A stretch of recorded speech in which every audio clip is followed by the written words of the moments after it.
thing up.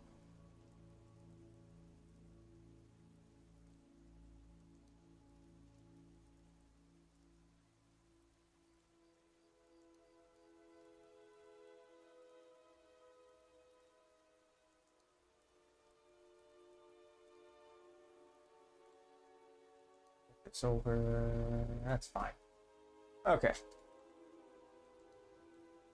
Make sure that live chat's on.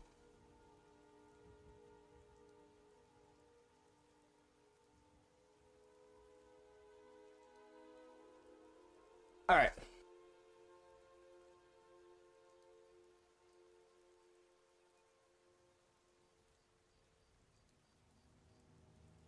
Crack open my Coke.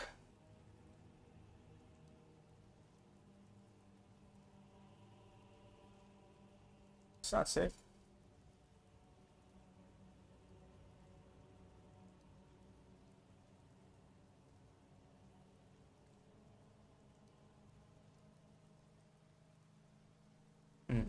I guess I can't do that. Change to that. There we go.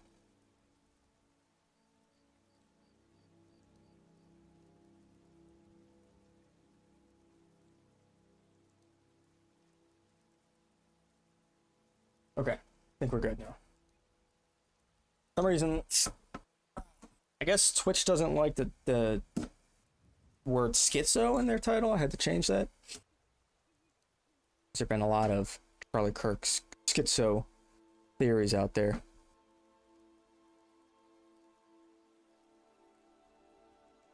All right. Make sure I got chat pulled up. Oh, what's up, Hawker? How's it going, dog? I'm back. I'm back! Back from vacation. Had a nice trip. Nice 9 days. Of course, it seems like a lot happened in the last week. A lot I have to catch up on. Because I did very intermittent internet access out in the national parks in Washington. So, I'm a little out of the loop. I'm going to be spending the next couple of days just kind of catching up. It's been a while. I thought we were missing her. Yeah, I know. I kind of a shitty time to go on a trip, but yeah, I was out hiking in the national parks in Washington. It was a great time. I had a great time. I have a lot to talk about, but we're back. I'm excited to be here. Excited to be back. Feels good. A lot to get into. Man, it just seems like the past week just, where do you begin? More theories about Charlie Kirk. You had the H-1B nothing burger. Further potential threats from Russia. You know, talks of I don't even know. I have to catch up on it. Yo, what's up, Kumquat? Halo 4. Where am I from? I'm from America, dog. Sounds like fun. Yeah, let's go. We're back. We're so back. Yeah, it was great. It was great being out. It was great being out in nature. Where's the chat? Is it not? Hang on. I use Caster Labs. Fucking bullshit, man. Properties. Let me redo the widget. It's kind of a buggy.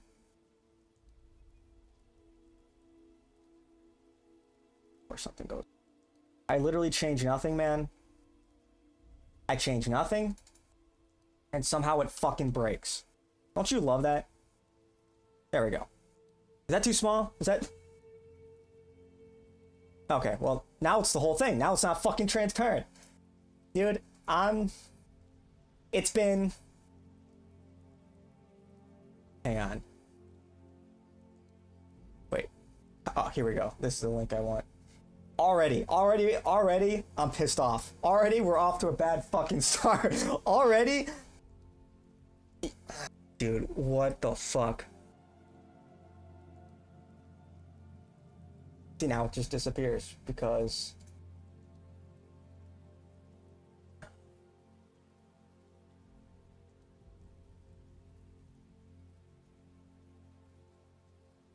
already I'm pissed off. Okay, for the time being, I'll just do this. It's gonna look scuffed. Bear with me. But it's kind of a necessity. Yeah. So it's gonna look fucking stupid. Is that legible? Make it a little bigger, maybe. Look how stupid that looks. Ugh. Anyway. This app is so fucking buggy, man. It's anyway. Yeah, I don't know. What should we start with? I guess I'll talk about my trip a little bit. You know? I guess I'll just riff and talk about my trip. You know, I went out every year. We do a trip. We go around and visit the various national parks. These are college buddies of mine. And this year it was Washington. We went to Washington. We visited Mount Rainier, Olympia, and North Cascades. It was a very nice time. But my friends are like, they're like turbo normie libtards, you know? Like, they're like turbo normie, like, as normie as it possibly gets. And they have no idea. I'm sitting here, it's like that meme.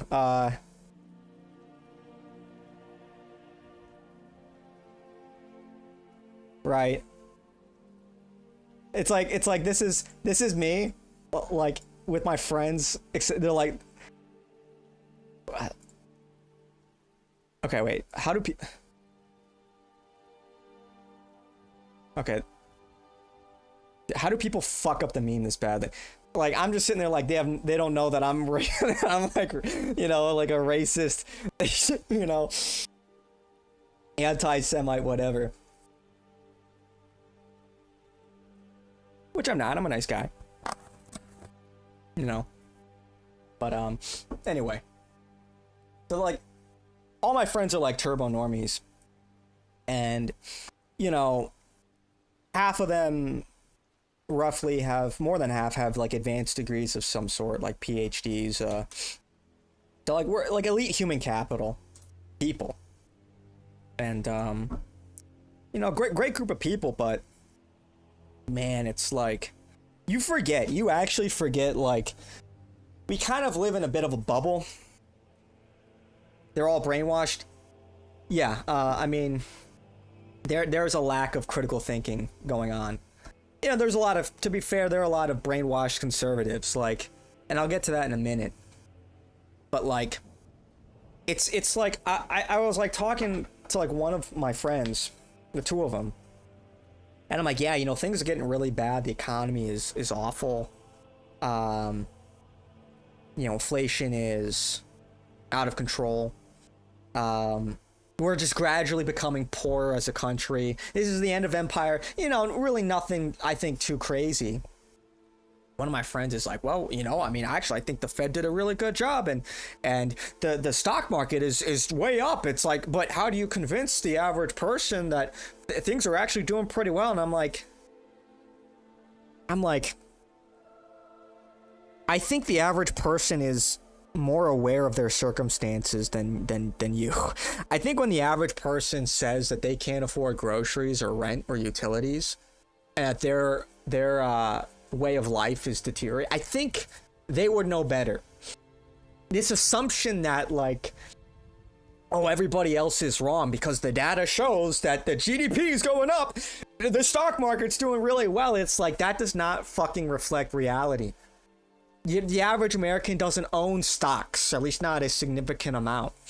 So what's good for the quote-unquote economy doesn't reflect the real economy. What's good for the investment brokerages, what's good for the Fortune 500 companies, the banks, does not translate to the average American.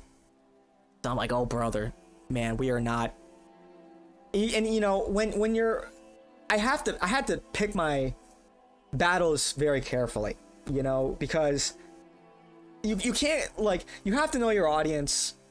You know, I'm not the kind of part, like, I'm not going in there like, these fucking libtards, these fucking Indians, the H1Bs. Like, obviously they're not going to be receptive to that. So you have to find common ground and a way to sort of like insinuate a lot of these ideas, kind of guide them to conclusions, that the conclusions you want to guide them to without explicitly stating.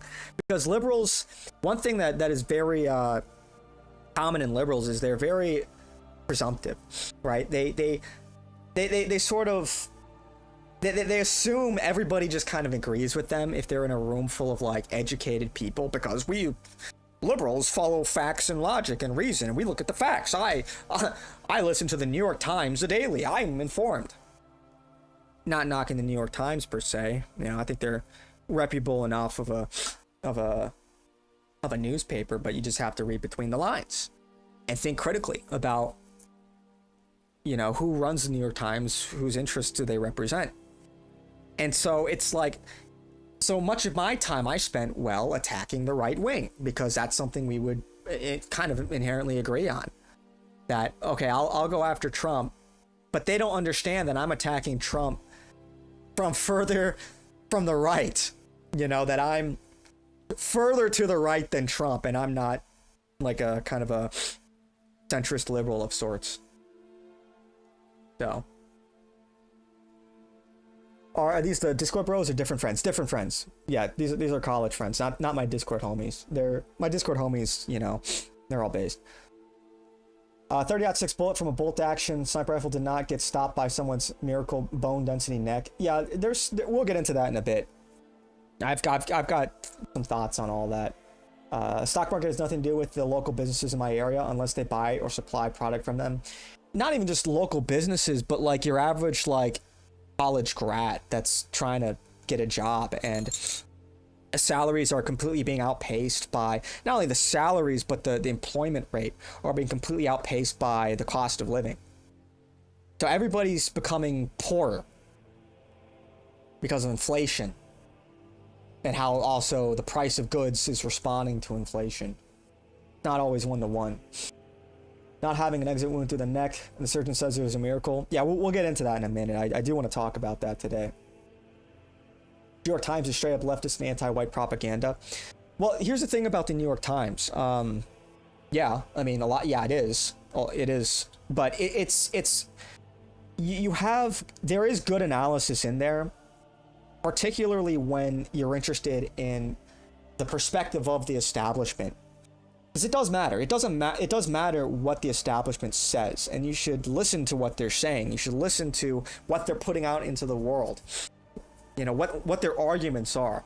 And that's the thing. It's like, one thing I do think conservatives, right-wingers in general, are better at than liberals by far is we understand our opposition way better than liberals understand conservatives or right-wingers. Way better. It's not even close. Like, how many liberals, their argument, their representation of the right wing, or their criticism of the right wing, is just like they're just racist, misogynists, or whatever. They're just bigots, and that's why we oppose them. It's like, okay, well, really sophisticated stuff.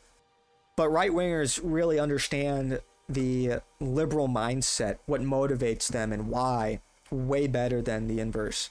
So, what's up, SSB? Kimmel's back? Yeah, that sucks. Yeah, dude, Jimmy Kimmel, fuck that guy, first of all. Like, he cheered it on when conservatives were getting canceled left, right, and center. Like, he was being glib about it. He was celebrating it.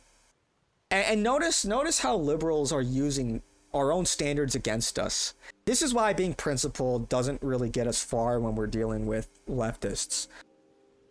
Like, during the mass censorship, particularly during COVID, what was the argument many conservatives were making, many right-wingers? Well, we believe in free speech. What was the adage? I may disagree with what you have to say, but I'll fight to the death your right to say it. Meanwhile, they're spitting on your corpse. Meanwhile, they cheer on when one of ours is killed. And it's easy to forget that. Like, it's easy to forget, like, we're over here in our bubble. We're fighting other conservatives that aren't base enough or that are shills for Israel. We forget that outside of that bubble, there's millions of fucking, like, absolute psychopath leftists that want you dead. It's very easy to forget that. And so, yeah, fuck Jimmy Kimmel. I'm not principled. I'm not a free speech absolutist. These people cheer on when we get censored, but now they're gonna call right-wingers hypocrites. What happened to free speech absolutism? Yeah, you guys threw that out the fucking window. That's what happened. When we were getting censored, you guys cheered it on. There was no solidarity there. Now that the shoe's on the other foot, all of a sudden it's like, hey, let's not be crazy now. Let's not be hasty now. I don't want to be around people that cheer on this kind of sick violence. Anyway. We need America First economics and America First immigration policies. That's literally it. Yeah, for real, man. It's just like, it's so crazy, like, how simple some of these solutions are. There just needs to be the political will. Just put our cost of goods first and stop letting foreign-based corporations buy our land. Yep. Just wait, no more foreigners. Some leftists had more compassion for Kimmel than Kirk. It was baffling and upsetting. Yeah, these people are sick. They're sick and deranged, a lot of them. And I really want nothing to do with these people. That's right. New York Times represents the globalist establishment. Yep. So there's value there. There's good reporting there. You just have to not be retarded. You know, you just have to not be fucking retarded and use your discernment to, like, know that you're reading it from a certain perspective. And I know that seems simple, but you'd be surprised at how many people fail that intelligence check. Now, most people are NPC type right-wingers. What do you mean? Most people are NPC type right-wingers? Like the general population? Seem like they fired Jimmy Kimmel as a little publicity stunt, bringing them back next week. Pretty much everybody to the right of Karl Marx doesn't watch any of those late night jackasses anymore. Yeah, I mean, they're not even Marxists. Like, they're like, Kimmel's just like a partisan hack. He's just a shill for, like, the left-wing establishment. Like, the people who watch that show are just, like, arrogant liberals.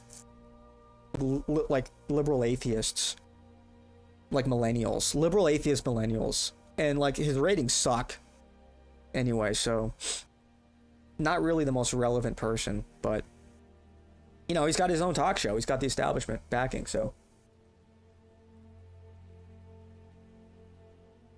His American politicians are doing a great job representing Israel's interest. Yeah, they are. Anyway.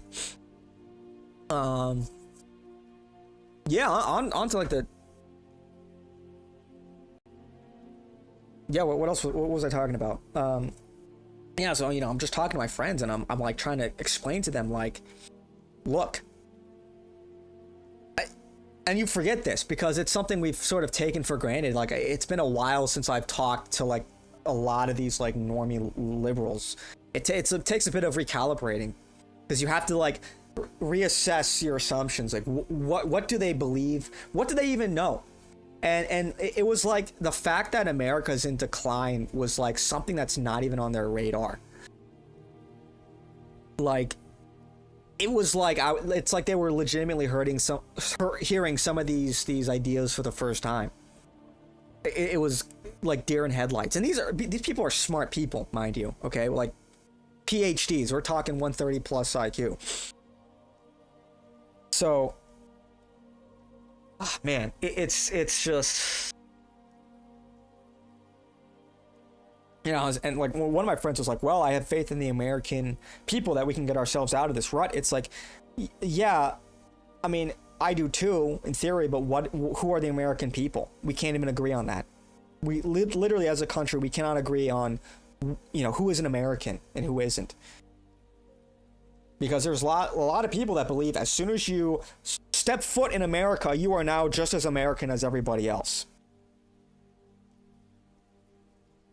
So, I'd rather Jimmy Kimmel get fired for terrible ratings than for something he said anyway. Yeah, I'm somewhat indifferent. I want to just get fired in general. Like, fuck that guy. Maybe they know but don't say everything or haven't accepted certain things yet. I mean, maybe. They probably have maybe doubts, but you know, one of my friends, I mean, like, look, he's Indian, you know, he's second generation, and he's a great guy, love him. And so naturally, and you know, he's a very much a Democrat. And it's like we're talking about cost of living, and you know, he thinks that, you know, a big part of the problem is housing. That's like, which true. Not enough housing. Housing is very expensive. But you know, I didn't get to the point of saying, like, look, because he talked about the population, you know, increase, and it's like, well, what's driving that? What is driving the population increase? Immigration. You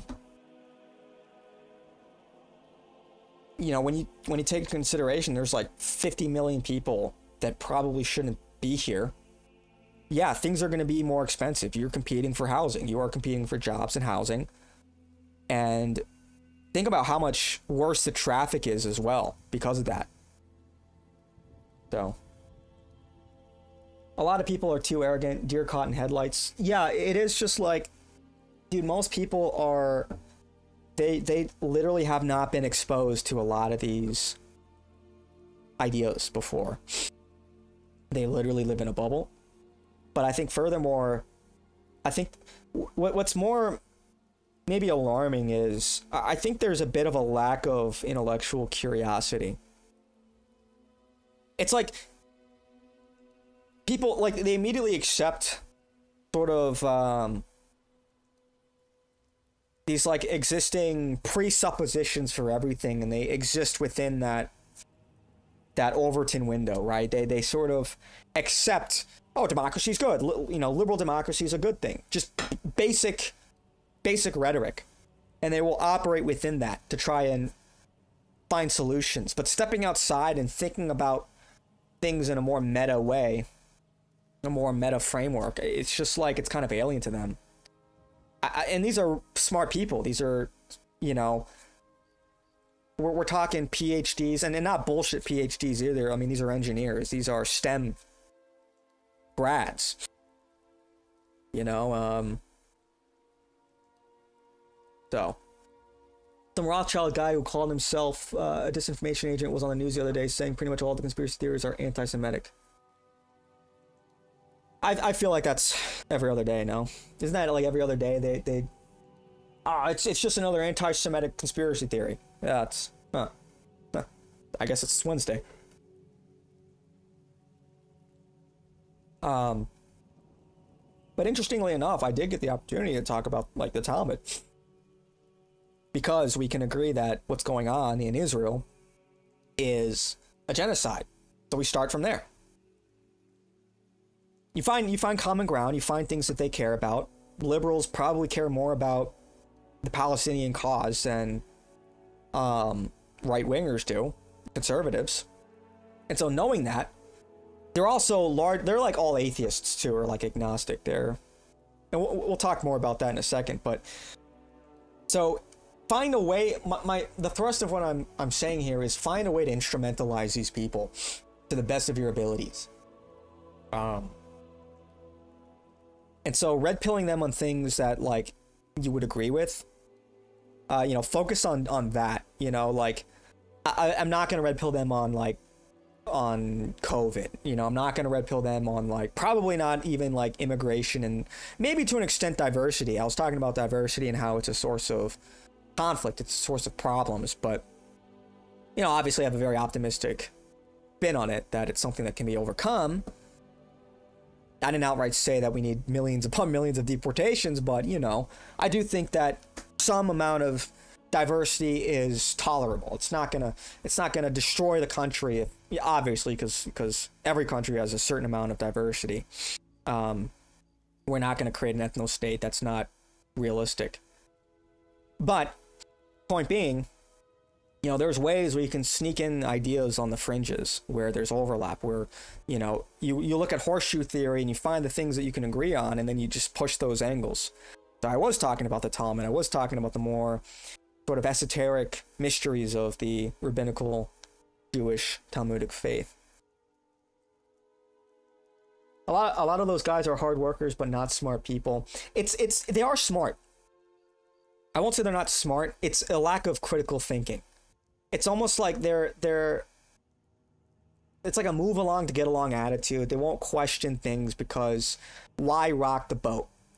You know, it's a matter of consensus, conforming to the consensus. You know, peer pressure is a hell of a drug, and if things are going fine in their lives, why question it too hard, you know? And so I do think, somewhat cynically, to some degree, things might have to get worse for them personally before they really truly understand. I don't wish that upon anybody, but, you know, I do think that these things have to become a very real part of their lives, which, quite frankly, it already has. For instance, one of my friends, and he got his PhD from Princeton, okay, and he's a chemical engineer. I don't know exactly what he got his PhD. I think it was like some kind of like analysis or AI, maybe AI or code related, something like that. But he got it from Princeton, and he's put out 1,000 applications, and he's struggling to find a job. And he has a PhD. He's credentialed. One of my other friends, she graduated from MIT with a PhD, and she got a very suboptimal job. She was desperate at that point. So, like, dude, these are people who are, by definition, elite human capital. They are the most credentialed. They are, you know, the most knowledgeable in their respective fields of study. You know, barring the leaders of their you know, of their industries, and they're finding a lot of trouble. I don't know. At what point do people like start asking, okay, like, why is the economy bad? Why does the job market suck? You know, like, at some point when people are not really getting the answers that are satisfying, at what point do they begin to ask the right questions? Because most people don't care enough if it doesn't affect them personally. So a lot of people just don't want to know why. Not that you need to challenge the truth, but you need to but know why you do what you do. I mean, that's why, you know, when I talk about like really kind of meta questions of existence and the likelihood of there being a God, meaning like it's far more likely there is a God than it isn't, and pondering our very nature, pondering why we're here, and how our own experiences, how our own proclivities, inclinations, how that is a sort of a reflection of our condition. And that's evidence in and of itself. Why do we have emotions? Why, if everything were just this random chance, or if we're all a product of this grand evolutionary theory and it's all random chance that life came to be, why do we have these complex emotions? What evolutionary advantages does that have versus us just being robots? And it's like, I swear, it's like, it's the first time it's almost like they're, I don't want to say dismissive, but they don't find these questions compelling a lot of the time. Well, it's like life is what you make of it kind of a thing, you know? And that's like, that's not satisfactory. That hasn't been satisfactory throughout most of human history. You see these great thinkers and they think deeply and they strive for answers and they don't stop. They don't just, well, that's good enough. Like, it's this constant process of discovery. And I don't know, maybe it is an IQ gate. You know, maybe you don't really start thinking that way until you get to the 140s. I don't know. But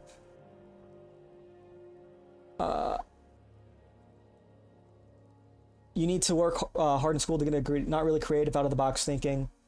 Yeah, that's a part of the problem too. Yeah, our school system is very on rails. Rich white liberals live in gated communities and they're not in ghetto with the savages. They don't have to deal with these problems. Yeah, and look, they weren't even all white. Like I said, one of my friends is Indian. One of them is a Chinese national, who is now American. And I love him, by the way. He's a great guy. Obviously politics is politics, but straight up, like, you know, the Chinese guy is stand-up guy. I love him. He's awesome. Really a beacon of how immigration can go right. But I digress. So that's why I say, like, it's not everyone. It's not every single Indian. It's not every single Chinese. To say that is legitimately low IQ. To say that all of these people are bad, that they can't assimilate at all. Yeah, you can make an argument that any presence of them is a dispossession, but I do think that, you know, that there is truth that, you know, elite human capital can add to our country, provided it's not a disruptive force, provided the rate of immigration and some of the cultural elements don't conflict with our own identity, right? Meaning people assimilate and have a willingness to assimilate. You know, anyway, you know, another one, you know, she's half Indian, half white. Another one half Japanese, half white. So like, you know, the rest are white. So it's not like a not monolithic, but definitely live in a bubble. Definitely are not exposed to real diversity in the way like I've been exposed to it, you know, or yeah, because, you know, I grew up on the south side of Chicago. I've seen it. I've lived in a very diverse community, and it's fucking dangerous. At my factory job, there are some amazing workers, great people, but I had to communicate to them to get them to realize that things could change if there was room for improvement at work. Yeah, look, there are great people all over the world. That doesn't mean I necessarily want them in my country, right? And so it is a matter of how much, I think, is the better question to ask. Not in totality, but what is a tolerable amount, right? Because we want the benefits of like scalping the best talent around the world, but we don't want to have we don't want that to outpace or over or sort of diminish our own talents and opportunity here for Americans. So, like, for example, Werner von Braun. Would we have NASA? Would we have made intercontinental ballistic missiles without him? Probably not. And granted, yeah, he was German, he was white. But so that was an easy shoo-in. But you know, there are very excellent engineers around the world. Anyway, I digress. Just invade, have economy crash, invade Iran, and see a draft, fail badly, and then you get the red pill. Oh, you wrote that wrong? Oh, shit. I think the future colleges and universities will be a thing of the past, given declining birth rates, AI developing and taking over entry-level jobs and junior positions. Yeah, I mean, look, man, some of the most underemployed people, if not the most, are college grads in STEM. Literally. 22 to like 27-year-olds are fucked right now. They're struggling to find work. And that's the thing, like, did everything right. Did everything they were supposed to. And now they're the most chronically underemployed. So why should you put yourself in a bunch of debt when it doesn't help your job prospects? It's sort of a catch-22, because these elite institutions are pipelines to running the country and to making more money, in theory. But a lot of that comes from climbing the corporate ladder. And if corporations are hiding jobs from Americans to specifically give to foreigners on visa status, then there's clearly a problem in the pipeline then. When foreigners are given preferential treatment over native-born Americans, that's got to fucking end now. In schools, all these guys are using AI to cheat, and teachers can't do shit. Dude, all of India is cheating. India is cheating like crazy. They have fake credentials. All of it. They have like entire organizations dedicating to helping Indians cheat, because their economy is dependent on Indians getting hired in foreign countries, because their economy is dependent on the remittances that these Indians give back to their families in India, because India doesn't really produce anything. They're not very industrialized at all. So I don't believe Tyler Robinson is a shooter, and I don't believe Charlie was shot with 30-06, but I do think the shooter was on the roof and that the trajectory is true. Yeah, there's something. You would think a 30-06 would leave a very violent exit wound. And I have questions about that. I don't know how, like, it's a pretty long rifle. You know, it's I don't think you can see my hands, but it's a long rifle. And even if you break it down, the barrel, like,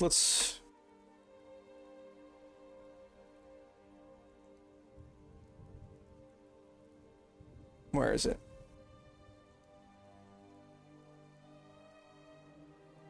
I don't think you could fit something like this in his backpack.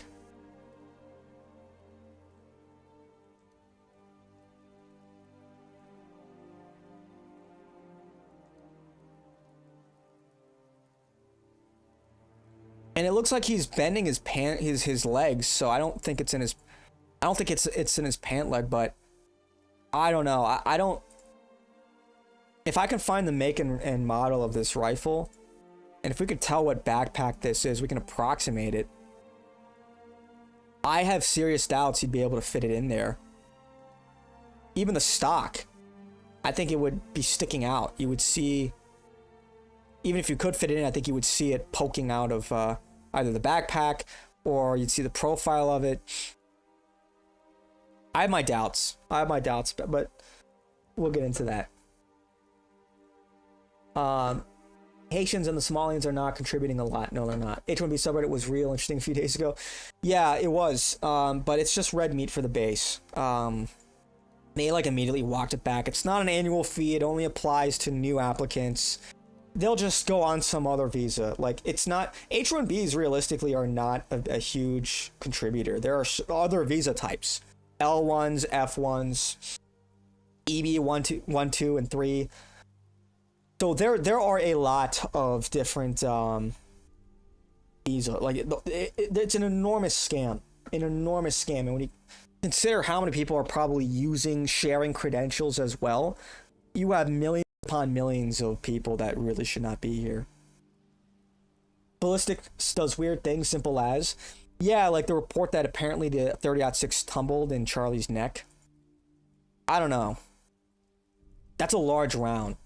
If it were 5.56, I think it'd be, you know, that would be more plausible, but 30-06 is huge. Maybe it was a very soft material.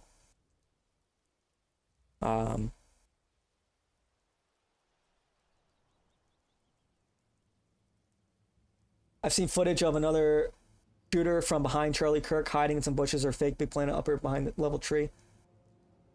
I don't. The official story is real. Nick is right. You're okay. No, dude. Even Nick says there's problems in the reporting. I think the official story is the most likely, but there are things about this that don't add up. There are weird things about this. Even Nick agrees on that. I'm not taking the bait. If you bump that scope, you're going to miss by a mile at 200 yards. Yeah, I don't really, what's going on here? Is this ring even mounted? And then, wait, so it's like, correct me if I'm wrong, but he had the rifle disassembled. He assembled it roughly around the time he got to the roof. Then he disassembled it when he was fleeing. That's why we don't really see him with the rifle, and at least it's not clear. He could have had it in hand in the footage, but then they found it completely reassembled in the bushes.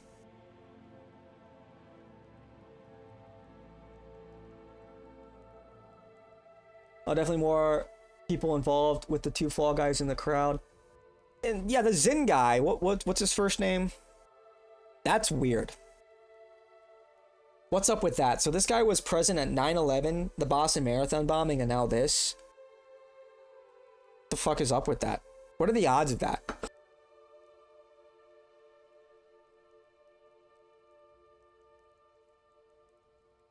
Well, like, seriously, what are the odds of that? Is he just very well traveled? I think that's statistically very unlikely. Indians have fake interviews. Their phone cameras mysteriously fail before the interview, so we have audio only. Look, and it's also Indians hiring other Indians, practicing nepotism. They don't give a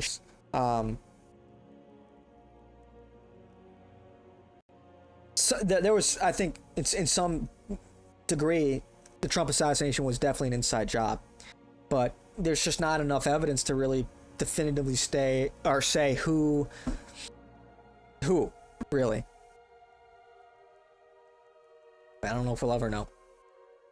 That actual picture of the rifle? Yes, this is supposedly an actual picture of the rifle that the authorities put out, and I don't know why it's in a box.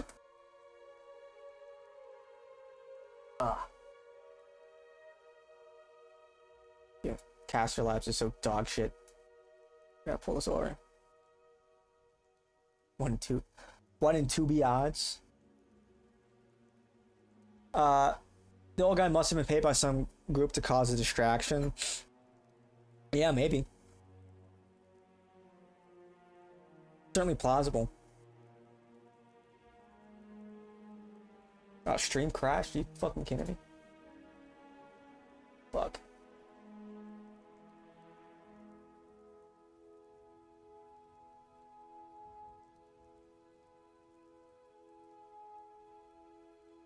Are we serious right now?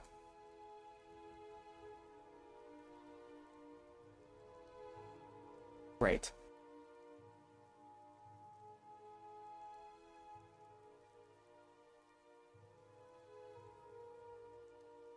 I'm not dropping frames. I'm back? Okay, good. I don't know what happened. Fine now? Good. Okay, cool. Back. That was weird. I think it's just some internet bug. Wow, okay.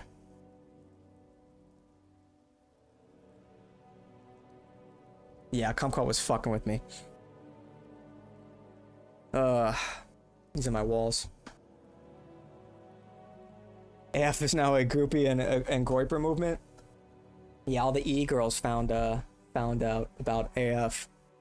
All the e-girls making content now, making fan fiction. You know the rules.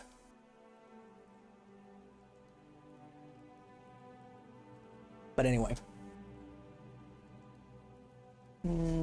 Sure, I got this up. Is this still fucked up? Hang on, let me see if nothing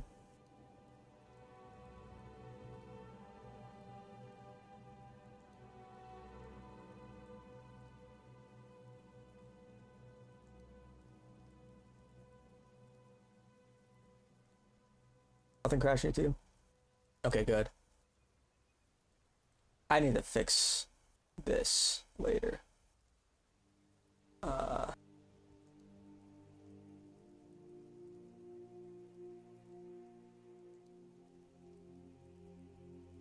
My little chat overlay is fucked up because the software I use is dog shit, but there's not a lot of software solutions out there. Anyway, should we just watch the Patrick Beck David interview?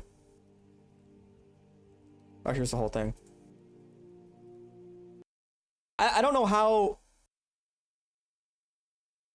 how interesting this is going to be, because they have the origin story. We've heard it 1,000 times. We've heard this. we've heard this. We've pretty much heard this. We heard this. I'm curious to what this means. Power versus force. Probably taking power versus just like, you know, being violent. It looks like they don't really talk about interesting things until like an hour in. How is he approach going to change? Okay, come on, proofread this. I think that's not how you spell Rousseau, if I'm not mistaken. Immigration, okay, interesting. Jews versus Muslims in America.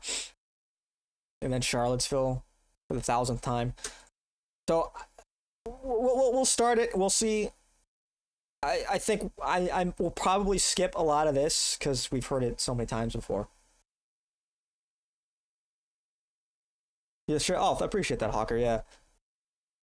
Appreciate that. Yeah, word of mouth. That helps. Probably the best way to help out the stream is just sharing it. But anyway.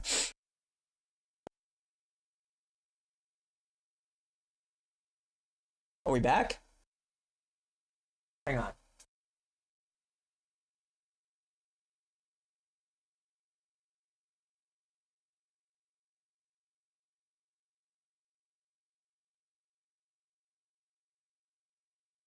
Maybe do a ping test. You back? Okay, yeah. I don't know what's going on. Let me just do a ping test real quick. I'm getting some ping spikes, so my internet might be throttled. What's probably happening is I'm getting these ping spikes in my internet, and that's causing disconnections intermittently. I hope it stops, but I think it's a problem with my ISP.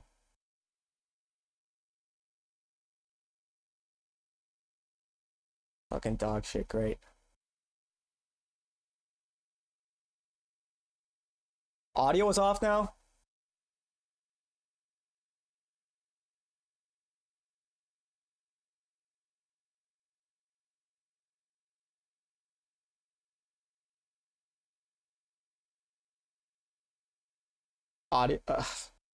Audio's working? Okay. My free shows for the dude. Why can't shit just fucking work? It's like I leave for a week and everything is just fucked. I didn't touch anything. I didn't touch shit. But I come back and everything's just fucked up. Enough to drive anyone crazy. UN week in New York City? Yeah, they I have to catch up on that because a bunch of countries voted to recognize Palestine. That was last week, I believe. Or was it Saturday? What day was that? I don't know, man. I've been just totally offline. All right, forgot how to stream. Yeah, for real, man. It's literally I didn't touch shit in my setup. It is just like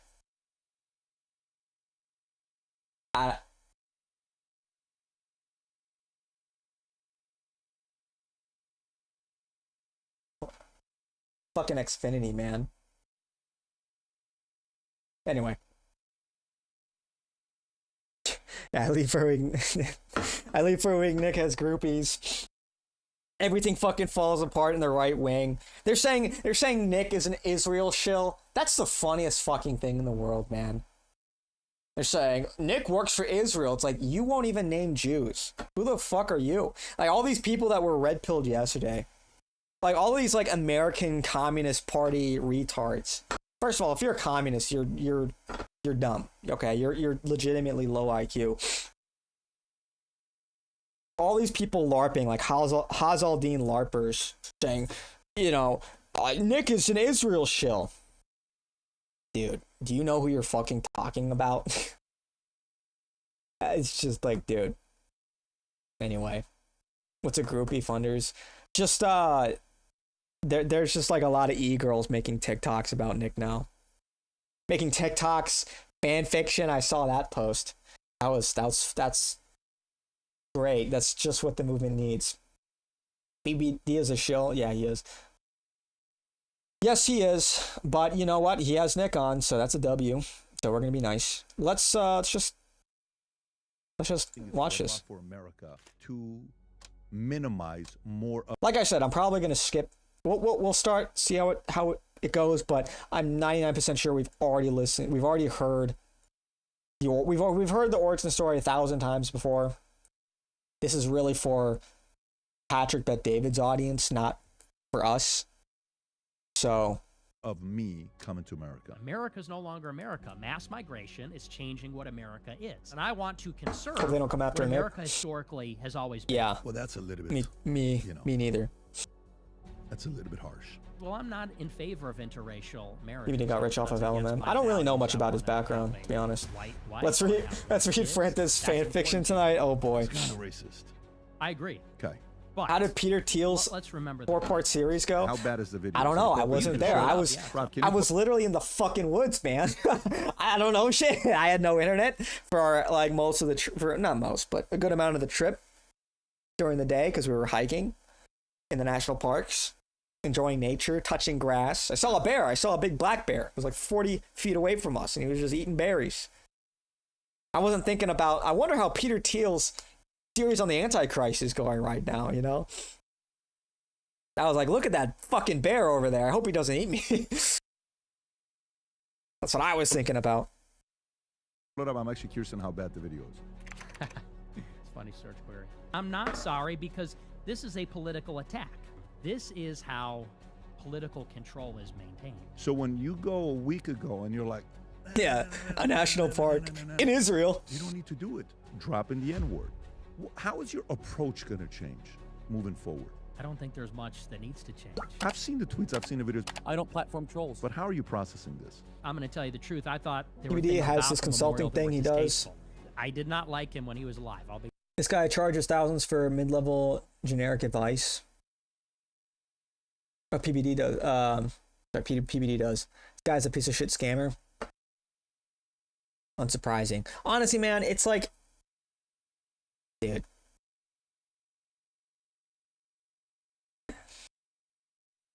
The whole consulting thing, man, I'm not really a fan of at all. Nick had to sign up for Minect. Was that part of? I saw that he did. I'm like, what is this? You know, why is he doing this? Was that part of the deal to get him on? He had to sign up for Minect. I guess that's a fair trade. Is that Laura Loomer's signature? Bruh. A lot of the guys on the right are grifters. Oh yeah, 100%. 100%. They're all fucking grifters. You kidding me? Oh, look, Sebastian Gorka. That's pretty kick. Who else is on here?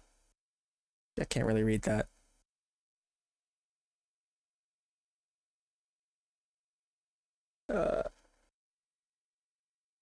What is that? I can't read these. Nick was supposed to go on Jimmy Dora's show, but Jimmy Dora backed out, saying that he needs to do more research on Nick. Yeah, I saw that. Yeah, that was cucked. L Jimmy Dora. Nick did his first ad read ever. It's over. Have you forgotten the Qatar Airlines? Qatar Airlines. Or his bubbly. You remember the bubbly ad? Bubbly.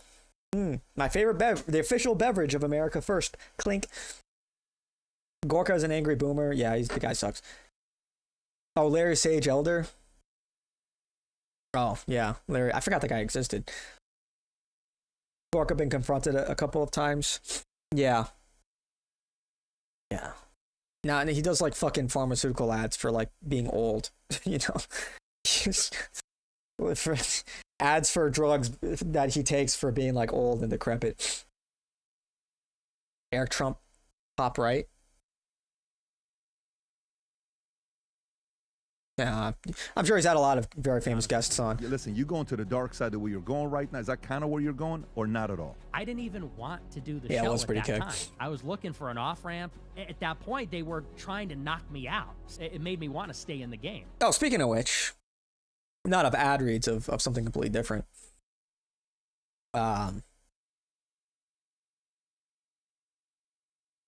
Yeah, see this. Due to our oversight efforts, Google commits to offer all creators previously kicked off YouTube due to political speech violations to return to the platform. I kind of skimmed through this a little bit. Do we see our boy back on YouTube? Do we see our glorious leader back on YouTube? Anyway, once again, it's going to come down to, you know, how they actually apply this, how they actually enforce this. They can commit to it, but they can drag their heels. They could potentially outlast this administration, or like forget to platform certain people. And like, let's be real for a second. It's like, would the GOP put pressure on Google to reinstate Nick Fuentes? Probably not. They would probably let that one slide and fly under the radar. So we'll see if anything comes of this, but could be promising. Could be promising. Anyway. Yeah, there are timestamps right here. Literally. What we were looking at this whole time. Look at all these timestamps. So, anyway.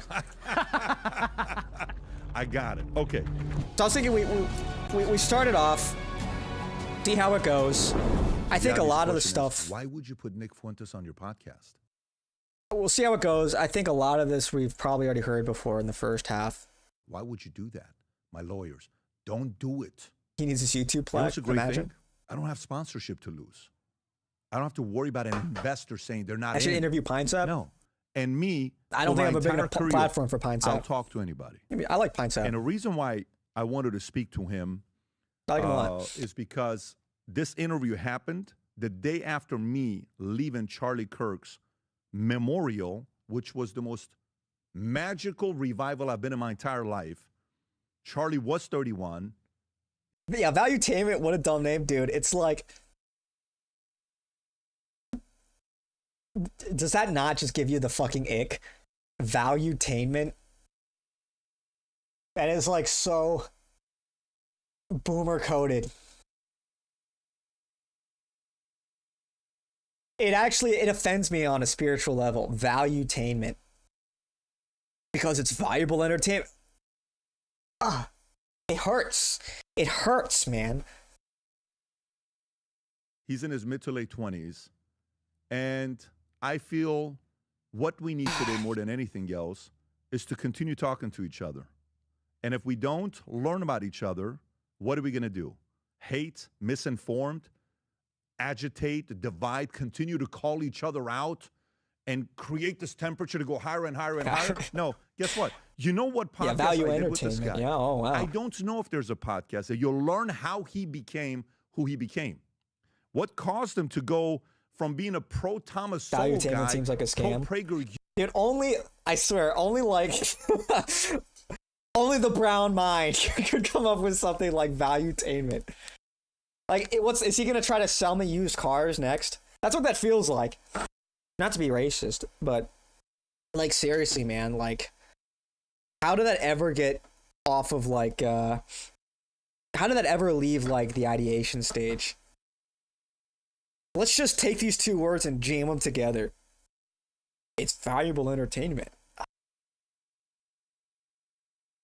I'm culturally enriched. To grow at Daily Wire, who he was hanging. PBD is an MLM. What, multi-level marketing? Is that what that acronym is? I don't know much about that at all, but it seems like it. It wouldn't surprise me. I don't know what the story is, and like me on that. It sounds like 2016. This sounds like fucking 2007 or something. I don't know. It's like infomercial shit. Yeah, it's valuable entertainment. Let's call it valuetainment. Yeah, dude. It's just like,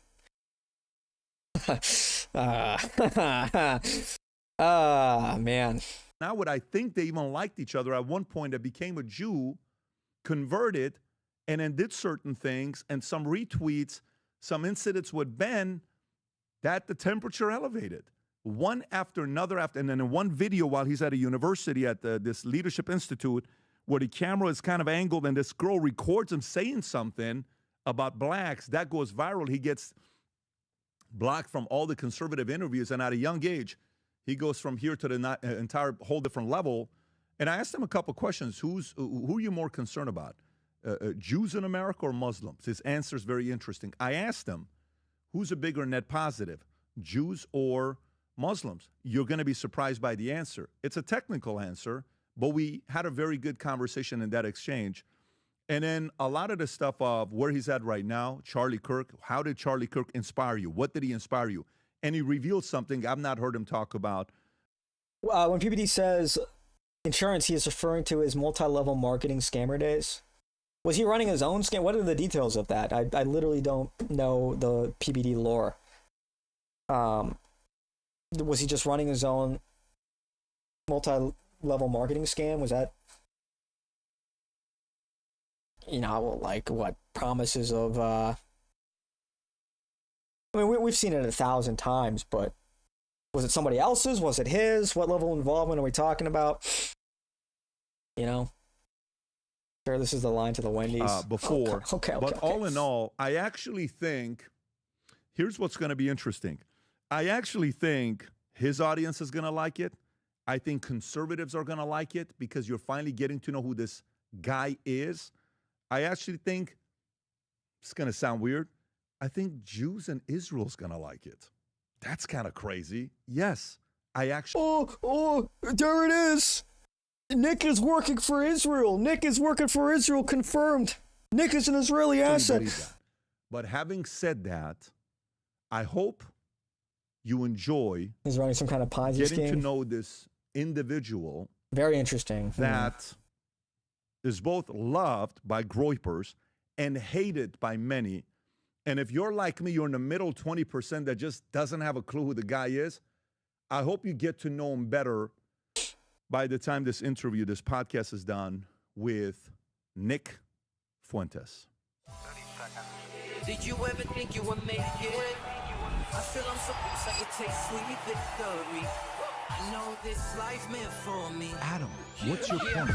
The future looks bright. My handshake is better than anything I ever saw. Has PBD had any kind of novel take? You are one of one. My son's right about I don't think I've ever said this before. Has he ever really moved the needle at all? Has he had anything original, anything actually interesting to say? Or is this just total slop? I'm getting the total slop vibe, Why is everybody on the right calling everybody an Israeli asset now like it's Spider-Man meme with everybody pointing at everybody? Because they got red-pilled yesterday, and that's look, it's at the point where they can't keep a lid on it forever. And so they're deploying their assets to try and be the containment, to be the pressure release valve. They want people to watch Tucker, Candace, Ian Carroll, and not Nick. They want people to buy into, this gray zone article, Max Blumenthal. They want to have their controlled version of the JQ, of the anti-Israeli contingent in politics. They want to own it because then they can control it. And so if it's just another form of badjacketing, it's when Nick was criticizing the government, criticizing the establishment, what did they say? Nick is a Fed. Nick is a federal asset. When Nick talks about his devotion to Catholicism, what do they say? He's a fake Christian. He's a homosexual. Stuff like that. This is just another textbook case of badjacketing. Criticize Nick for being the thing that he opposes, and it's all in bad faith. So that's where it's coming from. Yeah, Patrick got rich on a Ponzi scheme. Did Vivek run a stock Ponzi scheme? Yeah, Vivek did a rug pull. An egregious one at that. Vivek is a total piece of shit. He should be in fucking prison with his whole entire family. If not, I don't even want him deported at this point. I want him in fucking Gitmo for the rest of his life. It was his own personal scam. I'm not at home. Ventured out of my cave, so I can't pull up the lark. Gotcha. PBD was that Jewish guy on the show, and he's irritating. Oh, he has Adam Sosnick, right? Vivek Ramaswamy did a rug pull on a drug that he knew was worthless. Vivek Ramaswamy did a rug, he brief rundown. He buys this drug company, Axivamp, and they had this drug that was supposed to, they were working on to treat Alzheimer's. It failed phase 2 clinical trials. Now, pharmaceutical drugs need to pass 3 phases of clinical trials to push it to market. So what does he do? What does he do? He buys up the company and the drug for cheap because it failed. It's worthless. It's a dead end. He employs his mother, who's a doctor, to run the research on these clinical trials. Surprise, surprise, it now passes phase 2 clinical trials. He goes on this media circuit, goes on with like Jim Cramer, says it's this really promising new drug. You know, we just passed phase 2 clinical trials. It's looking really promising for phase 3. And then, of course, what happens, you know, phase 3 trial results come out and it's fucking worthless. Doesn't do shit. Doesn't pass. If anything, it has a negative correlation. So it's in theory not enough to state causation, but that it's actually worse for your Alzheimer's if you take this drug. That's how like worthless this drug is. But of course, right before that report comes out, he sells off all his stock. Him and his family that invested millions of dollars, and they make a killing, hundreds of millions of dollars on this. They sell it off after pumping up the stock. And then, of course, surprise, surprise, the stock zeroes out. It's worthless. And yeah, I mean, like, dude, just imagine the people he scammed. If you have a loved one and you've like that's ever had to deal with these cognitive decline, then you know how painful it is. You know how desperate a lot of people are just to have their family member back.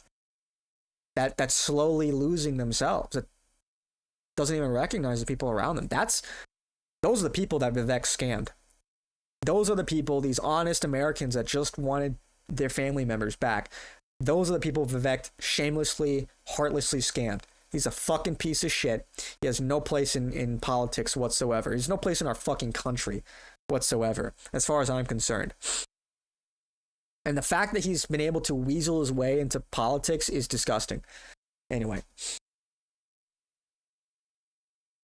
Vivek Ramaswamy is like one of those scammers that calls you up on the phone. Yeah, he's just totally phony. Even Jim Cramer called up Vivek, Rare Kramer W. Yeah, real.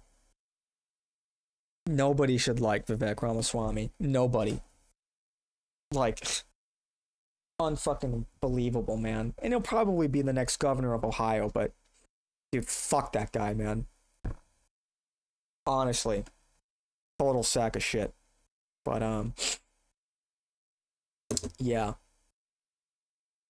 So. Okay, so we're finally doing this. Yes, finally. Yes. A lot of people are like, I don't think he's ever going to do it. Have him on. You shouldn't have him on, lawyers. Never have him on. This is not good. You're going to be tied in a group. You're in a good place. So that makes me want to talk to the guy. But let me tell you, yesterday I'm at Charlie Kirk's memorial. Obviously, the late, great Charlie Kirk. I'm there. A couple comes up to me, okay? And I'm standing next to Adam, and Vinny's there, and my 2 boys, Dylan and Tico, are there. This couple comes, can I take a picture with you? Yes, of course. We take a picture. And then the guy gets a little too close to me, a little bit uncomfortable, but he didn't seem like a weird guy. Is that readable still? Hey, I don't know if you paid attention. He has stopped saying the N-word. Please have him on. I said, who are you talking about? He says, Nick has stopped saying the N-word. I said, no, he said it a lot a week ago. I said, no, he slowed down. Why does he, like, dude, this is, and Nick is a good sport about it, but this is, like, really childish. Dude, who cares about the N-word, man? Can we be... Who cares about the N-word? Our country is falling apart. Our country's getting raped.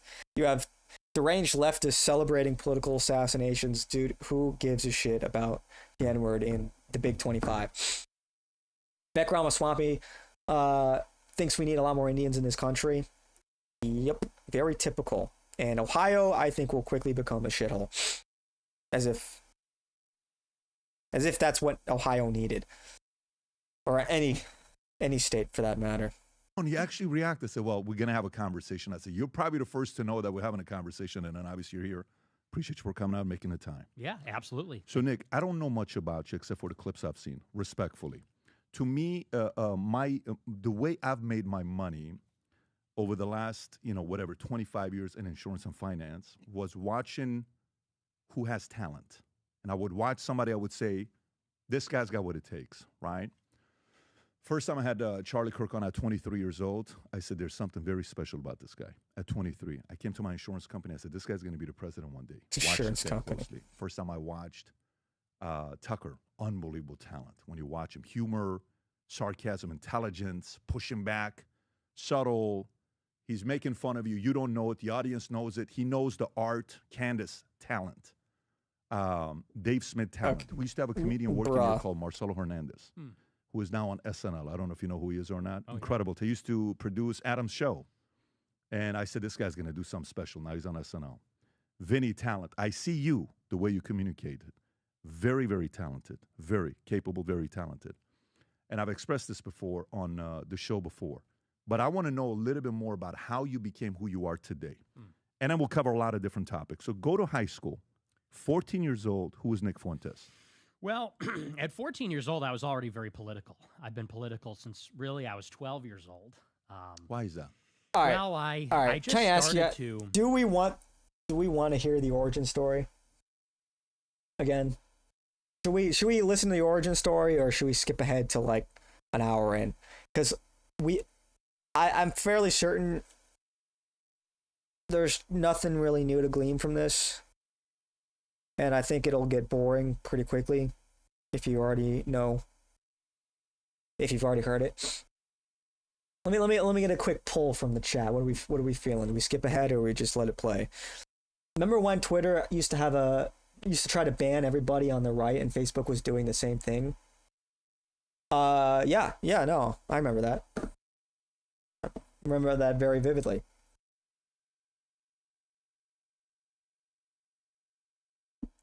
I remember that very vividly.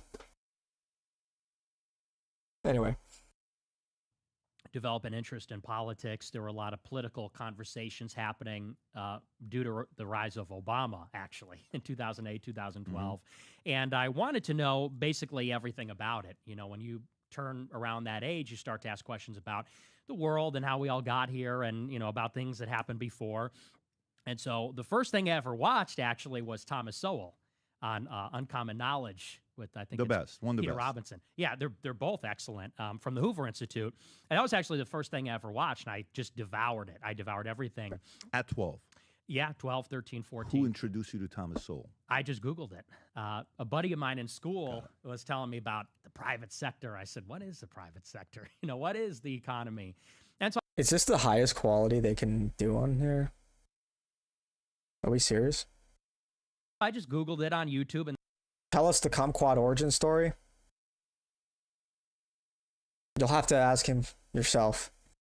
now it's the first. I don't even know the Kumquat. Why? Kumquat is an elusive guy. He's an enigma even to me. Hang on, let me see if I can find a higher quality, because this 720p shit is awful to look at. You ask for 5 days a week. We cannot go 5 days a week. But if Here we go. your opinion of me, We're at 826. And I watched the whole thing, and it was just, I was enamored better. by it. And I told my mom, I said, I want Free to Choose by Milton Friedman. That was the first political book I ever read. We don't need to hear the origin story. That's for casuals. All right, we'll skip ahead. I'm leaning that way too, because I've heard this 1,000 times. It's every time he goes on to like a normie podcast, it is like just a rehash of how'd you get started? What'd you get interested in politics? Why? How'd you get canceled? This, that, and the other. And one day I came home from school and it was there on my bed, and I read it. First book is Free to Choose. Yes. Capitalism, free market capitalism, and Hang on, let me go to 1 minute, 1 hour and 2 minutes. he was it's really him and Thomas Sowell. I think he came before Thomas did, right? He did, yes. Right. Nick, I'm talking to you in a way as if you're my nephew or my son. Not in a, don't take it as I'm this to you. I'm not doing that at all. I'm just talking to you as I'm new to this game. I'm a business guy. So I haven't been, when I hear the histories, I don't know everyone's histories. When you don't know what you're talking about, you're right. We don't know the history of everybody, but we're willing to learn. We'll talk to everybody. The way I see it, Nick, is one of my kids is very political, more than I'm political, but he's in the climate. So he's always, yesterday he's at the Charlie's memorial, and this was one of the most difficult days of his life, witnessing Charlie pass. Okay, so I don't like this argument, or like this sort of like this downplaying of like his political significance. Like, come on, man. You look at the wall of people behind Nick, right? I don't want to do it just now. Like how, like so many of your guests are political in nature. Your show is political in nature. It's very political in nature. You're deep with the Trump admin. Okay. This idea that you're not a political animal, it's just not true. I don't like this feigning of ignorance that you see people like Patrick Bet-David. He's doing it now. I'm not a really political guy. I don't know what I'm talking about, but I'm just asking questions. I'm willing to learn. It's very reminiscent of the way Candace talks about politics.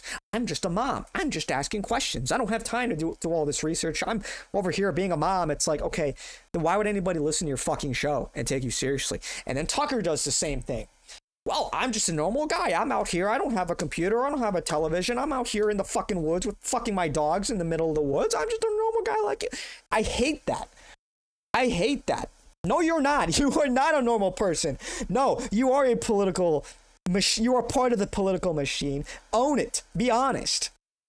What is this kind of appeal to like the normies, to the masses that we're all kind of the... No, we are not. You should know what you're talking about. You should strive to know what you're talking about, especially if your whole fucking show is about politics. Damn, dude. Am I crazy here? I have talent. Well, thank you. Yeah, exactly. This whole podcast is political. I'm good. I think you're behind. I think if that's a question about whether I should skip or not, I think you're a couple minutes behind. Anyway, it's like, dude, I think what that is, I think that's, they're trying to disarm the listener. They're trying to make a very specific appeal to the average American that feels kind of disaffected. They are kind of outside of the political establishment. They're average Joes, that kind of thing. They have a distrust of the institutions, a distrust of political entities like the New York Times or and these other like political commentators like a Ben Shapiro or whatever. It's like, so this is very much an attempt at optics. They're trying to make a case for themselves to be more appealing, and it's like, when you really question that, when you really investigate what they're saying, it doesn't add up, because their whole shtick is politics. Candace covers politics. Tucker covers politics. This idea that they're just these, no matter how you spin it, why should you listen to these people? If it's true that they don't know what they're talking about, why the fuck would you listen to them then? If they're just ignoramuses, why would you listen to a fucking moron? Why would you listen to somebody that's totally ignorant? You should want to consult the experts. You should want, like, you should. That's why it's like, you watch Nick's show. Yeah, he does claim to know what he's talking about. But it's his life. It's his whole sort of, professional purpose is to be this political animal. And he's honest about it. He eats, breathes, and shits politics. It's like, that's why he's the best. And all of this other shit, all of this attempt at this, it's just phony. It's totally phony, and frankly, it's insulting. It's insulting to your intelligence as a viewer that these people are trying to come off as normal guys. It's like, fuck off, dude. That's why, like, when we talk about elite human capital, like, that's not like rhetoric. It's true. Like, people in the right wing need to ascend the ranks. They need to become elite human capital. They need to be able to think critically, to articulate these ideas. They should be excellent, and they shouldn't try to just be average Joes. No. You should not want to be You should not aspire to that. We as Americans, as patriots, should aspire to be the best versions of ourselves possible. Because if we want to run the institutions, we have to be capable of that. Ah, man, this is just, I hate the appeal to the normie. And that's not knocking like everyday Americans. It's not at all. Because I think Americans are looking for honesty. They're looking for these earnest attempts at the truth. They really want that. That's not a knock at everyday Americans. It's a testament to our character as honest Americans. And then you get fucking people that are just lying to our faces. I'm just like you. I'm just an honest everyday American just like you. Like this guy, I guess, with his MLM scam, or Vivek Ramaswamy with his rug pull. I'm just American. I just love the American dream. It's like, dude, shut up. You are not like me. You are not like us. We do not share the same values. You are a parasite. You are scamming Americans. And now you're trying to say us? Who's us? Who's we exactly? When like Vivek talks about like the founding fathers, our founding fathers, like, dude, you weren't here. Your family got here just a few decades ago. Okay? Did your grandparents fight in any wars? How much have you sacrificed for this country? How much skin in the game do you have in America? I just detest that. I absolutely detest that. Anyway. Okay. So wait, I've never seen him. This is a very strong kid. Candace 30 minutes on my shoulders. Lose against Bridget. Trans on trans crime.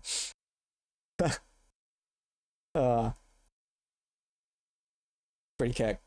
Because of what happened with Charlie. He's sitting right there at the event, listening to everything for 5 hours. And he's loving it. It's not like, oh my God, I want to go home. I'm tired. Can we eat? Can we do this? He's all in it. The way I look at you and the way I look at Charlie is one of my kids is probably going to pursue this route. And he's going to go into politics. And I think you have an opportunity to mentor them to learn from the mistakes you made. Because whether you know it or not, you got a lot of kids that follow you, okay? More than they follow me. There's more 13-year-olds following you than they're following me. This is not sarcasm. It's not a shot. I'm just the truth, right? Just like you were following maybe somebody and looking up at them. I think you got to be careful, but I also think it comes with the territory. You know, like when I was growing up, I was hanging out with gangsters in L.A., and I remember one day I'm in Vegas, 2, 3 o'clock in the morning. I'm in the street with a 15-year-old kid that's driving a car, and he's got a gun that I don't know he's got a gun. Guys pull up here to our left, handful of African-American guys. Where are you from, homie? Where are you from? He pulls out the gun. From New York. Boom, boom. I'm 15 years old. We're out there running in the streets of Vegas. Guess what?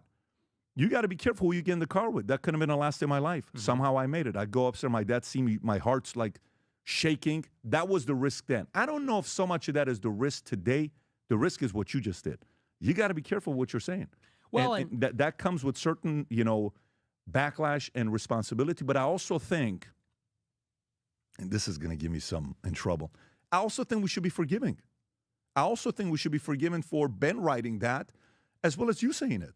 I also think it needs to be like, listen, yeah, I mean, maybe he said this. I don't know his upbringing. I'm trying to find that mom, dad. I've seen some stuff with mom and what some of the stuff she said, and maybe it's the influence from grandma. It's not. It's Mark Levin. It's not like you had a racist person. I don't see that. But we also have to be a little bit forgiving, because if we don't and we stoke it more, you're going to get worse and worse and worse, right? The next person is going to want to get even more and more radical. Let's go. I think a good example of this is somebody like Hassan Piker.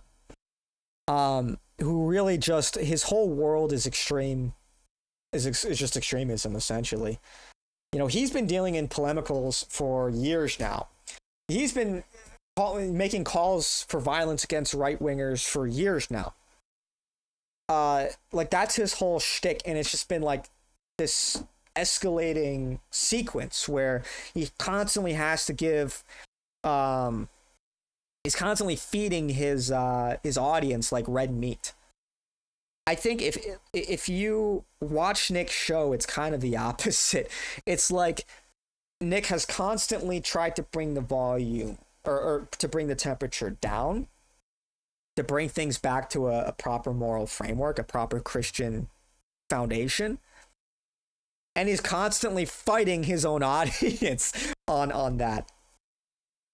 I mean, just watch any super chat segment. It's like, yeah, he'll call half of his audience just fucking retarded, because a lot of them are. Let's just be real here. You know, right wingers are not exactly like you don't get points just for being based. You don't add IQ points. You know, there's still a regression to the mean, to the average IQ of the country.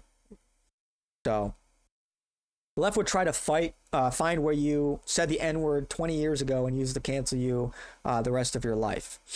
Yeah, they would. And they've done that. They'll pull up a tweet from years ago and say, what do you mean by this? You know, and literally cancel people. You know, they went for the throat. Like, how many celebrities do they go after? They said some word 10 years ago in a tweet that they probably put 2 seconds of thought into when they were taking a shit. Like, how many people had their careers ruined because of that? So, but, yeah, if you watch Nick, like, you'll see he's toned down the polemics. He understands the game. The polemics were there as a survival tool when censorship was at its peak.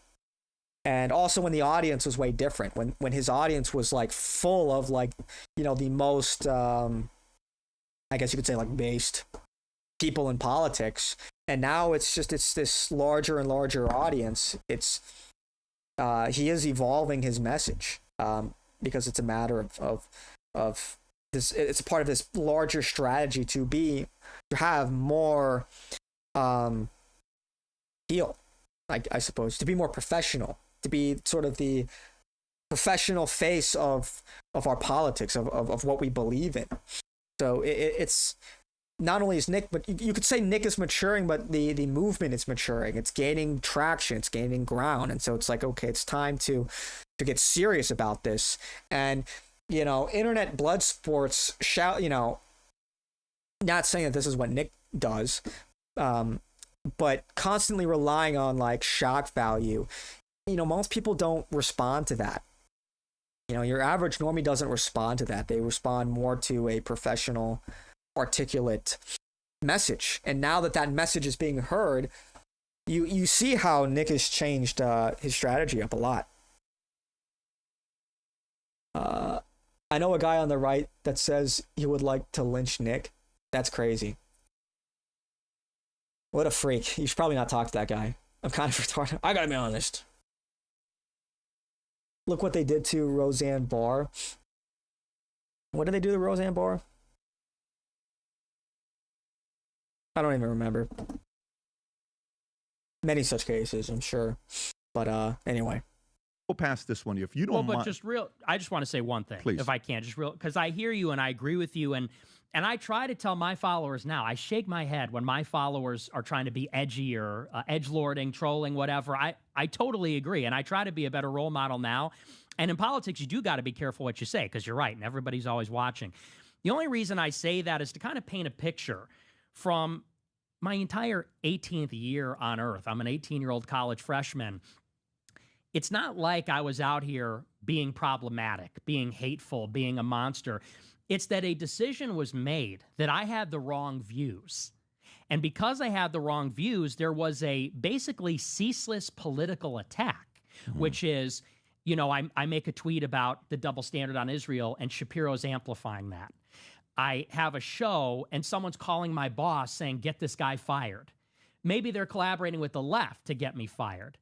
Up to and including strangers that I don't even really know are secretly recording me, setting me up. The point is, they made a decision, this guy's got to go, and they said, we're going to use in a careless remark to take the guy out. So, you know, people see, here's a guy that said a bad thing. I don't support that.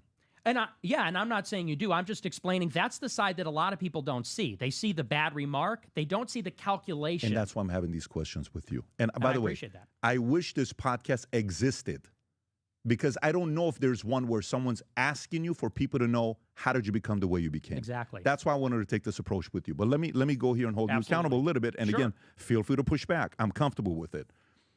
You're 27. You're no longer 18. True. So when you go a week ago and you're like, you don't need to do it. Here's why you don't need to do it. Drop in the N word. Some of the words that you drop. I don't mind the F word, shit and all this stuff. I drop it all the time. I try not to drop it on camera, but I'm also not sitting here telling you I walk on water. And I say all the words, and I listen to hardcore hip hop. W. I listened to a lot of hardcore hip hop growing up. That was my taste of music. I don't know if it was yours. It was for me. For a person who knows how to communicate as well as you do, when you use those words, you get an average person to question your intelligence. And you don't need to do that. You're above that. You're so talented. Why go there? Now, if I don't think I don't completely disagree with what PBD is saying here. But you also have to understand, by using those words, you're sort of highlighting this social programming. It sort of forces the question, why? Why is it so verboten to say the N-word? Why are we being browbeaten constantly about the specifics of our language? One, I thought this was a free country, but two, it points out that at the core of that is some kind of ethnic grievance against white people.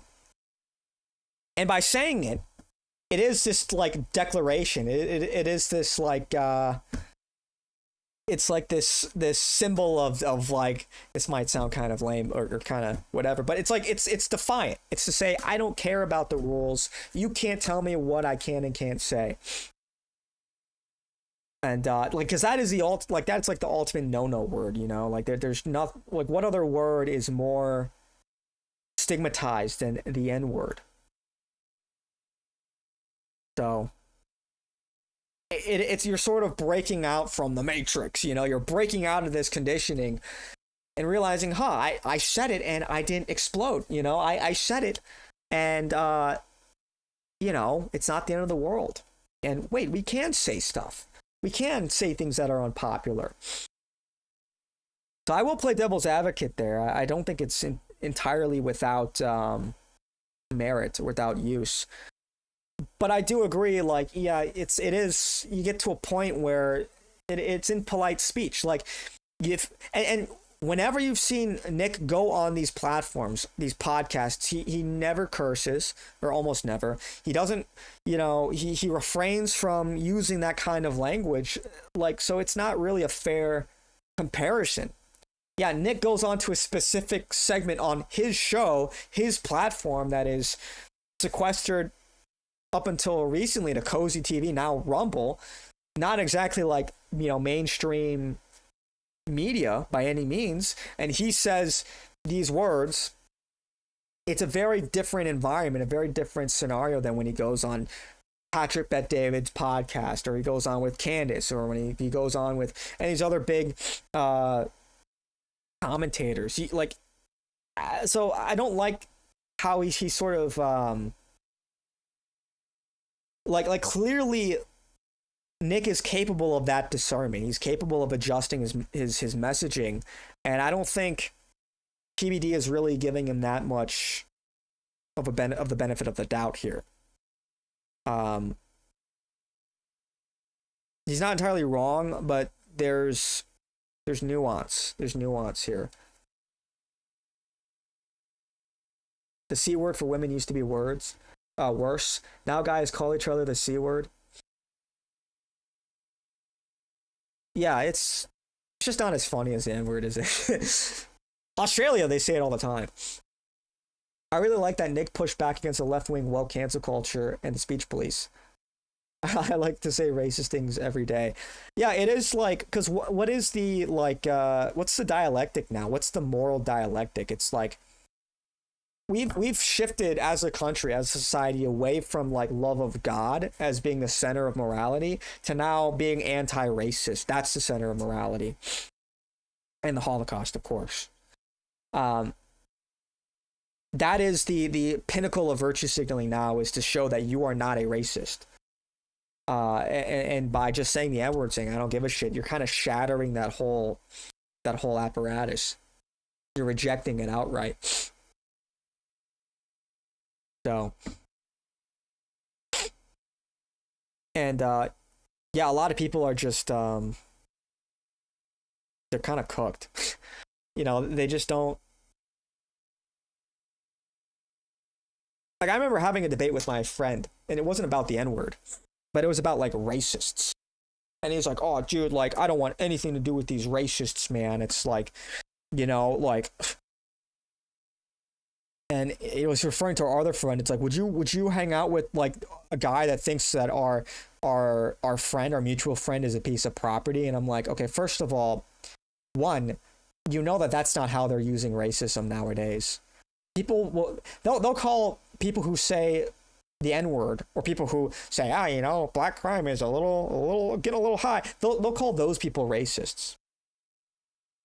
So no, like, using this sort of like absurd extreme example, like taking it to the absolute extreme, for like, you know, that's not how they're using that language. That, you know, that's not what they mean when they say racist. Maybe it's implied, but that's obviously not true. The people they're calling racist, by and large, are not making those kinds of claims, those extreme claims. And I remember, and this is back in high school, saying like, well, what if that so-called racist is a genius rocket scientist, cutting edge, knows stuff that most people, you know, just can't even possibly grasp. And they're like, oh, I don't care. We have no place for that. It's like, okay, man, like, you're cooked. You're just not free thinking at that point. I don't know, like, people are just not free thinkers. They're just totally, their opinions are shaped by the consensus. Like, do they not know what nuance is? Do they not know? Yeah, people can also be capable of both good and bad as well. It's just, and this is a smart guy. He went to Dartmouth. So, anyway. Man, I'm kind of congested. It sucks. PBD is just stalling, wasting time.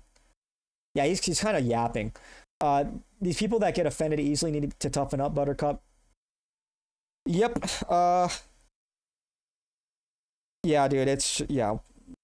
The pussification of America, man. Father Maudsley has spoken to Nick about his language. He also just got banned from Twitter, but that is unrelated. Yeah, I remember seeing that interaction. Yeah. I think Nick probably took that. I mean, look, Nick's a smart guy. He knows all of this shit, you know? But it's like, can a guy breathe? You know, can a guy just live? You know, it's like, we all like to have fun. We all like to let loose from time to time. He does his show. He's got his professional show, and, you know, I know there's a responsibility, but it's also entertainment at the same time. It doesn't mean you have to drop N-bombs or whatever, but it's like people have this he's under a microscope, I swear, man. Like, what other person is held to the same standard? Crazy. Actually, only a LARPA will say that they think Nick is unintelligent because he uses non-approved impolite speech. Most black folks say racist things every day. True. If you want to listen to somebody who is politically correct phony, then just talk to someone like Mitt Romney. I would rather be labeled a racist than a cuckold. True. No, I agree. Yeah, dude, if you think saying the N-word makes you unintelligent, you are retarded. If you make that kind of, like, argument,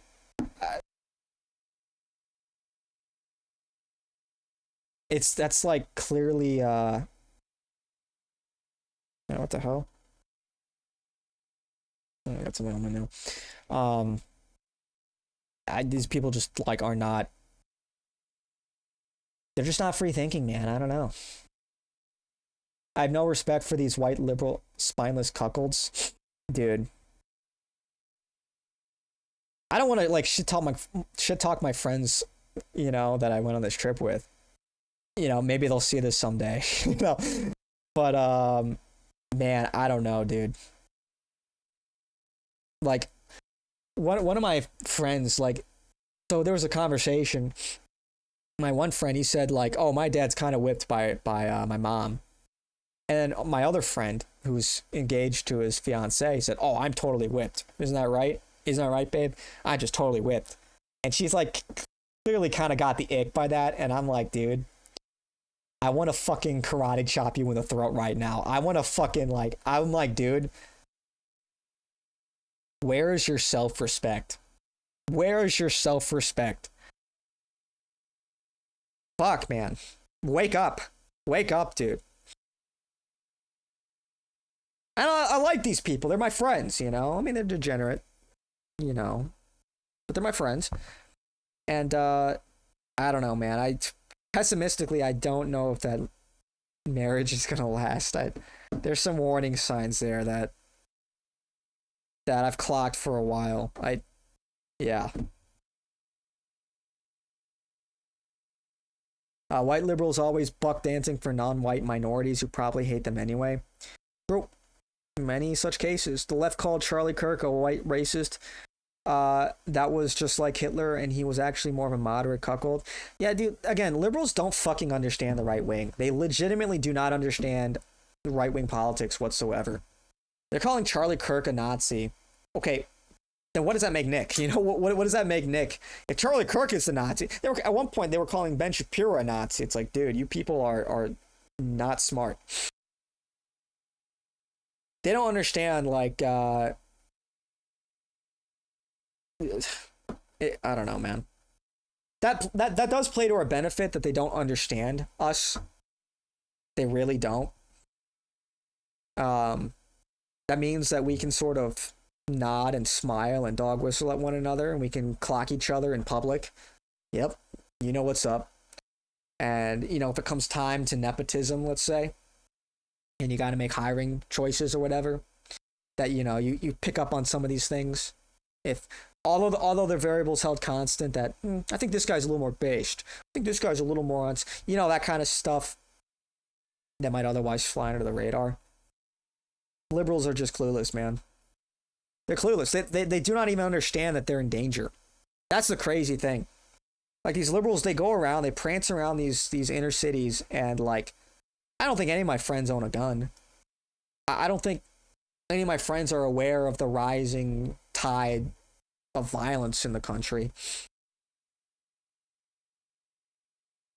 Only vaguely. But I look at this shit like, dude, like, now was the time to fucking, like, take this shit seriously and hope for the best, but really start preparing for the worst, because we don't know how things are going to shake up. We don't know where the bottom is, and if push comes to shove, you might have to defend your family and yourself from some deranged fucking lunatic that wants to kill you. Anyway, so I am really just repulsed by that. I'm repulsed by just this totally cucked attitude. Guess who's back? Yeah, I'm back, Sunrise. I know, I was away enjoying nature, hiking and all that. It was a great time, but, you know, I did miss the stream. Kind of an unfortunate time to leave, but yeah, we're back though. We're back on the grind. When I was growing up, kids would just insult each other for fun. We called it busting on each other. Okay, pause. Pause. Hey yo, you were doing what to each other? Hey yo, what? You were busting on each other?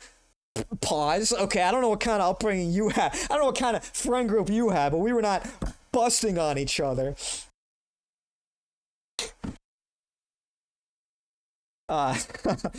If you're a white conservative, they're automatically going to call you racist. Yeah. But we're so past that point. A white conservative has to fall in one of two categories, either racist or cuckold. Yep. Which way, white man? And I'm not saying that they are racist. I'm just saying that if you're not a left, yeah. I mean, the way they use racism is totally unfair too. It's not good faith at all. Look, man, first of all, everybody's racist to some degree. Like, the idea that you would have any kind of preference is just, that's not even realistic. Everybody has a preference. If you were to flip a coin, you're going to hope deep down inside it's going to land one way or the other. Everybody else has a preference. Everybody else is allowed their preference for their own ethnic kin, except for white people. Of course, I know you guys all know what I'm talking about, preaching to the choir, but yeah. When I was young, I had liberal friends, but it was different, and we didn't talk about politics anyway. Yeah, I mean, yeah, like, I think things have just kind of, in some ways, have become more political. I think things have become more polarized. And it's sort of forcing the conversation. And also, when you get older, I mean, you generally take an interest in politics more because it affects you, it affects your life, and you're now in the driver's seat of your own well-being. Versus when you're a kid, like, you've got your parents, they have to worry about that shit. You can focus on video games and Legos and shit. Yeah. I don't think I could hang out with left-wingers too much anymore. Well, that's the thing. Like, my friends are all smart. They're all, like I said, they're all very, like, they're elite human capital. So I have to pick my words very carefully and choose my battles. You can't spurg out and be like, the Jews, fucking Jews, man. Like, these fucking Indian. You can't, like, come off as, like, some angry ignoramus. Like, you have to pick your battles. You have to be very strategic and find ways to instrumentalize these people that you might disagree with on a number of things, but you might agree on some sort of first principles. Like, at the end of the day, I'm speaking to a number of Americans that want what's best for themselves and for their family and their country, at least to a certain extent. And you just have to find these commonalities and pull on those threads. Racist only applies to white people, own it, and laugh at them. Yeah, know your audience, right? Like I wouldn't go to my liberal friends and say, I'm racist, know how to massage the conversation a little bit. Be like, well, the way that they use racism is really kind of asymmetrical, and they're really not holding themselves to the same standard. You have to know how to tune your messaging depending on your audience. And that's something a lot of people aren't good at. They have one note, they have one frequency, and that's all they can play. And so, like, you listen to Nick. Nick talks very differently to Patrick Bet-David than he would talk to someone like Beardson or someone like Myron, who's much more on sides, versus when he's talking to PBD, who himself is immigrant, or when he's talking to Candace, a black woman. Like, he knows what topics are going to be more contentious, and he knows how to approach the discussion because he's intelligent and he's self-aware. And so everybody needs to take notes. And it's not like it's super complicated. It's just first principles. It's like, you don't want every discussion to be an argument. You don't want to focus on necessarily the things that you disagree with people on. You want to find ways to find the things you agree with people on, and then sort of reaffirm them in a certain way. Find ways to agree with them. That makes them feel better about their position, and then maybe nudge them in the right direction. Give them something to think on, that they might not have otherwise thought of. And find the healthy balance of disagreement, because you don't want it to become a debate immediately. You don't want it to come off as combative. That's how you lose people. You don't want to put people on the defensive. You don't want to be accusatory. You want to convince people, and not to be disingenuous, but because this is true, we're on the same side in most of these discussions, right? When we're talking about Americans. Obviously, if you're talking to like some H-1B scammer, it's a different story. But if you're talking to Americans and they just happen to be liberal, like, we're in the same boat at the end of the day, and there's a lot that we agree on, I'm sure. And so it's a strategy, it's a skill that you have to develop. And one of the benefits, like, I grew up around people who like disagreed with me vehemently. I went to like a almost entirely like liberal school in a super liberal district, and so I've grown up around people who disagree with me, and so I make that assumption that people might not agree with me. And liberals, it's like the opposite. In many cases, they just assume everyone around them disagrees with them, or they're stupid. They assume everybody agrees with them, or if they disagree, then they're stupid. And it's very arrogant. That's one thing that's kind of insufferable about liberals, is they're very arrogant. The left would call Ben Shapiro a Nazi, and Ben Shapiro would call you a Nazi. Yeah. Isn't that funny? Isn't it funny how that works? Like to troll and rage bait sensitive liberals anyway. White liberals have the self-awareness of a biscuit.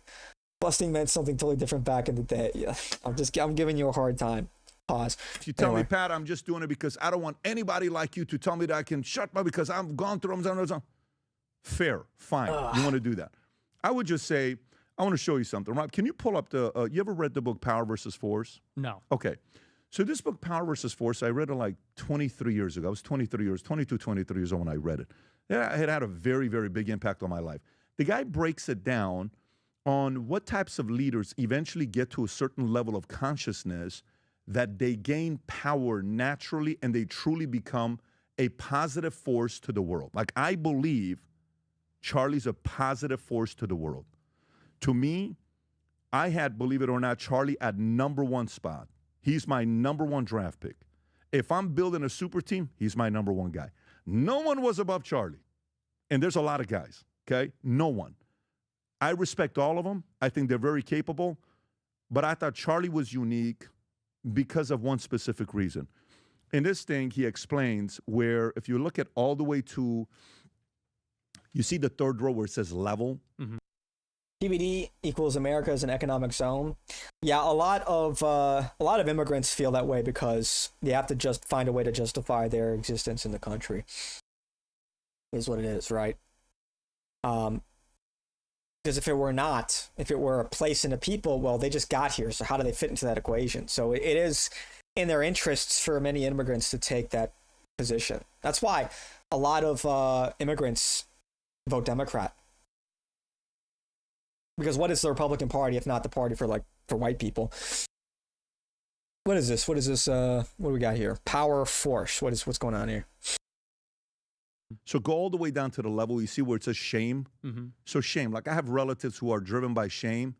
They're so tough to be around. They're living a tough life. That's not you. Guilt. I can't believe what I did 10 years ago. And they keep reliving this guilt. It's not you. Apathy. It's not you. What the fuck is this? Power versus force. Dude, this seems like some MLM shit. It seems like some scam artist MLM shit. What the fuck is this? Did he use this slide in his seminars to get people to buy in? If you buy in, I can teach you how to reach enlightenment, level 700. You want to be a level 700 man? Life view, God view, level. What the fuck is this, dude? What am I looking at? This is some MLM shit. This is some manipulation 101. What is this? Emotion. Okay, look. So maybe I'm pausing when he explains this, but is he saying that these things are like weak? These are weak. What is this act? Strong versus weak? In what context? Power versus force? I thought that this discussion, the power versus force, would be completely different. I thought that was about politics. Yeah, we get what you're saying. We get what you're saying. I wouldn't talk the same way with my black friends as I do with my white friends. My black buddy might not think some of my jokes are very funny. Exactly. I mean, we all understand this on some level, you know? But I think some people lose touch of that. Everybody code switches. Unless you're like legitimately low IQ and you don't have any self-awareness. Everybody code switches.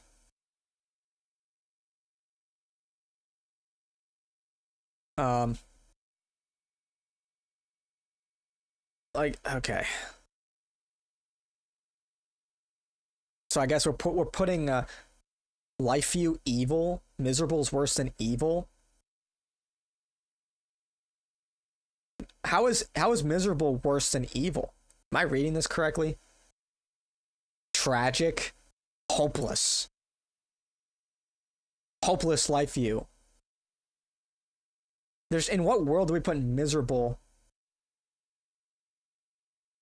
Life view is what is life view? Perfect, complete. or benign. Benign is more powerful than meaningful. What the fuck is this? Harmonious.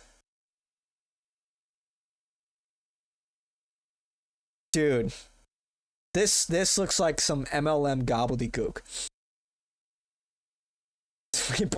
It's rainbow coded. It's some gay shit. They're trying to make me gay. We had an Amway convention, dude. We are in the fucking convention hall of some Hilton in like central Wisconsin. That's where we are right now.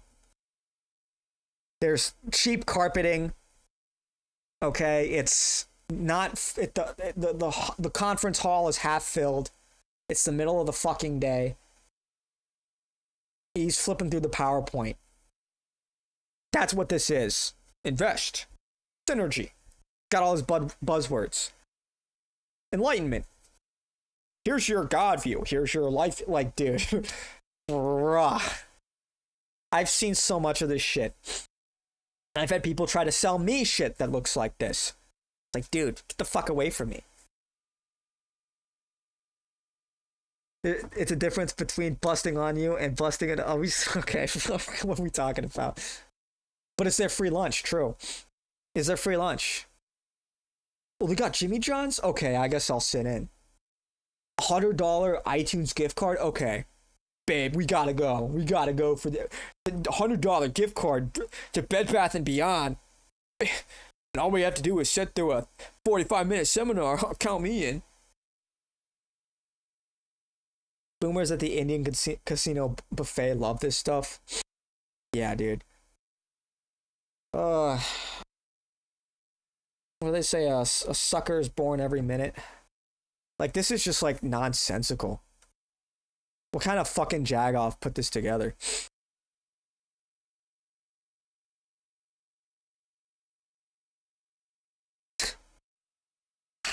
I don't know, man. The idea you need to gamify life like this, let's put it on a point scale. Like, I just find that, I don't know, man. Illumination. The process is illumination. Transfiguration. Revelation. Abstraction. Transcendence.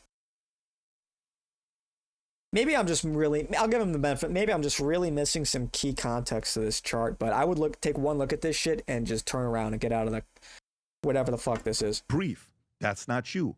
Fear. I don't think that's you. Desire. I don't know if that's you.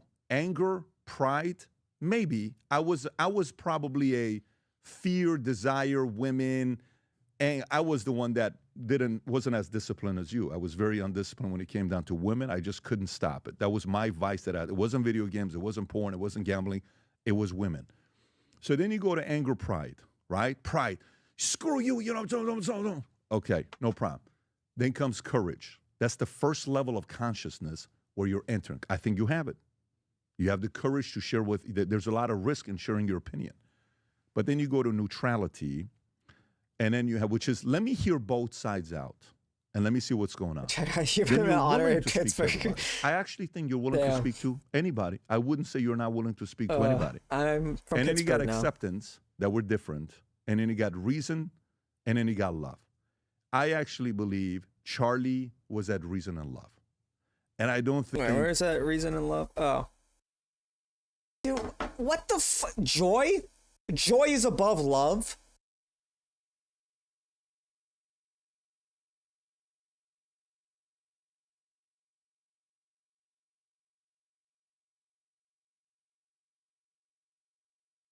Look, if you're Christian, the essence of Christianity is love. And where you place that love is important. If you place that love in God, then everything else falls in line. Joy is it's an emotion. You feel joy. It's fleeting. How could you put that even really in the same category as love?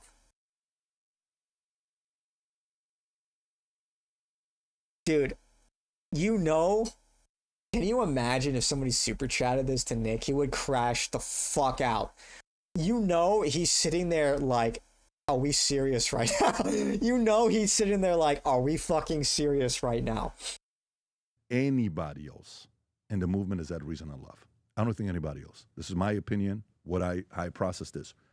When I watch you and I see what direction you're going and what your upside is, my only feedback on this topic that we're having, consider this feedback from a person who's never spoken. You and I, just so audience knows, how many times have you and I spoken? 0. Have we ever DM'd each other? Never, no. Have we had a phone call with each other? Never. By the way, I think this is very important for the audience to know this. The guy paid for his own flight. We pay for your flight to come down here. We pay for your driver. We pay for your hotel. Didn't let do that. I actually respect that. That was your way of saying, hey, I don't want anybody to say this. I just came here. Whether it's because of safety reason, whatever, I respect all of it. The fact that you did that. And I think the audience needs to do that. Know that because they need to know where your character lies.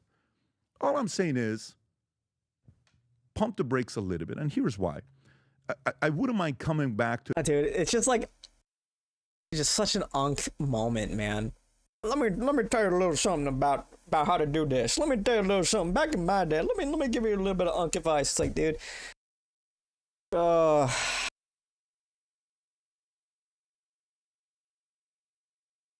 guess that's one of the best things about becoming unk is you can just dispense like unsolicited wisdom all the time. You see a bunch of kids like minding their own business. You know, when I was a kid, let me tell you something about back in my day. It's like, what the? You're old, dude. Empowerment versus inflation, left side yellow line. Yeah, dude, the whole chart's fucked. I don't know what I'm looking at. I'm gonna be honest. The story, but we can transition back to this because I still want to know the history. Let's go back on what happened this week with, not this week, 12 days ago, I think it is now. Charlie Kirk, right?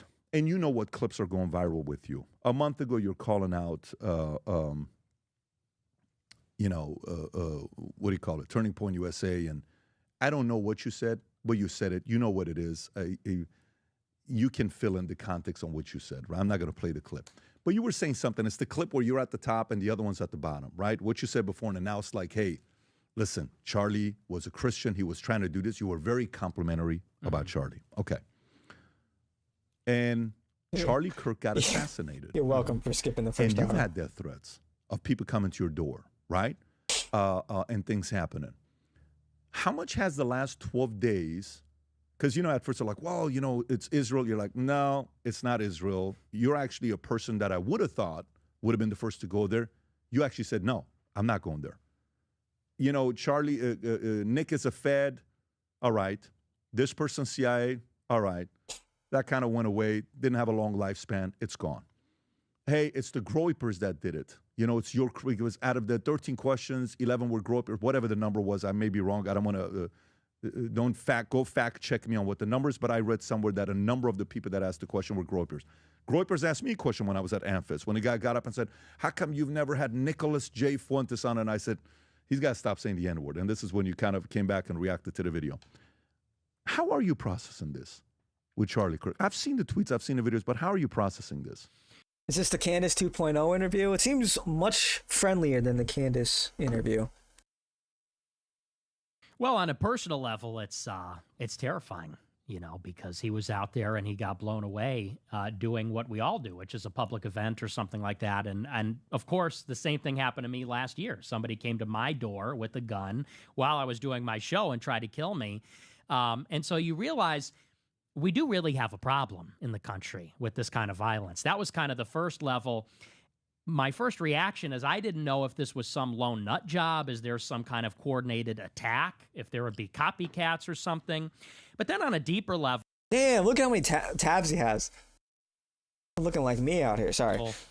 And people are calling me a hypocrite because I had complimentary things to say about Charlie. Even So we got to get rid of Charlie, call Tyler Robinson, we need the best. Yeah. No, he was my adversary in politics, but I don't see it as a contradiction. I disagreed with him. I still disagree with the things he said. And my views on him from a professional point of view hasn't changed. What I have processed is the reaction to the killing from all of his fans and from people. You see that millions of people were touched by his activism. And I looked at his activism in a very one-dimensional way, which is that he's pro-Trump, he's pro-Republican, he's pushing the talking points. We would call it Talking Points USA. That was kind of the joke. TPUSA Talking Points. Right, Talking Points. You know, his job is to go out there and sell, you know, the party. But seeing the outpouring of support, I mean, I saw a lot of young people that were emotional. Young men, young women going to the vigils and actually distraught. And I think they were distraught, one, because it was so evil what was done to him. To see that kind of violence was really upsetting. But also I think people were touched because Charlie Kirk, it does put things in perspective when a person dies. I don't believe he was a bad man. I disagreed with him. I didn't like his politics. But what I have come to respect about him is that he was a very hard worker. He was kind. You noticed that when he talked to people he didn't like or disagreed with. He was open to other people. He changed his mind, even when he dealt with me. And he was never particularly nice to me, let's just say. But he was to a lot of people. And maybe more than anything, the thing that touched people the most was his testimony of his faith, that he believed in God. And, you know, I didn't like what he advocated for politics, but what he advocated for Christianity. That's the part that people are going to remember him for. That's the part that people, when they think Charlie Kirk, they don't think of the Republican debate bro.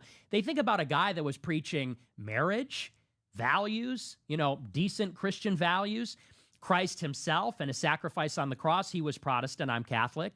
And when they held the memorial yesterday, I'm going to tell you the truth, I thought there were things about the memorial that were distasteful. But one thing that was exceptional about it is the way that the name of Christ was proclaimed to everybody. And I think that, you know, when you see someone die like that, the reason it's jarring for people is because we realize that we're all going to die suddenly, unexpectedly.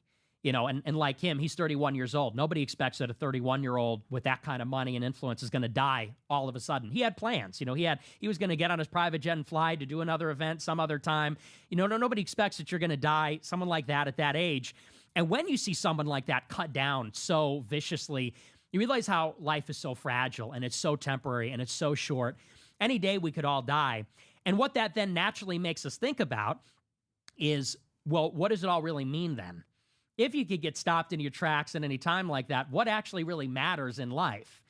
And what mattered about Charlie, when you see in the end, is it's not actually the times when he was maybe taking the piss and saying, what is a woman? It's the times when he was sincerely professing his faith, talking about moral virtues and the moral virtues that he lived in his deeds. And so to me, I guess it was a change in perspective, kind of realizing everybody asks the same question, how will I be remembered? You know, when we get unexpectedly killed or when we die or when bad things happen. And it's a challenge to kind of live every day thinking, could today be the day? You know, and what did I do on my final day? How did I act? Did I tell the truth? Was I courageous? Was I kind? You know, not just to my friends and my family, but also to my enemies. So I think it brought people to the center a little bit, centered in a spiritual sense. Did you at all watch it yesterday where you had moments of sitting there saying, shit, this was a good guy, man. Shit, you know, I wish I would have changed the approach with our relationship. Did you at all have that moment? I don't know that I would have changed my approach because politics is vicious, you know, and that's just the game. He was vicious to us. We were vicious to him. But I do think that I harshly judged him. I think when anybody dies, you feel that way. And I think especially since he died, you look at him and you realize this guy was not actually the worst guy in the world. You know, he was kind of my nemesis in a way. And maybe I was his on the right wing. But I realized that we had so much more in common than we disagreed with, actually. So do you think when you hear the statement, let's find a way to lower the temperatures, do you in your mind say, shut up with this lowering the temperature bullshit. Stop it. Lower the temperature. Do you know what's going to... Do you hear that message now and say, maybe we got to lower the temperature? Hey, maybe if I got all these young guys that are following me, how Christ-like am I being? What am I? This whole WWJD, I had a call with somebody 2 days ago. I won't mention the name, but also very talented and capable. Very. Person I believe in tremendously as well. And we also, you know, have had a challenge. But I said, listen, every time as I'm going through this, and I'm out there, I took my kids. Everyone's like, don't take your kids too. what do you call it? The Charlie's and Memo. I said, no. I'm taking my kids. I believe in God. I have faith. And if I move forward with fear, what a cat. I seem to eradicate the non-whites. No, we don't believe in that. We don't believe in that, Mesmer. No, we don't believe in that at all. Disavow.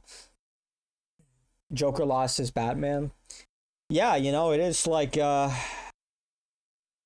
were foils, but, I think Charlie's faith was genuine. God, Mesmer, what are we doing here, bro? What are we doing? What are we doing, man? Howard, I'm a leader. I'm a leader amongst leaders. We're going to go there. They sit there proud. We're good. Of course, we make the investment for security and all that stuff, but we got to go. We can't change our life dramatically where we're seen as being cowards, right? We're never going to do that. This is America. It's the greatest country in the world. I'm going to do my part. My life has changed because of God, Jesus, America. I am the luckiest human being alive. That is my feeling, the vibe that I have, right? But when you hear the words, we got to lower the temperature, what's the first thing you think about? I think it's kind of just a wrong perspective on it because, I'm an intense person, and I think that this is a decisive moment for America. And, Nick Fuentes for president? Yeah, but dude, stop with, the fucking, eradicate the non-whites, dude. You've lost the fucking plot, man. We skipped 3 minutes when PBD rambles. Yeah. Man, what really set me, he's what yapping. Really made me beside myself He's is yapping, not necessarily all right. that someone killed Kirk, because there's a lot of crazy people out here that unfortunately do carry out acts of violence. It was that there were Charlie Kirk could have been president one day. You never know. Yeah, who knows? Maybe in another 15 years or so. He really built a pretty large following, an empire. He really did. He built an impressive apparatus. Who knows? 100,000 liberals who are in their right mind that were celebrating, that were glib about it, that crashed vigils, that danced, that laughed, that mocked it, that said it was a good thing, he deserved it. And you realize that it is a battle between good and evil. And this is critical right here. We are not, do not give in to the worst impulses. We are not the violent ones. We are not the hateful ones. We are not the ones wishing the worst on our political opponents. Never lose sight of that. I'm mixed race and trying to save the whites, and here you go. Yeah, I mean, that's not me saying that stuff, It's somebody in Twitch chat. Barack Obama had massive support and he wasn't qualified. I believe Joe Biden was the worst puppet president of all time. He has the brain of a goldfish. Yeah, I think one of the things about Joe Biden, it's people need to realize, I mean, it's the obvious question. If Biden's not all there, who's running the country, right? And it's all of these appointed officials and the bureaucracy. And you'd hope people would have kind of put 2 and 2 together. But a lot of, that's what you meant. Yeah. Okay. I just want to make that clear. I disavow violence. I'm Catholic. I love everybody. Yeah, we're not about that shit. That shit's freak behavior. We're not calling for violence here or anything like that. You never know who some of these trolls are in chat. I know people are trolling and pretending to be different races, catfishing when they're trolling. Yeah, I know. I know. It's irritating. But, that comes with the territory, And I don't believe that when you're fighting evil, you lower the intensity. I think that we must very intensely fight evil because we have to win. If we lose... This is so funny to me. the Minect. Was this part of the deal? Hey, I'll have you on if you join Minect. Was that what's the deal with this? What's the story behind this? And by we, I mean decent people. They're going to hurt us and they're going to destroy the things that we care about. So for me, it's not necessarily about intensity. Temperature, I would say intensity. I think we should all fight for what we believe in intensely every day. I would change it and say it's really a question of love and hate. Yeah, there you go.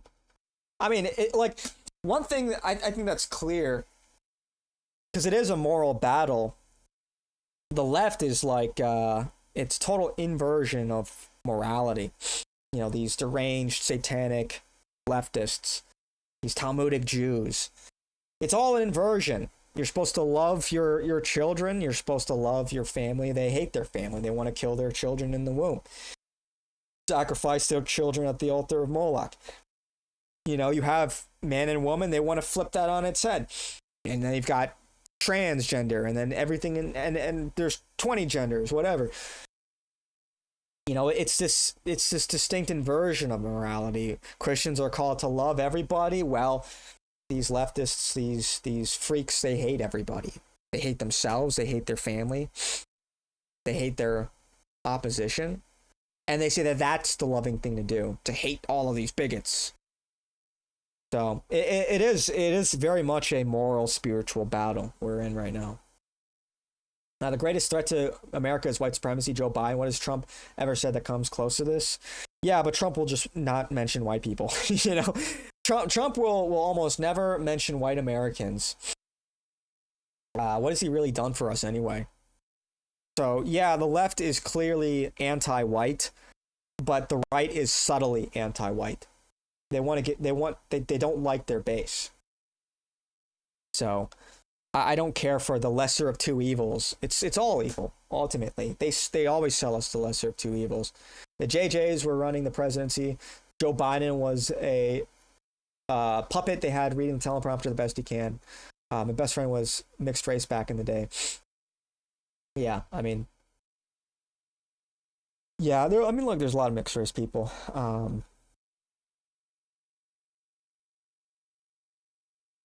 Anyway, we have to be careful that turning down the temperature doesn't mean compromising the truth. Not that PBD is saying that. Yeah, it's like... I don't know. It's almost like an oversimplification of the problem to say it's just a matter of emotions or just a matter of rhetoric or how we feel about the problem. It's like... We have a legitimate problem, okay? Our grievances are legitimate.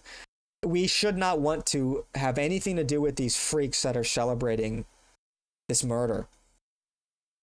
Like, so in that sense, like, what does turning down the temperature mean? Does that mean we don't try to cancel these freaks that are doing dances on TikTok celebrating Charlie Kirk's murder?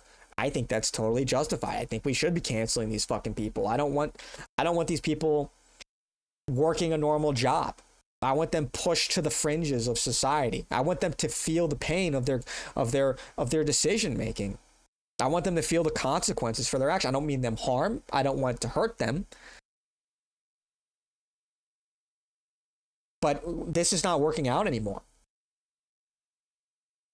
So what does that mean? Turn down the temperature. Like, we're not calling for violence. We've disavowed violence consistently. We continue to do so. That's the crux of all of this. So what does it mean? What does that mean to turn down the temperature?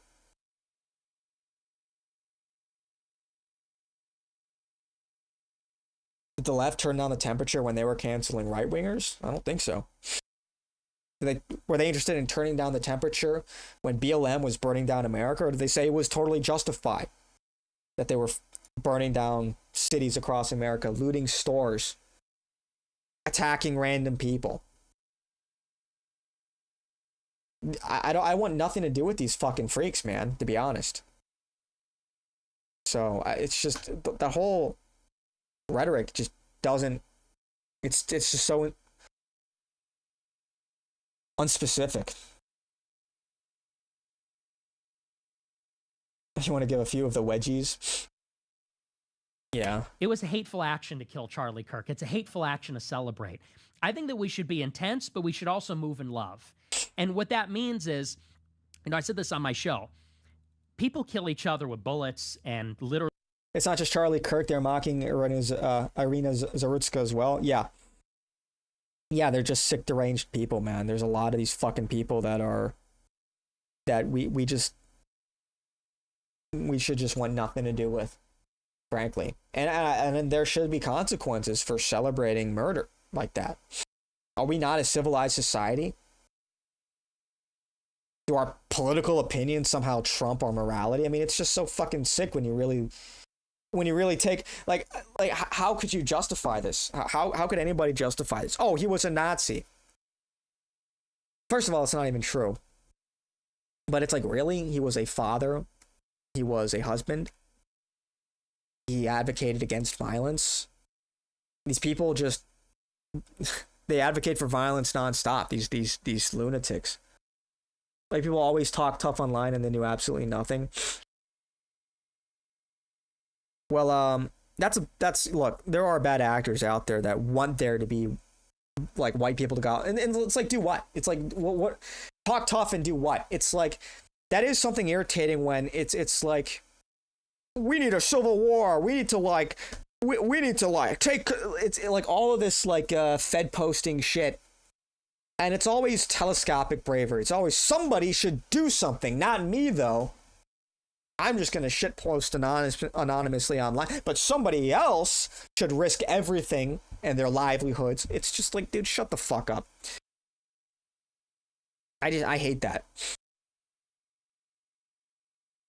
The tough guy talk. It's like, first of all, you will do nothing. And that rhetoric that you espouse could get somebody in a lot of fucking trouble. And that's not what we're about. We're not about this wanton violence. Like, oh, somebody should like burn. Like, for what purpose, though? What's the plan? Like, these people say we need a civil war. It's like, do you know what that looks like? Do you know what your life would look like if we were in a civil war? And every time you step outside, Palantir might send a fucking, a drone the size of a fucking bottle cap, like straight into your fucking forehead. Like, do people really understand what a civil war looks like? You can't trust your neighbor. A breakdown in logistics. No more running water, no more electricity. No more working hospitals. You don't know who's on whose side. It's not like everybody's like, okay, let's all get together. Let's draw the line in the sand. It's red states versus blue states. It's like, dude, people have no idea what they're talking about. So, Shiloh Hendricks, the bike theft nurse. Yeah, dude, every day there's a new case of this just like ridiculous, incessant violence. Every day. And so, white people are really pissed off, and justifiably so. But we're better than savages. We're not savages, actually. We are civilized. We're intelligent. And we have empathy. Don't forget who we are. No video games. Yeah, Daniel Penny, yeah. Yeah, life is not a video game. Life is like a video game. Yeah, it's just, dude. Yeah, people just... some of them are feds. There is Fed posting going on. But frankly, I haven't seen a ton of Fed posting. Maybe it's just because I don't follow a lot of... But I haven't seen a lot of cases of, like, right-wingers going out and, like, say, we gotta burn down a fucking... I haven't seen much of that at all. I have to agree with Nick. I have been touched by how, like, this outpouring of love that just in general the right wing has really put out. Has put forth following the assassination. It's inspiring. It reminds us of who we are, reminds us of what we're fighting for. We're fighting for a people, we're fighting for a country, a history that is one grounded in love, in morality. That's who we are. That's what America is. That's what white people, so as a civilization, have really largely been about, sort of distinctly from other civilizations. White people could have gone to the corners of the globe and wiped out native populations, but they largely didn't. And there were wars. I'm not saying white people didn't do bad things, but there was a serious attempt to integrate people into society. We didn't kill all the Aztecs. We, you know, the colonists didn't kill all of the Native American tribes. Could have. They easily could have. They could have absolutely fucking steamrolled them. But they didn't. So, we're for Bill M and Antifa. I think we need an ethno-state probably. That's just the same conclusion that Israel has come to. I don't know how realistic an ethno-state is. I think we just need... Let's start with turning off the spigot. Let's just start with ending immigration into the country and deporting millions of people and see where we are. Tens of millions of people. I don't think an ethno-state is realistic. I think, look, some amount of diversity is tolerable.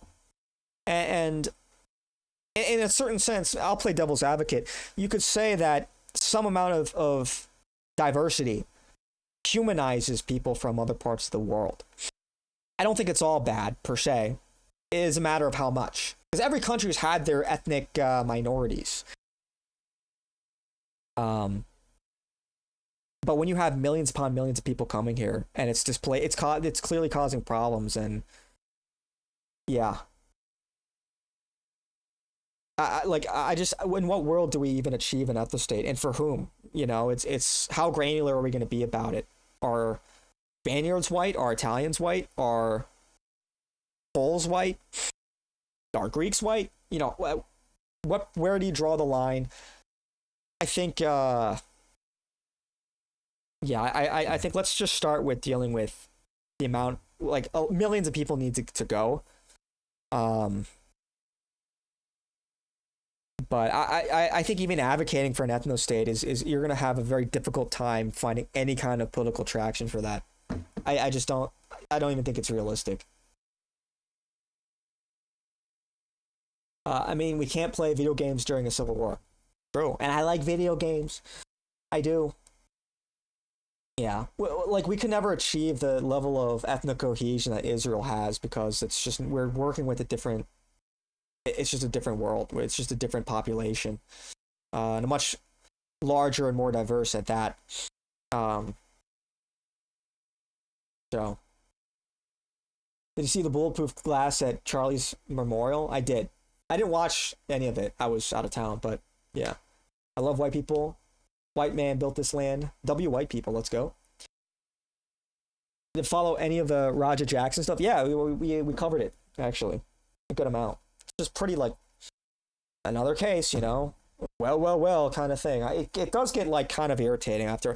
It's like, at a certain point, it's like, once you reach this, like, the conclusion, it just feels like, okay, yeah, we get it, you know?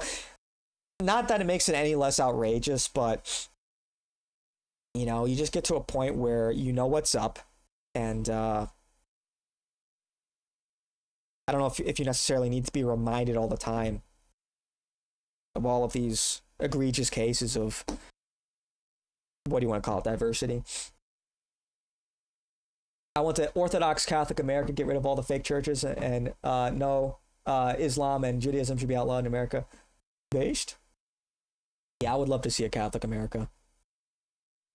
You know, I was thinking, like, when I was on my trip, it's like, you know, all my friends are like, or not all my friends, but this particular friend group, like, they're all, like, atheist, agnostic, turbo-libs.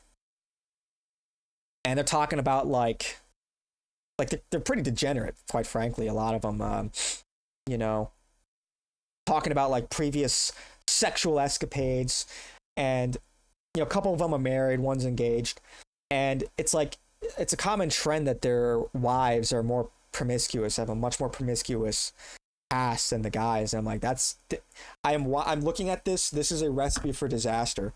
You know, I'm looking at these dynamics, and bro, it's yeah, I was about to fucking crash out. Anyway, in the end, it didn't work for BLM and Antifa. People have forgotten the rioting. That's why, whether or not there was Fed/deep state involvement, I wasn't thrilled with January 6th. Yeah, January 6th kind of gave them exactly what they wanted. You know? There is something romantic about the idea that we, the people, could stop the count and go in and like, yeah, that's like what like in a certain sense, I have to pick my words carefully here. That's like the promise of America, that the people could rise up and overthrow a tyrannical government. But how that shaped out, the organization clearly wasn't there. It was a bit of a catastrophe, and it kind of handed the left a lot of ammunition. And, and frankly, the right wing did nothing. The right wing, Trump, and granted, he pardoned them eventually, 4 years later, but they rotted in fucking prison. How many people's lives were ruined? And these are people who went to bat for Trump, his most staunch loyalists, and they were fed provocateurs and all that. But the bulk of the people there were there for Trump, and he just fucking sold them out. What a betrayal, man. The globalists really want to turn the United States into South Africa. Yeah, it's too late for an ethno state now. We're cooked. Melo's running from the bears. I did see a black bear. He was chill, man. I saw a couple bears, but I was like 45 feet away from this bear. He was just eating berries. I'm like, damn, look at that guy go. Just living his best life. He was just moseying around. There are blueberries everywhere. Damn. What a beast. What a physical beast right now. Such a physical beast. He's just moseying around, eating thousands of berries. What a life. The cuckoo boomers, yeah, L boomers. Turbo libs. They're turbo libs. My friends that I went on this trip on. And bless them, but they are like just so naive and ignorant to the state of things in general. And they're very educated. Very educated. They're very bright. Half of them have advanced degrees, PhDs in STEM engineering. Went to elite universities.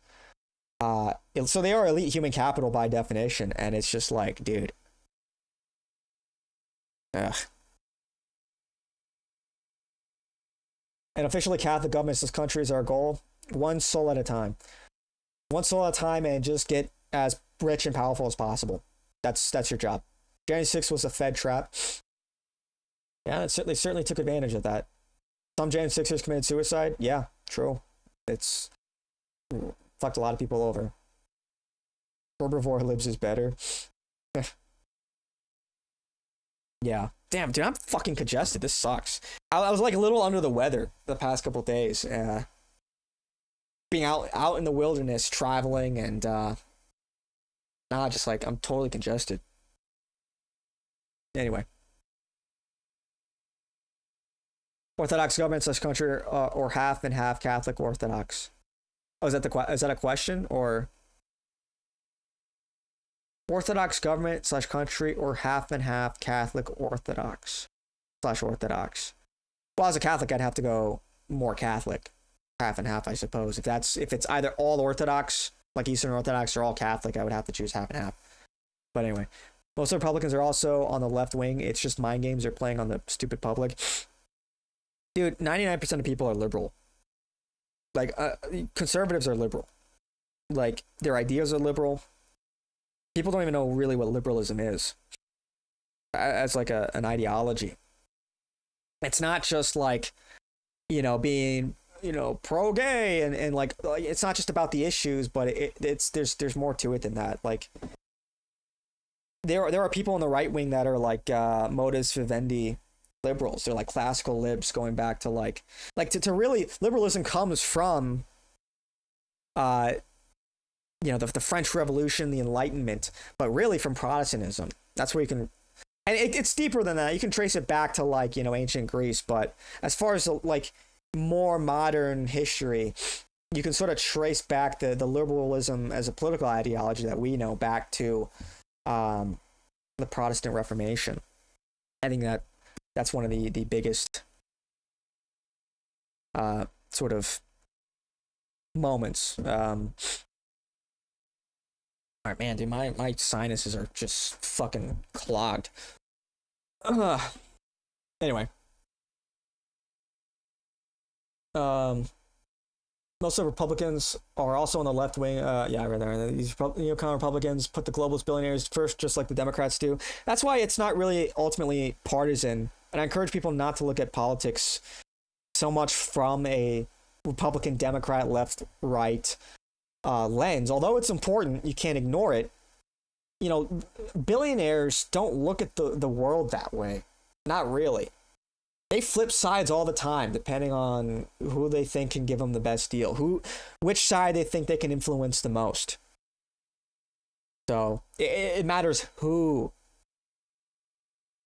running the country, who's influencing politics, not so much the ideology. The ideology, the lens is in a sense, it's secondary or tertiary to identity. Who are these people? What do they identify as? What's their worldview? What are their interests? That's what matters. So, yeah. No, I'd rather have Orthodox by share a country with a bunch of Catholics. If ethnostate is possible, what about segregation? Yeah, I think people just need to be able to segregate. And, you know, it's the civil rights movement put an end to that. Like, you are not allowed to self-segregate, and you're supposed to, right? You have a right to assembly and association, so, but if you do that, you get hit with discrimination lawsuits. So I think segregation, the ability to self-segregate, I think is the best that we could hope for, at least in the immediate. But again, like, you know, I don't hate anybody. You know, let me make myself clear. It's like, you know, there are minorities that have played a big part in this country. This is not I'm not advocating we deport all the minorities if we could. You know, I think that, you know, there have been black people their roots go back hundreds of years. There are Mexicans who lived in Texas even before America was a thing, you know, and many of them are great people and they played a part in this country. So, you know, to an extent, diversity is part of the country. It's just obviously nowhere near the extent that they're making it out to be, and they're browbeating us. But, you know, anyway, this is all kind of, I think, self-explanatory, though. Or rather, like, I think this is all sort of well understood. And I didn't try to pet the black bear. No, I should have, though, right? I should have gone up to him. Think it would have been chill? You think the fucking wild beast, the 1,000-pound wild beast would have been cool with me going up to it and trying to pet him? I don't know. Kumquat bear. Yeah, it probably was Kumquat eating berries in a fucking fursuit. Did you hear about the 2 weeks ago the man in Arkansas was mauled to death by a 70-pound black bear? 70 pounds? Kind of small. Small guy. I was congested early in the morning and took an allergy pill. Yeah, dude, I'm suffering right now. I'd rather be around Catholics and Protestants and Baptists and Jews, Muslims. Well, yeah, I mean, look, I'm Catholic, so of course I would want to be around Catholics. Anyway. Murder each other and take their lives. We also kill each other by destroying each other's reputations. When we lie about somebody, when we gossip about somebody, when you go and actually do the examen of conscience at confession at a Catholic church, and you go through all the different sins, and you say, because you have to contemplate, you have to confess everything, every mortal sin, you have to confess all of it. So first you examine it systematically. Have I done this? Have I done that? And one of the violations of the commandment, thou shalt not kill, is gossip, detraction. It's attacking somebody with a lie, because that's a form of killing somebody in a certain sense. It's a form of damning somebody. And so I wouldn't say we need to lower the intensity, but we should always move in love. And by that, I don't mean some kind of like new age and move in love, very vague and non-specific. Totally, yeah. But I mean, we should want what's good for everybody. We should will the good for us, and also even for our enemies too, and for the whole country. And so that's why I said, my first reaction when I did my show, a lot of people said, well, we now got to go and kill two of theirs. They killed one of ours. Now we need to get violent. You know, now we got to go and pick up arms. How many's too many? I think there were, I mean, not anybody notable, but I think there were a lot of people that were thinking that. On the conservative side? I think so. You think so? I do. Are you saying groypers, or you're saying like, what part of that? Because are you saying groypers? No, absolutely not. You're saying just conservatives, period. I'm saying, yeah, I think that, I mean, do you think that after people saw Charlie Kirk get murdered, there were at least some people that said, we have to match the left? Perfect. I'm glad you brought that up. So my initial reaction, I'm a very bad person. Very. Initial reaction is vengeance, right? That's normal. Initial. But, you know, that's the part where, you know, there's certain people that will come say stuff about me. They say it all the time. You've got money from Assad. We don't do sponsorship money here. We haven't taken sponsorship money for 2 years. The only thing we take is AdSense, and that's what YouTube does. We don't pick and choose what it is, right? But they'll say stuff like that. Doesn't bother me, because it's like, you know, if you fight it, they're going to do more of it. So what are you going to? Oh, no, where's that's I'm going with this? Let me keep going. Nah, I'm good. I'm going to do your part. You know, I'm going to do. Maybe if I was in my 20s, I would constantly fight that over and over and over again. I'm not. To me, I also think there's a moment here, where we have a moment. I feel like within the Conservative Party, there's a lot of different gangs, okay? In a mob, if you go study the history of the mob with Lucky Luciano, when they created the commission, all these different families came together, right? It doesn't mean we're buddy. Hey, how you doing? You know, everything's good. That's not what that means. It just means, listen, at the end of the day, maybe the enemy isn't who we think the enemy is, okay? Maybe you and Charlie, 90%, I don't know, 80, 90%, you were on the same page. Is it worth us getting this nasty over the 10%? I don't know. I don't know. I feel we're at an era right now that I think all the voices matter. I think that's not really the issue. The way he frames this is like, okay, you agree with somebody on 90%. It's that last 10%. Well, if like, what does it really matter if it's just 10% versus people we disagree with like 90% on? What's 10%? It's like, but that's part of that 10% is really important. That 10% is the subversion of our country for the state of Israel. It's actually a very important 10%. It's not like all of the issues are of equal importance. You know, the fact that we agree with people on most things, but there are a couple key issues. I mean, this is how you get traitors among your ranks. And certainly, like, Charlie, asked that same question to Charlie Kirk. If he agreed with Nick on 90% of the issues, why didn't he have Nick on? So clearly, they thought that 10% was very important. Now, like, don't get me wrong, like, I'm not trying to downplay the tragedy, but let's not be, you know, let's not have this revisionist history of what Charlie Kirk was about and who he was advocating for, what his platform was, and how he treated Nick and America First. It was extremely hostile. Nick was persona non grata. He got kicked out of every single TPUSA event he tried to attend. You know, he called, you know, Charlie had nothing nice to say about Nick or Groypers in general. So this idea that, hey, maybe it's the 10% is not a big deal. It's like, I mean, yeah, when you compare it to the left, but that's not really the issue. These are critical issues we're talking about here. When I was a kid, I had a great school that was 1 mile away from my house, maybe a mile and a half at the most. I went there for the first and the second grade. That was mostly white grade school. By the time I got to the third grade, they decided they didn't want me going to a white school anymore, and I was bused to a black school outside of town. The school was about 7 miles away. Your parents made that decision? That's crazy. Who made that decision for you? Why? The fuck? Anyway. Yeah, the guy in Arkansas was mauled to death by a little 70-pound black bear. Just imagine what if one... Yeah. Damn, dude. That's crazy. Bears are dangerous, in case you didn't know. And I think, like, I don't know what your aspirations are long term. Do you have any aspirations to run for office one day? Potentially. Okay, potentially. Do you think Charlie was going to one day run for office? Absolutely. Absolutely. And I said that all the time. I think you probably have some plans of one day running.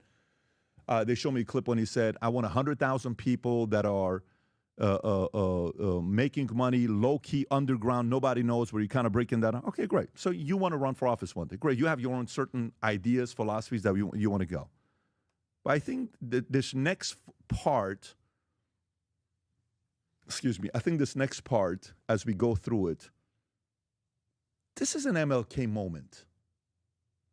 This was the MLK of Republicans and conservatives. Even though Martin Luther King was a Republican and his wife called Nixon to get some help, they didn't call back, and then he called John F. Kennedy. She called, and then that's when they flipped. I'm going to be a Democrat, and then next year, and then you got Barry Goldwater, and the whole thing is a mess.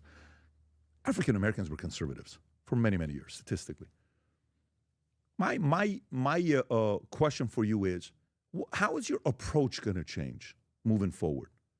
Are you still planning on going all out, aggressive, because you said love and hate, right? Are you still trying to go with that part? Like yesterday, Trump said something, I don't know if you caught it, you probably caught it, when he said, I hate my enemies. I hate my enemies.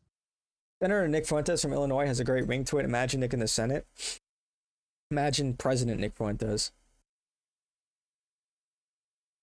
Yeah, it's almost, it might actually be better if Nick doesn't run for office, because I think, first of all, how realistic is it that he could win? Maybe. Anything's possible. But all of the clips of him saying polemical stuff is going to come up. It'll be tough, just strategically. I think it would probably be better if he simply endorses candidates and sort of assists in campaigns from afar. Because you always, because then you run the risk of losing, and you don't want to lose. That's bad optics to lose. So it might be better if he plays more of an advisory role, continues to do what he's doing, essentially. I think that's probably where he's most effective, unless it comes down to like the actual presidency.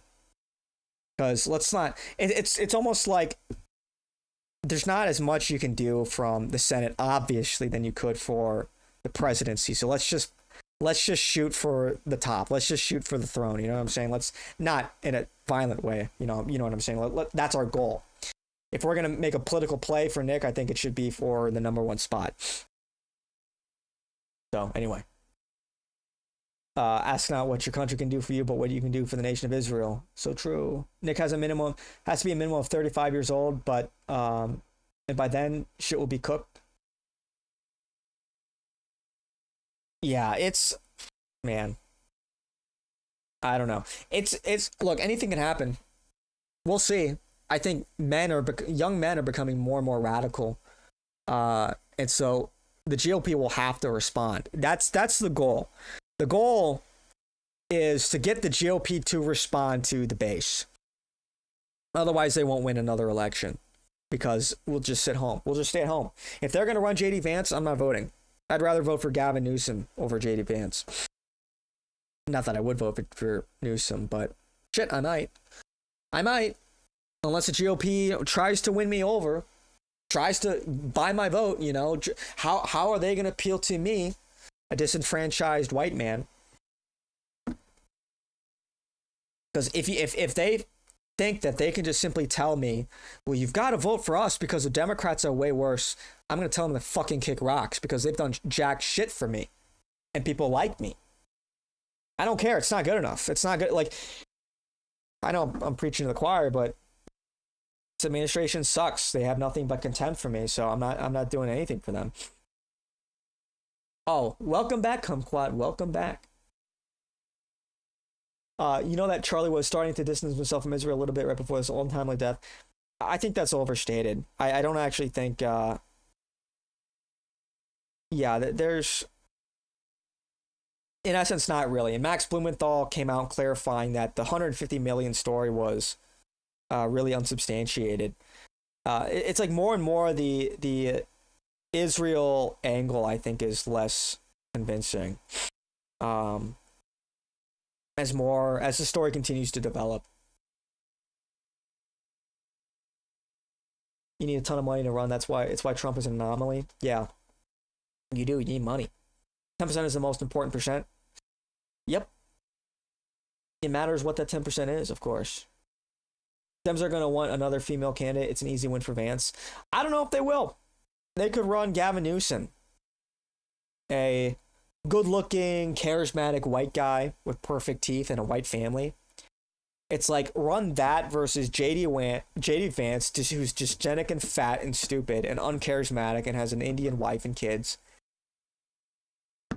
Yeah, I think, like, as far as optics go, you think Newsom was the right-wing candidate. JD Vance is a boomer pick. Nobody under the age of 35 is voting for him. Nobody rates Vance and Gen Z. Yeah, Vance sucks. Nobody likes him. I spit on Vance. The government bused me to a black school outside of town. Oh, it was the government that decided that for you. That sucks, man. Yeah, it's shit like that needs to end. You need the freedom of association. A lot of W words today. Hello memo. What does that mean? A lot of W words today. You wake up and you've already pissed me off. What do you mean? What? I don't know. Erica's probably going to come talk to me afterwards. Change my mind. You got to love the guy that he talks like that, right? You guys got a little bit of that similar style of things that you guys do. But I do think deep down inside he's loved today. I do think he's loved today. What's going to change about your approach? Anything?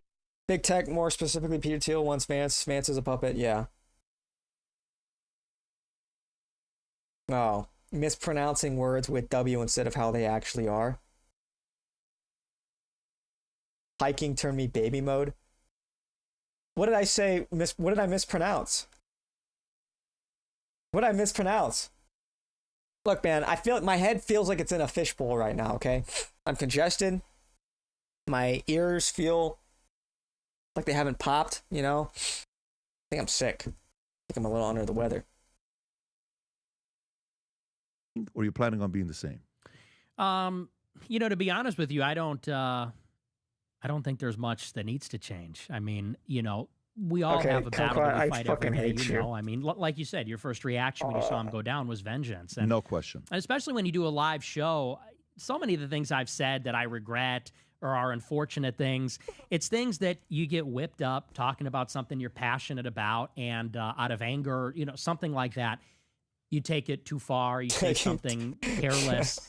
And so, to the extent that it's a reminder of our mortality, I always try every day to keep it truthful, and to make sure that it's coming from the right place. I don't think we should be emotional. I don't think anger, and I agree with you, the chart that you showed, we shouldn't want to be angry. We should want to be prudent, and we should want to be thoughtful, and we should want to act out of rationality as opposed to emotion. And so to the extent that Charlie Kirk died, how it affected me, I'm going to try. I predict they run JD Vance and we get Gavin Newsom. Gavin Newsom will be like Joe Biden on steroids. Biden wasn't that bad. Biden was not that bad. And look, they're gonna try to tell you that Newsom is like Biden on steroids. Frankly, Biden was not that bad. It was certainly better on Israel. What are we getting from this administration exactly? Because they made it sound like Biden would be the end of America. It would be total communist dictatorship. I mean, yeah, like, I didn't like Biden. I don't think he was good, but I'll be honest, man, I think Biden is better than Trump. Can we get Biden back? Can we get Biden, please? At least Biden was constrained by his base. He couldn't go full on Zio shill the way Trump has. Biden didn't put forth, like, he's not pushing in Netanyahu's chair. He did the sign of the cross. He did the sign of the cross in Netanyahu's face. So, yeah. Don't get me wrong, I'm not going to vote for Newsom. I'm, like, ideologically very much opposed to his platform, of course. But I'm just sick of being told you've got to vote GOP no matter what. Otherwise, you get Stalin 2.0. It's like, do better. Do better. Pick a real candidate. JD Vance, Yeah, fuck you, JD Vance. You suck. Can we look at U.S. demographics? Age under 30. Yeah, we can look at that. Is Kumquat.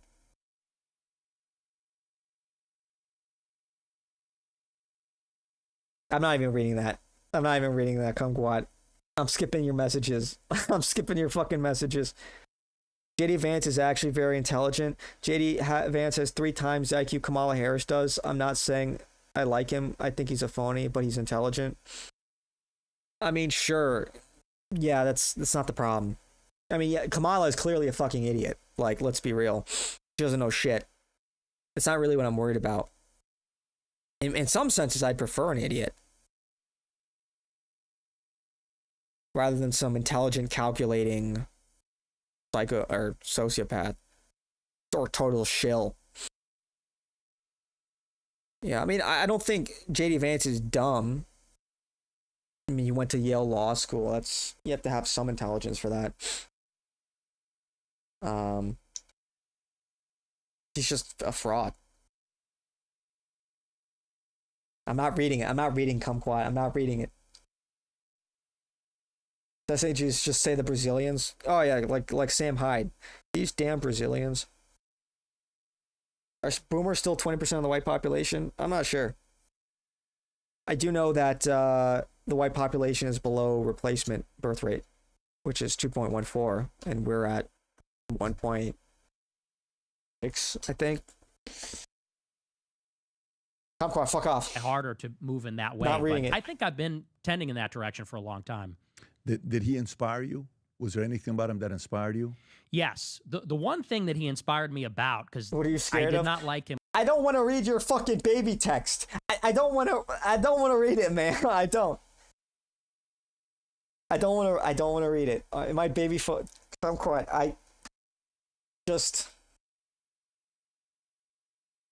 Violence. Violence is what I'm thinking. We don't know what the U.S. will look like when it's time to run Nick Mandup as mafioso of Chicago. I mean, I hope not. I generally lean more towards things will just continue to slide down. You know, things will kind of continue to get worse and worse and worse, and it'll just like Chicago will look like Johannesburg or something sooner rather than later, and we'll just look around like, how did this happen? I don't think there's going to be some big moment where that kicks everything off. Yeah, it's hard to predict the future. I thought Biden was horrible. Biden was the most anti-white president in the United States has ever had. I think Obama was worse than Biden. Obama was way more anti-white than Biden. But what's worse? Like somebody that you know is a known entity, that you know is anti-white, or somebody that promises to be your champion, to go to bat for white people, and then just like completely fucks you over. Oh, what's up, Zod? How's it going, dog? I'm back. I'm fucking congested, man. I'm gonna have to blow my nose in a minute here. Let me put a pause on this for a second. I need to find something you guys can watch so I can go like AFK for a minute. You know, real quick. What do we react to? Oh, I didn't see this either. I saw that this dropped, but we've got a lot of content. Again, we got so much to catch up on.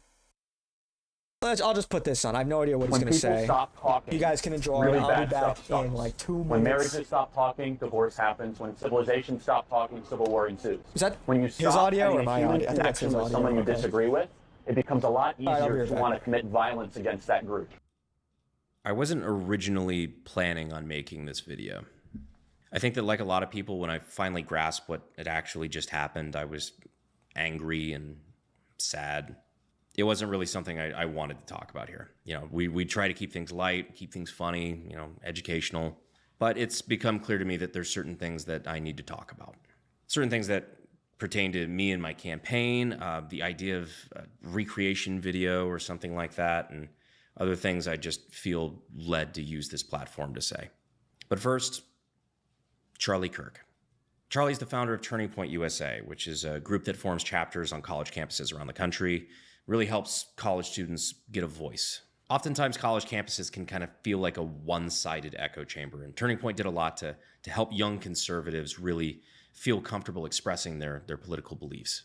Anyhow, the founder, Charlie Kirk, was well known for speaking on college campuses and hosting debates, things like that, using dialogue to reach this generation of American college students and giving them the resources to get active in their own communities. Fun fact, when I was in college, as brief of a stint as that was, I actually phone banked for Turning Point USA. They really helped me get involved in something that I believed in, but I really didn't know where to start. So I can credit Turning Point with giving me that start when I was young and didn't know where to go.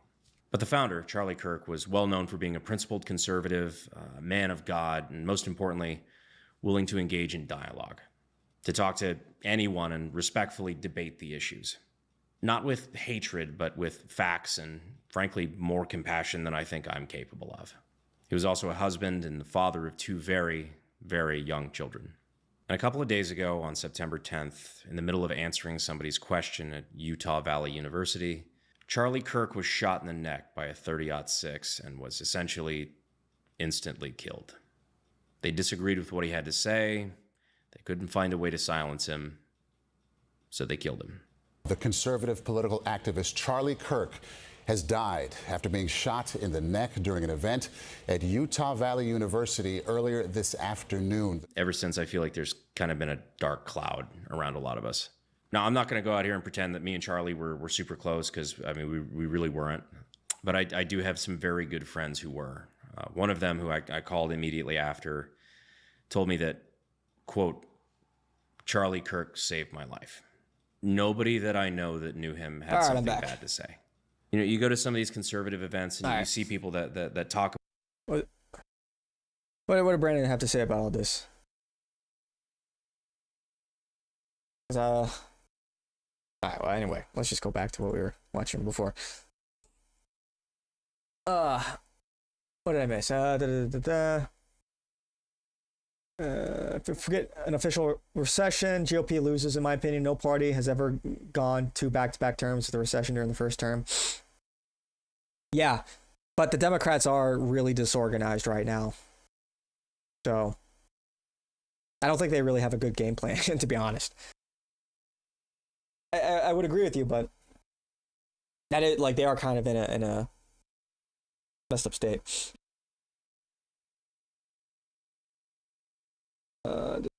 Trump is more anti-white than Biden. The greatest story never. Yeah. Mello is lazy. What are you talking about? I'm lazy. What's going on here? Slander. Did you listen to the Jimmy Dore podcast? It got canceled. It never actually happened. Yeah, Jimmy Dore canceled on Nick, which is huge L. Big L. I'm just sick of seeing Charlie Kirk hate comments everywhere. These leftists are unbelievably low. Yeah, they're sick freaks, and I want nothing to do with them. I think they should be pushed to the corners of society. I think a lot of people should lose their jobs for that shit. Because this is not a society that we should manifest. We should not want a society that glibly celebrates the death of a devout Christian father and husband over what political differences. We're supposed to be civilized, and we're supposed to be a civilized and moral people. And so people celebrating this kind of barbarism have no place in our society. I'm not wishing them harm, physical harm by any means. But there needs to be some kind of punishment. It's not right, and that's not how we should run our society. Anyway. And when he was alive, I'll be honest with you. The one thing that inspired me is this guy was a workhorse, and I respect that because I have a hard time with discipline. Joe Biden was trying to import all of Africa as fast as he can, at least his puppet masters are, and now Trump is importing half of India and a quarter of China. So, what would the ideal punishment be for these deranged leftists? Well, I think certainly them losing their job and being forced to like have really no levers of power, like no access to well-paying jobs. Essentially, you will be a cashier for the rest of your life, where you can effectively do no harm. That's at best. Some of the more deranged ones should probably maybe be in like some people. Frankly, we need to reopen insane asylums. Like some of these people are genuinely not well. Like they're mentally ill, and they're likely a danger to themselves and the people around them. And so I just think some people should be in some kind of asylum. Yeah. I think we can start there and see where it takes us. Like, you should get canceled. Straight up, you should get canceled if you are advocating or celebrating political violence. I think that's totally fair. So, like, yeah, we have to understand, like, these people hate us. These people genuinely fucking hate us and want us dead. And Charlie Kirk was a moderate. He was like a normie conservative, normie right-winger, you know. And they celebrate his death. They're making t-shirts with his face as he was getting shot. They're making action figures of him getting shot. Stickers. This is who we're dealing with. They want us dead. They celebrate when we die. So maybe some of these people should be in prison, quite frankly.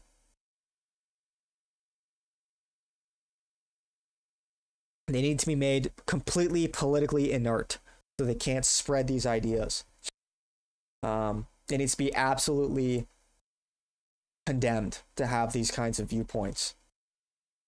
I think that's like the merciful way to look at it. There are people with more radical opinions, of course. I want to avoid violence, of course. I want to avoid killing people or anything like that. I'm against violence, unless it's justified in a state of self-defense, obviously. That's why I say, like, people do need to, like, prepare themselves for more political violence, and so get in good shape. Buy a gun, learn how to use it in case somebody tries to kill you and you have to defend yourself. Somebody breaks into your home or attacks you in your car. You need to be ready to go. That's who we're dealing with, you know. Kyle Kalinske and Crystal Ball think Pine Sap should be canceled. They're pretty sick. Yeah, they're freaks, man. Pine Sap. Fucking Pine Sap, bro. Pine Sap is like, he's just the most wholesome Chungus guy. He's just does Catholic apologetics. Who doesn't like Pine Sap? These people are just freaks. Celebrating political violence is reprehensible, I agree. However, I do believe trying to seek retribution is not a viable option, and it will inevitably lead to the degradation of social cohesion in modern society. However, harsh condemnation is generally, I feel, advisable. Well, what do you mean by seek retribution? Like I said, I'm not calling for violence. I'm not calling that that somebody goes and shoots. I'm not saying that. But, like, dude, these people celebrate. They want to cancel us. They want to ruin our livelihoods. And now that the shoe's on the other foot, they're gonna play the victim. Well, let's not be hasty now. Let's turn down the temperature. Fuck that, dude. These people celebrated when conservatives lost their livelihoods, when conservatives got fired for their jobs for wearing a MAGA hat. So what cohesion? We have no cohesion with these people. These people hate us. It's like right-wingers are constantly being duped to say, like, you know, to not use the levers of power to politically sort of disable their opponents. Oh, because, you know, these people hate us, man. They do. We need to craft a society. You have to understand, we need to create the pressure to mold society to how we want it to be. So there needs to be pressure not to say shit like this, to not celebrate political violence. Once we have the power, we need to use it. And again, I'm not calling for people to be killed or anything like that, but like, these people went out of their way to make these TikToks, to celebrate this, to show you who they are. I think there should be consequences to that. What they're doing is they're trying to hang the right wing by our own principles. That's what they're trying to do. Like with Jimmy Kimmel, it's like they're saying, well, now the right wing is trying to cancel free speech, but the right wing was talking about free speech absolutism. Yeah, and that was until we saw how all of these leftists, these liberals, you know, how they viewed the issue. They don't give a shit about that. They gleefully cancel our people on our side. That's the reality we find ourselves in. These people are not principled in the slightest. They do not share our morality. They do not share our worldview. They hate us. They want us dead. They will flip-flop. There will be no intellectual or moral consistency. They will simply use your own morality against us. That's what they're doing. They're using our own morality against us. Most of them are not Christians, but they will use our Christian sensibility, our Christian morality against us, saying, well, a Christian would do this. It's like, well, these people are not Christian. By and large, they're not. They detest Christianity. So they're not good faith, principled actors. Never forget that.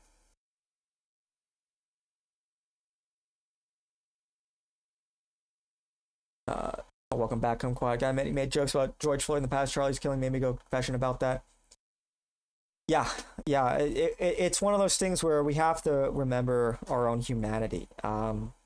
We all need to try to follow Christ the best that we can. You're also wholesome, Chungist. Okay, Come Quiet. Whatever. I can't breathe jokes. Yeah, I regret those. Yeah, it's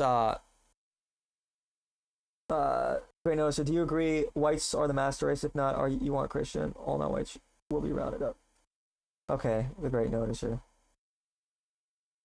That sounds like bait. They're trying to hang the right wing by our own principles. Yeah, and that's what they've been doing for a while. It's funny that now they're interested in talking about the Constitution. Right now they're gonna talk about the fucking Constitution, dude. The Constitution doesn't mean anything. Hasn't meant anything for a long time. It's like only when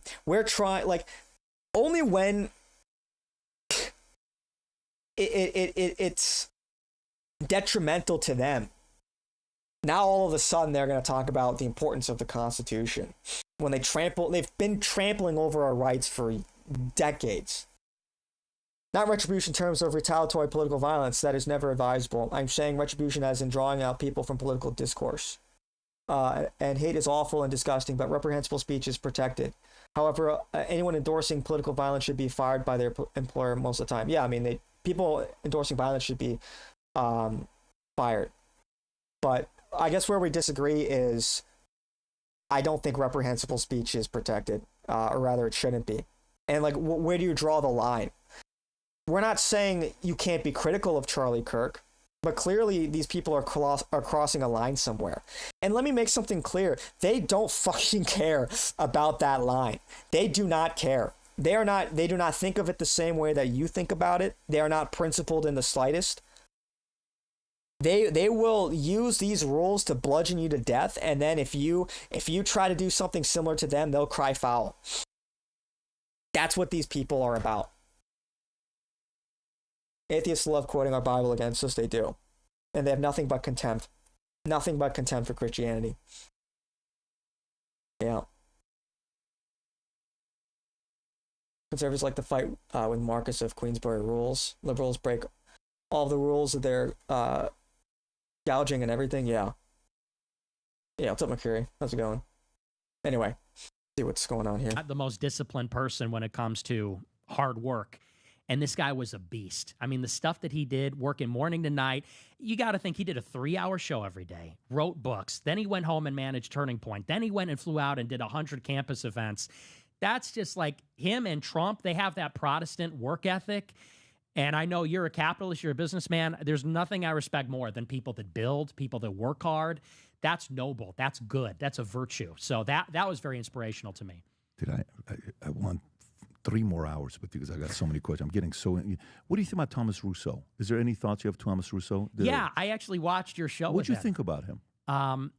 You know, I think he's very disciplined. Also, very composed, very disciplined. You're Catholic, W. Remove First Amendment protection from porn. That's a place to start. I don't consider porn speech. Yeah, porn needs to be eradicated, dude. It needs to be dealt with. It needs to be completely eradicated, and that's why we need to rethink morality. We've gotten so far from the crux of morality. We can't even agree that there is an objective morality in this country. It's like, so where do you go from there? We need, it all comes down to power. We just need good, faithful Christians in power that are willing to wield the power. So, yeah. Yeah, Mercury. W Catholic. I'm also Catholic. George Floyd was honestly a scumbag, though, and it's disgusting the way that the left tried to make him into a saint. It was the white liberal cop that got screwed by the anti-white establishment media. Yeah, I mean, yeah, like, it's a terrible affair that he died, but he was not a good guy, you know? He was not a good guy. I think that's like a fair critique. I don't think we should be glib about the death. But it's obviously ridiculous. Like, they were treating him as like some kind of saint when he was a drug addicted, violent criminal. And he was unrepentant about that, you know? Thank you, brother. I have some harsh disagreements with Fuentes. However, I think that someone like Luther was probably more problematic, which is a take that a lot of people probably don't like. Yeah, no, we don't like Martin Luther here. We do not like Martin Luther here. We are Catholic. We do not like the Protestant Reformation. But look, here's the thing. Here's my appeal. You might not like Nick, but consider this. He has undeniably brought thousands upon thousands of people to Catholicism. And that alone should tell you, I think, where his soul is. Every night there are like at least half a dozen super chatters in his show thanking him for pushing them to become Catholic, you know, for inspiring them to become Catholic. And I think it's this sort of grace, it's this sort of benefit of the doubt, this sort of charity that we should try to see in other people. You might not like Nick, but I think it's important as Christians that we try to see the good in other people and recognize that. And that, you know, you might have disagreements, you might not like his personality, but I think it's undeniable he's doing a lot of good work. George Floyd was a convict who was passing counterfeit money and overdosing on drugs. He threatened to kill a pregnant woman's baby during a robbery. Yeah, he was not a nice guy. Charlie Kirk was good and George Floyd was evil. Yeah, isn't that kind of the funny dichotomy, you know? And again, like, obviously don't agree with Charlie and everything, but I think he was a sincere person. I think he was a faithful Christian. You know, not perfect, but who is? Oh, hydrate? I ran out of water, dude. I ran out of water. The Jays used the Holocaust to break our pornography laws, Catholics, and put up a fight, but we were eventually overruled. Yeah, that's, yeah. No, they were the progenitors of pornography in America. Look at Al Goldstein. And look at what he said about pornography. You know, he was one of the biggest, like, grandfathers of American pornography. And he said, yeah, we do it because we hate, and I'm not joking about this. This is a quote. Maybe I'm paraphrasing. But he said, yeah, we do it because we hate Catholicism. We hate Christ. We think Catholicism sucks. That's what he said about it. Like, that's what he said for why they're pushing pornography, because they hate Christianity. Like, you can't make this shit up, man. It's like, it's just so sick. It's so sick and deranged. So, Mellow was okay. All right, yeah, I am kind of thirsty actually. I ran out of water. Damn. Here's my RNC 2024 Milwaukee Cup. That was a fun trip. Oh boy. Good memories of Wahe Guru chants and, you know, token politicians and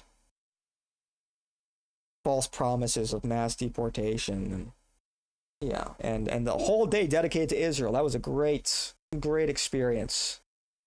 Love it. Vitamin C for you if you're coming down with something. Yeah, I drank a lot of orange juice yesterday on my flight. And I did feel better after it, but I need a little more vitamin C. I need to get my vitamins. Derek was an arrogant, negligent, egotistical tyrant who had no business policing people. Yeah, I don't know. It's not fresh in my memory. But either way, there was enough fentanyl in George Floyd's system that his death was ruled. Like, easily you could rule it as an overdose. Like, he had so much fucking fentanyl in his system. But that's does anybody even really... That's like such old news now, you know? Does anybody really want to like rehash the George Floyd stuff? I guess as a foil to Charlie Kirk, but Bella needs us in. Don't you start with that. Don't you start. One kumquat is enough. I can't take more than one. I had 2 kumquats for a while, and you were literally watching me lose my sanity in real time.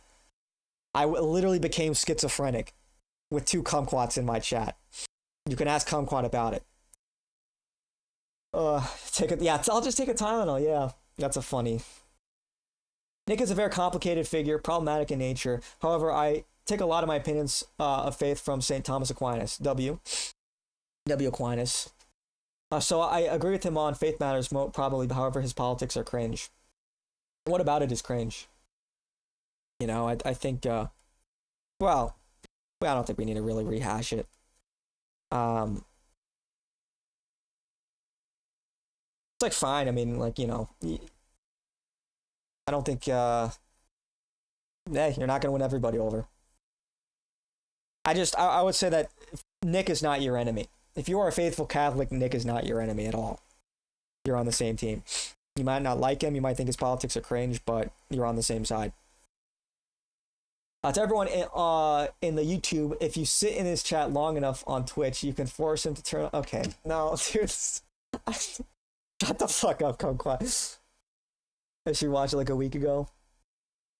You've turned off my stream 6 times now. 50. I just need to delete that. I need to delete that. How many channel points do you have, Kumquat? How many do you have? What's the number up to? I've been getting Zin ads on YouTube recently. Quitting my nicotine addiction and this channel might both be part of that. For real. You have 100K? Ugh. Fuck. Well, you could end my stream twice in a row if you wanted to.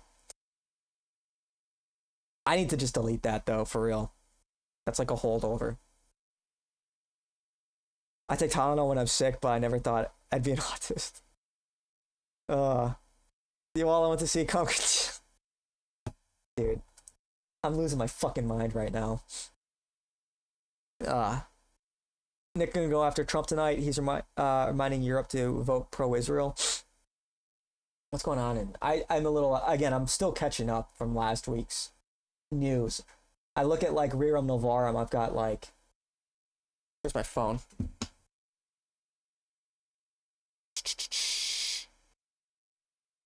It really is over 200. Wow. I am actually, like, 280 posts behind. So I'm still just catching up for being out in the fucking wilderness. Quote, I will not fall for Twitch. YouTube's bad too, but I need to switch to Kick. Yeah, I'm on Kick too. Hey, don't forget to follow. Hey, time to chill. Don't forget to like the stream, follow my socials on Twitch, Kick, YouTube. I think I put my X on there too, my Twitter. Don't Don't forget to like, comment. What should you comment? What's your favorite movie? I watched a couple of good movies on this trip. I need to add them to my list. There's some good movies. I saw Warfare. That was a good one. Very interesting. I saw Top Gun Maverick. That was a very fun movie. Obviously, when they're talking about the enemy is enriching uranium. I'm like, I wonder who that enemy is. Not very subtle. And then I saw The Professional. Classic. And then with my friend group, we watched Twilight. We watched the first Twilight movie. Never seen it before. That was kind of funny. That was actually kind of fun. You know, watching a shitty movie with your homies. But anyway. There was more change on Arma than there was in the news. You're fine. I felt like a lot happened. Like, sincerely. The AOC wasn't too bad, had its problems, but I think if we made minor reforms to it and integrated it, it could lead to a lot of good. However, it would be unconstitutional, and the principles behind it wouldn't likely get a lot of traction in the modern political environment. Yeah, frankly, man, I think our whole political system needs massive reform of some sort. And I think we'll get to a point where people will demand it. But we'll see. Anything can happen. You know, the long arc of history. Some people thought Rome would never fall. Kumquat is Mello's Batman. Yeah. Wait. No, he's my Joker. I guess I'm Batman. You watched F1 recently? Pretty good. Too many anime boob tubers on Twitch. Yeah, it's just a gooner. It's just, you get 2.5 minutes of like ads, which I just like, I want to kill myself. Not literally, but like, dude, it's so bad. Unskippable fucking ads, and they've been so aggressive in the ad block department. I just like, I can't do it, man. Your friend group sounds interesting. They are interesting. They're very I mean, they're very, very much normies, but they are very well educated. Good, you know, fun group of people. Good group. There's a movie called A Birth, a Korean film about St. Andrew Kim that I really want to watch if it's good. I haven't heard of that. I haven't heard about that. Everybody knows what anti-Semitism means, but most people still do not know what Loxism means. Is that Loxism? I don't know what that means. Did you see a Sasquatch? No, I didn't see Sasquatch. I have no ads. Do I not have ads? I think you're lying. You know, Nice tells me he gets ads all the time on my stream. I should have ads. If I don't have ads, something's wrong. George Floyd died from one overdose. Cop never cut off his airflow at all. Yeah, he just had so much fentanyl. Heart failure, yeah. I think he died from overdose. Like, sure, the knee probably didn't help, but even when, yeah, it's clearly it was an overdose. Mello and Kumquat are more like Ren and Stimpy. That's real crazy. You never get any. No BS. Is it because you're subbed? I think if you're subbed, you don't get ads. So it might be because you're subbed. Which, if you have Twitch Prime, you get a free sub every month. All you have to do is link your Amazon Prime account to your Twitch account, and you get a free sub. Anyway, just don't start worshiping Nick too much in case he turns out to be compromised. I don't think he's compromised, but I don't think nobody's worshiping Nick. You know, at least they're not supposed to. I don't think he's compromised. You know, it's like, yeah, if there's evidence he's compromised, we'll address it. You know, then okay, we'll jump ship, but so far there have been many attempts to discredit him, and none of them have been substantiated. So I'm still waiting for the day that like the big expose comes out that proves that Nick is compromised or whatever, but I just don't see that. So, you know, You have an altar to Nick in your basement. What does? Oh, okay. Yeah. Okay. Yeah. All right. You sacrifice a femboy every month on a full moon to protect him, as every patriot must do. Every patriot is called to sacrifice the femboys to protect Nick. You know, probably the hardest part about being a groiper. You know, but you got to do what you got to do, man. I don't make the rules. Even if it was, he was clearly having a medical emergency and his evil demon just stayed and kneed on his neck. Even if it was an OD. Yeah, I mean, certainly it's bad optics. I don't know. At the same time, to give him the benefit of the doubt, people say shit like that all the time, that they can't breathe. I guess you have to take it seriously every time, but yeah. It's bad optics, but he probably, again, he had so much fentanyl in his system, he probably would have died anyway.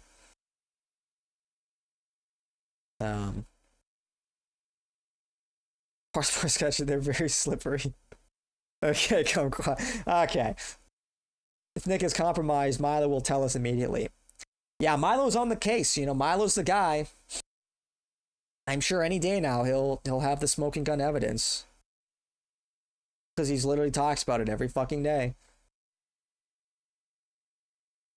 Nick is not a Fed. All jokes aside, Nick is again, if there's evidence that he's a Fed, let's see it. But it's always unsubstantiated claims. It's always. And that's just not how you do things. We don't deal in the realm of conjecture. We need evidence. Come to conclusions. So anyway. Have I ever been in a street fight? No. No, I avoid that shit, man. Like, if you're intelligent, you should try to avoid street fights. Don't put yourself in a situation where you're gonna find yourself in a street fight. You've been in a bar fight. I believe it. You need us in, good on you. You know, I've run into like fights with, you know, other kids and whatnot, but like not a full on like brawl, not a full on street fight. Yeah, just the best way to win a fight is to not get in one. Black people say they can't breathe as soon as the cop drives down the street. Yeah. It is kind of like a case of the boy who cried wolf, but I guess you have to take it seriously every time. I don't know. Again, it's the smoking gun evidence for me is the fact that he had enough fentanyl in his system to overdose by a pretty wide margin. So the best way to win a fight is to start it. Well, yeah, I mean, if you sneak one off somebody, sure. If you come up behind him and you know, hit him with a fucking chair when they don't see it coming, sure. Okay. But it's not a guarantee. You know, he could just tank it and then turn around and one tap you. You know what I'm saying? No direct front. Good advice, Kumquat. Good advice. Yeah, tell everybody get into a street fight. Yeah, great advice. Whoa. But I just don't like that type of activism. I don't know how productive that is. When is Nick going on Joe Rogan's show? Any day now. Right? Any day now. Also, one last thing on George. Addicts build up a tolerance that allows them to be able to do enough drugs to kill multiple people. So saying he had a lethal amount of fentanyl doesn't really say much. Maybe. But, I don't know. I mean, how do you gauge tolerance, though? Like, this is coming from the coroner, you know? So, frankly, I'm not familiar with the sort of his opinions as a Catholic. Is he more of a trad Cath, or does he affirm Vatican II? I would say he's not a trad Cath. You know, he recognizes the problems of Vatican II, but you know, he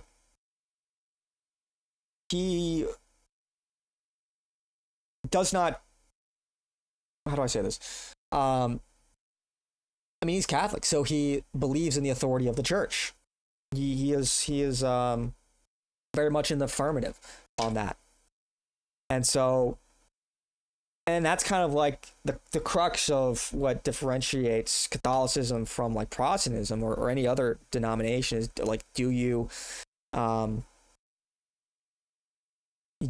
the knee to to Rome or not. So he is very much like he recognizes the value in the, and I don't want to speak for him, but being a long time, wow, I guess I'm big bro status now, a long time viewer and hearing him speak on this a lot, it's like he recognizes the value in things of like the Latin Mass and how there is something special about seeing the same ceremony for just about 2,000 years. Like it's like you're traveling through a time machine and it's a sacred ceremonial act. You know, but at the same time, it's like it is important. You know, there's a lot of benefit to hearing the gospel in your native language and understanding it, and ultimately, it's up to the discretion of the papacy. We are lay people, so we adhere to the rules that they set forth and defer to their judgment. You know, and that doesn't mean you have to like agree with absolutely everything or you can't criticize. But at the end of the day, it is to say that, you know, the Pope's the Pope. The papacy is the papacy, and we acknowledge that. So,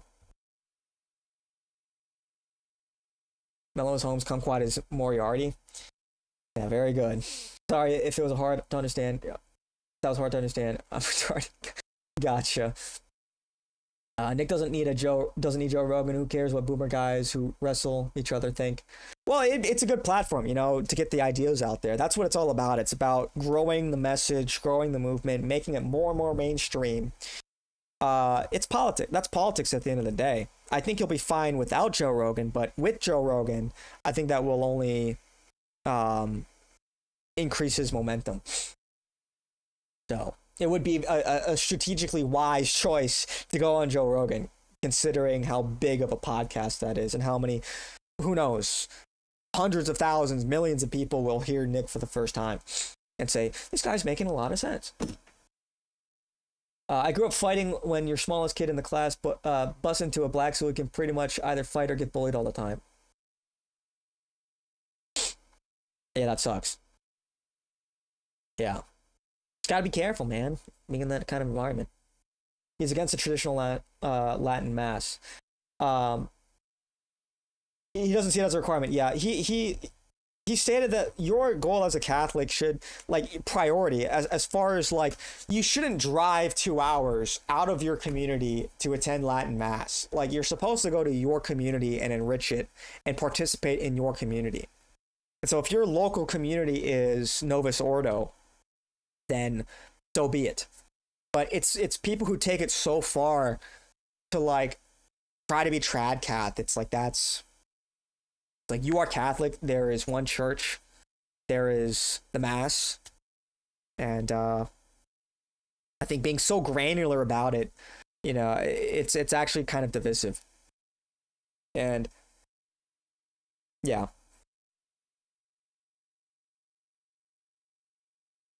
Yeah. Yeah, lethal dose for a non-user. Yeah, I mean, it's at this point, it's all old news. Yeah, could have done it better, sure, but I think George Floyd was the villain in the story. Could Derek Chauvin have done a better job? Sure. I think that's fair. But I don't think by any means George Floyd is somehow vindicated or redeemed because of that. The irony is that Nick's converts are more trad-cat than he is. Nick is a moderate. Yeah, I mean, like, it's like kind of the age-old cradle Catholic versus converts. It's the zeal of converts, you know? And I'm a convert. I can speak some truth to this. Like, when you're a convert, you know what life is like before becoming Catholic.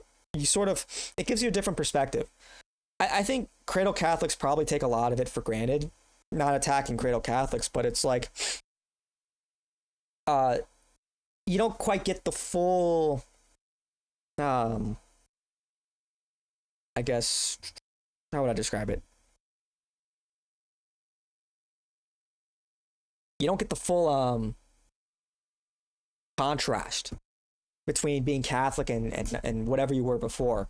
And so, because I do think it takes probably a little more go out of your way as an adult or as a whatever, a child, but on your own volition, seek it out. I think there is something to that rather than just kind of maintaining something you've always known. I think so in a certain sense, I think it for a lot of people, it takes more. There's more of a threshold for you to actually get into this, because it's a lot easier to passively maintain something that you've always known. That you were always Catholic. I am Catholic. That's what it is. It's all I've ever known, versus I'm going to seek this out. I'm going to go through RCIA, which is a process. It takes months. I'm going to go through, I'm going to get baptized. I'm going to, get confirmed, take First Communion, and just enter this world. And it's a very large and in many ways daunting world that you're entering. I think it takes some zeal. I think it takes a lot of energy. And I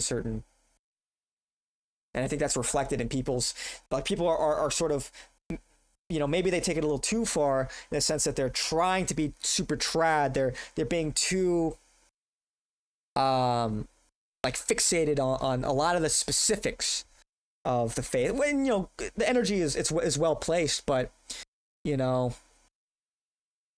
think sometimes part of it, for example, a lot of converts tend to maybe dwell too much on the sin, and you're supposed to obviously be against sin, but you can't let the burden of sin destroy you and lead you to despair. That's what Christ died on the cross for, is to, you put your sins on him. It's not to say that it's obviously not, sin is a grave matter, of course, but, you can't let it sort of break you down and lead you to despair if you consistently dwell on every single sinful infraction. So anyway,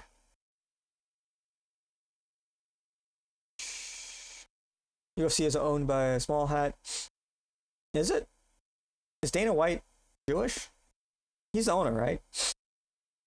I've heard from some old priests going directly against Vatican II, and that was pretty cringe. I'm glad that there's less common now, though.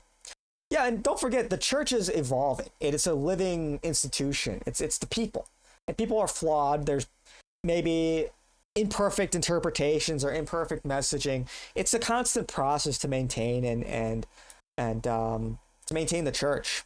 It's an immense responsibility. There's a lot to it. Just look at the Bible.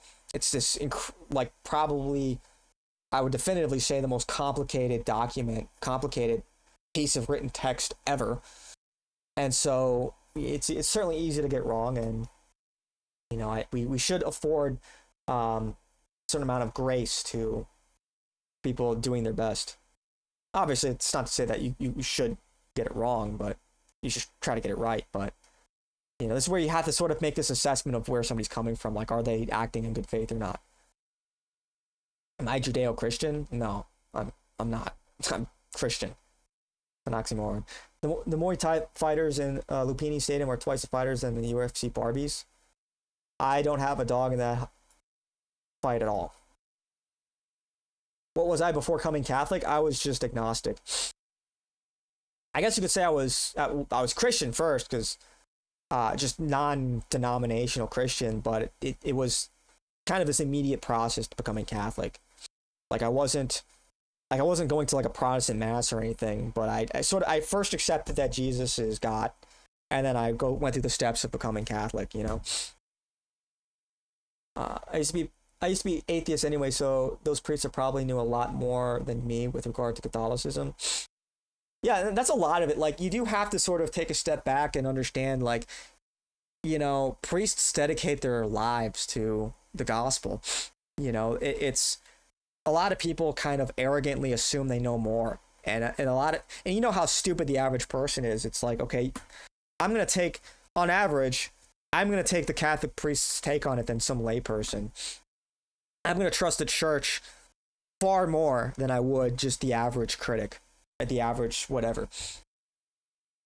Just on that alone, the fact that they go through seminary, that's on top of 4 years of undergrad, and they take vows of charity, chastity, poverty. So they're not like farming millions of dollars by becoming a priest. It's the opposite. So I'm so glad Nick isn't a delusional schizoid and thinks that Israel assassinated Charlie. And it's concerning how many people are so primed to hate Israel that they buy into these ridiculous conspiracies. And dude, a lot of these people were red pilled yesterday. It's like it's frustrating because it's like, where's the evidence? Like on Thursday of one of the last streams I did, you know, I kind of went through the potential suspects, right, of who could possibly be involved in this. This is before we even knew the shooter, before, you know, the confessions came out, the stories of his family and friends, before the Gray Zone article came out, or maybe right around that time. And it's like, and I remember saying, like, look, we are engaging in speculation right now. Let's avoid engaging in conjecture. Like this is all, and I sort of laid out what I think would be the angle if Israel did do it. But I said, but the evidence just really isn't there. I don't think it's by any means the most compelling argument. And again, this is before a lot of things came out. Now it's even more so. I think that Israel is less involved than before. Or rather, I think that Israel is less likely to be the culprit than I did a week and a half ago, just based on the revelations coming out.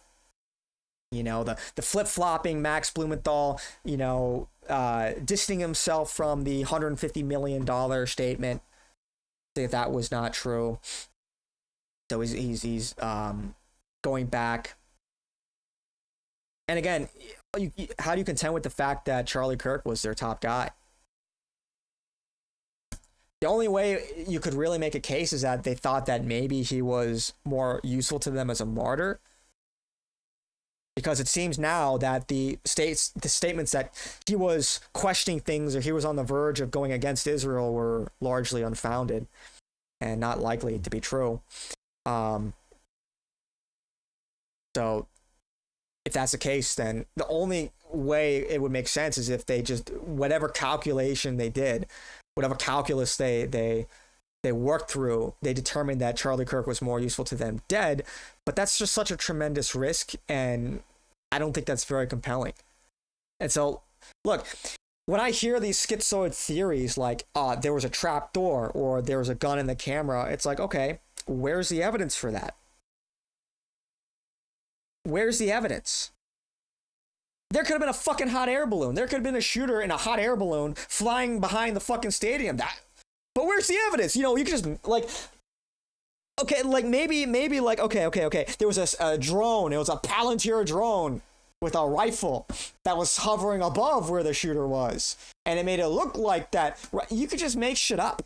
You could come up with any theory, but fine. But let's see the evidence for that. And the fact that day zero, people were definitively stating Israel did it because of some bizarre flight pattern. It's like, what are we doing? Like, his body's not even cold. They hadn't even caught the suspect yet. He was still at large, and people were saying, yeah, Israel did it. It's like, this kind of shit is like, it's frustrating because it's people have lost the plot. You have to allow the evidence to lead you to the conclusion, not the other way around. So it is frustrating. It's frustrating, and that's before you even get into the whole like potential bad actor stuff with like Candace and Tucker and all that. You know, why are they pushing it so hard? Anyway, I feel attacked by this. Hang on, chat keeps moving. I feel attacked by this convert mellow on the interwebs of all places. Wait, what am I attacking people? Would I ever consider being a cop in a black city? I don't want to be a cop, period. Dana is president, not owner. Oh yeah, you're right. It is Emmanuel or Emmanuel. I knew that. I did know that. You're right. Forgot about that. Am I a Buddhist Muslim? Me? Who? Was my dad Catholic? Yes. But I helped get him back to the church. Well, I mean, I guess himself, he brought himself back to the church. But we go, yeah. We both go to Mass every Sunday now. Great. How old when I converted? Officially? What, 27? Yeah, that's when I officially got confirmed. You know, I guess you could say nominally Christian before that few years, but yeah. They're all saying Nick got the call. He's bought and paid for. He sold out. Yeah, it's just so retarded, man. It's like based on... It's painful. It's actually fucking painful. George Webb is getting lit up by his audience for not blaming the small hats. He said he may get there, but the evidence isn't there yet. It's just like, dude... It's just like... Oh my gosh, man. It's like people just... I don't know. What else can I really say? What else can I really say? Like, my goodness, like, I know this might sound surprising, but like, yeah, not everything is the Jews, you know, not everything, like, it's like when they say low IQ anti-Semitism, this is what they're talking about. This is what they're fucking talking about when they say low IQ anti-Semitism. It's just like, yeah, like, again, being right wing or being based doesn't make you fucking smart. Ugh. I'm not turning my back on Nick for something Israel did or did not do. Yeah, it's silly because, again, the case is just not strong for Israel. It's fine to have suspicions. Sure, I have suspicions. I'll entertain theories, but, you know, am I going to go out there and say that this is true? I think you'd have to really... I think it's very difficult to make the case that Israel is the most likely culprit, let alone to go out and definitively say, yeah, Israel's responsible for this. I mean, it's like, based on what evidence? It's just, come on now. Let's not be fucking stupid. And I think some of these people are bad actors. I mean, look, some people were red-pilled yesterday and they're naive. Some people, I think, might just be part of the limited hangout. These conspiracy theorists are on the level of Sandy Hook hoaxers and flat earthers. It's just like, I think this is worse, quite frankly. It's worse because, you know, part of the optics battle is choosing your battles, right?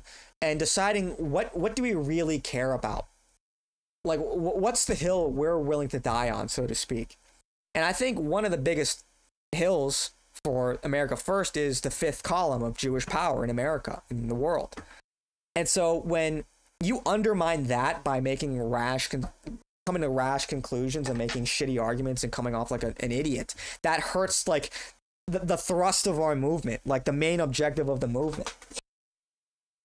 Like it's one thing if you have your personal thoughts on flat Earth or whatever, Bigfoot,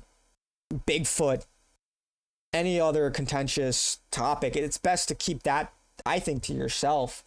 Know your audience and don't, you know, don't attach the political objective with this like conspiracy theory shit that is hard to prove. It's very high risk with very little return. It's like, okay, so let's say I'm a flat earther, which I'm not, but let's say I am, and I prove that the world is flat. What does that do for us politically? What does that do? You know what I'm saying? What does that do for us exactly? How many people do you alienate by making that your core issue when clearly we've got bigger fish to fry? Optics are so important. Anyway, you just have to prioritize shit, and people just like can't. That's why it's best if you get red pilled, spend a year or two and just lurk. Just lurk. Don't post. Don't put your opinion out there. That's what people should be doing.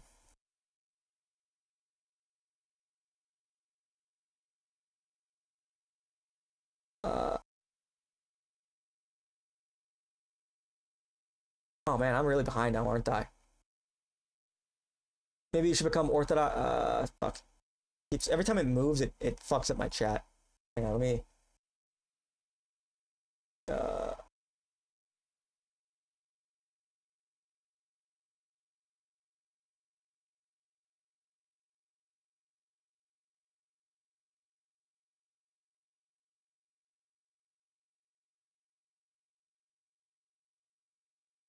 Maybe I should become Orthodox Christian like those who are being persecuted in Ukraine.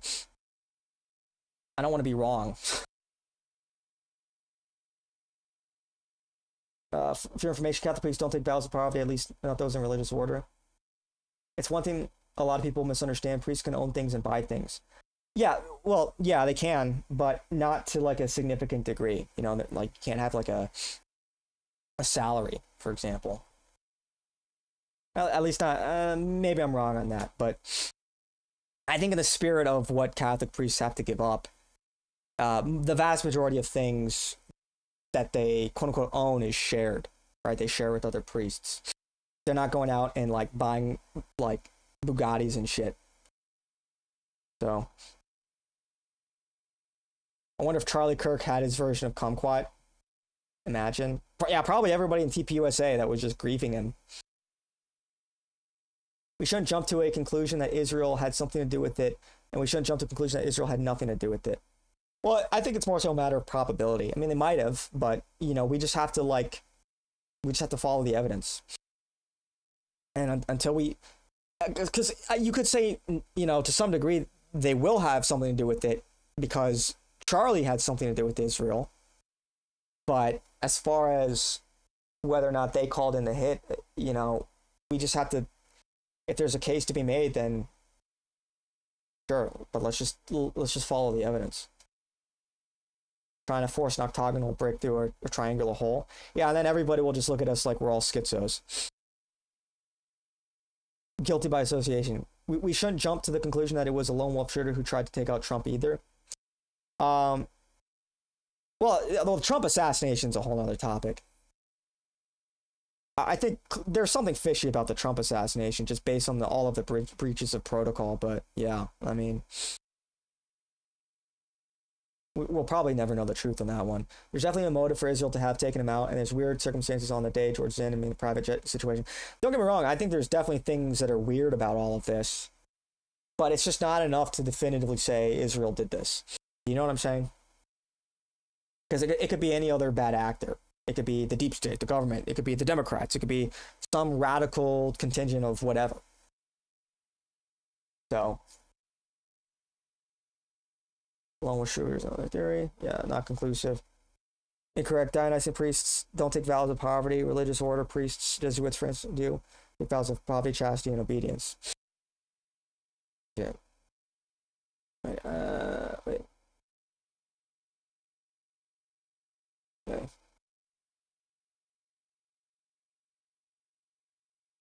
Some Zionist agents could have told Mr. Kirk or Mr. Nick that he's going to be next if you don't.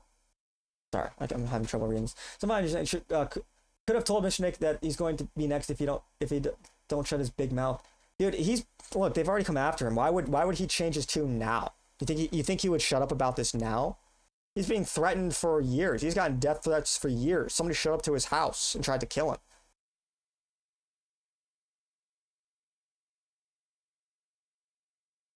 I've been away for a while, and Charlie Kirk was turning against Israel.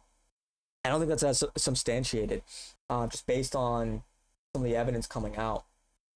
Like the apparently the 150 million story was not true, according to the person Max Blumenthal of the Gray Zone that published that article. And apparently Kirk had a book coming out in December talking about how Christians should observe the Shabbat. Doesn't sound like he's turning against Israel. And yeah, that retreat with Bill Ackman, apparently Charlie Kirk organized himself. So I just don't think it's a strong case to be made that he was legitimately turning against Israel. Um, 27 is okay. All right. Okay. Yeah, Unk. Okay.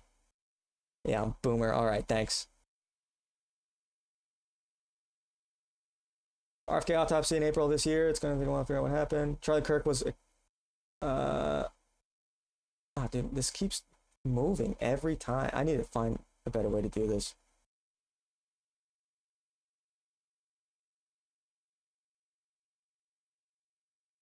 Okay, I don't think we need to call Charlie Kirk a cancer. No, I disavow that. Or rather, unless you're saying that from the point of the Israelis. I just don't think he was, I don't think he was really about to turn. I saw a video of a shooter from behind Kirk. You can see the projectile come from behind. I don't believe in a magic bullet theory that a 30-06 could penetrate 3 inches of, couldn't penetrate 3 inches of Charlie Kirk's neck. Yeah, I don't think there was a shooter behind him because the wound in his neck from the front looks like an entry wound. It looks like an entry wound. An exit wound is more violent. You would have seen a much more violent spray. I don't believe in that theory, that he was shot from behind. The real question I have, even though I have many disagreements with the positions espoused by Fuentes, is what is the best course of action to deal with common arguments that emerged during the Reformation? Advocate for research into these points via looking at things like the... just moved again. Damn it.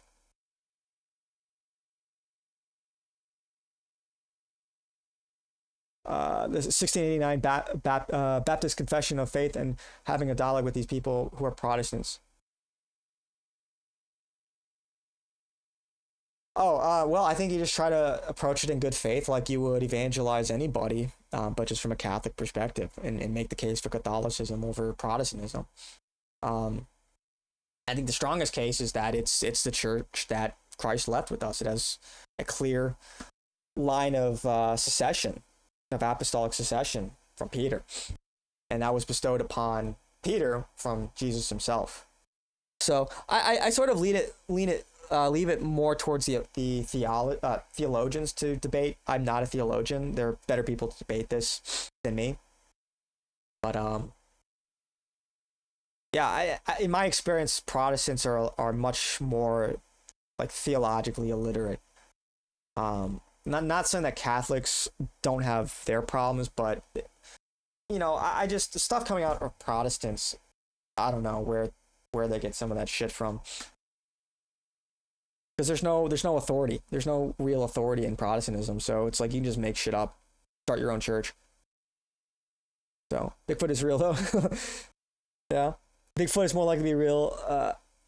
Dude, I've got to do something about this. Wait, let me pull up.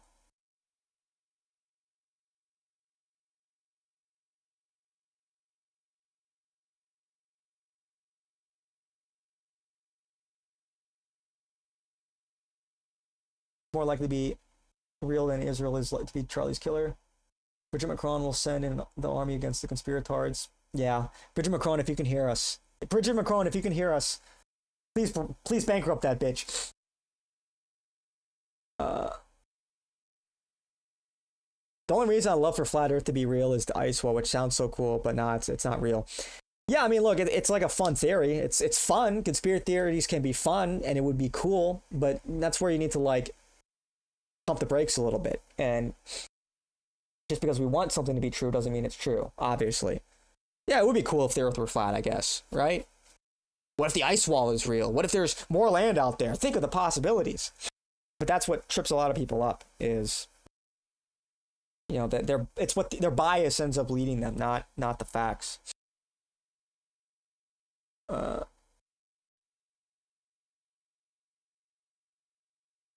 I'd like to send you the video of the second shoot if you don't know how to. I have to figure something out how to get this to work on YouTube. Yeah. We had people before Nick Fuentes got out of kindergarten. That's good. Boomer Waffen. Nick might have taken the threats more seriously when he witnessed the public assassination of his contemporary. I don't know, man. I think the assassination attempt on his own life from a guy outside of his home, it was a pretty serious ordeal. You know what I'm saying? No, I think he's a true faithful Catholic, and you know, he'll die for what he believes in. Like they've tried so hard to silence him. Why now? You know, I don't think he's sold out. I think that's, I don't think there's evidence for that. An enhanced version of the Patterson Bigfoot shows the feed a couple weeks ago, and parts of the Bigfoot really look convincing, like the definition of the back muscles. If it was a costume, it's a damn good one. My take on this is it's like, okay, it's cool, whatever, it's an urban myth, but how does it really change anything, whether Bigfoot's real or not, you know? Maybe you think it's real, maybe it's not, I don't know. I don't have a strong opinion on that. You could see the bullet come from the back. Okay, then where did the bullet land? If the exit wound is on the front, where did the bullet land? Where did it go? Because there was a crowd of people in front of him. So if the bullet came from behind, would somebody have gotten hit? Maybe it would have embedded itself somewhere in the scene, on the campus. See, I just don't find that convincing that was an exit wound.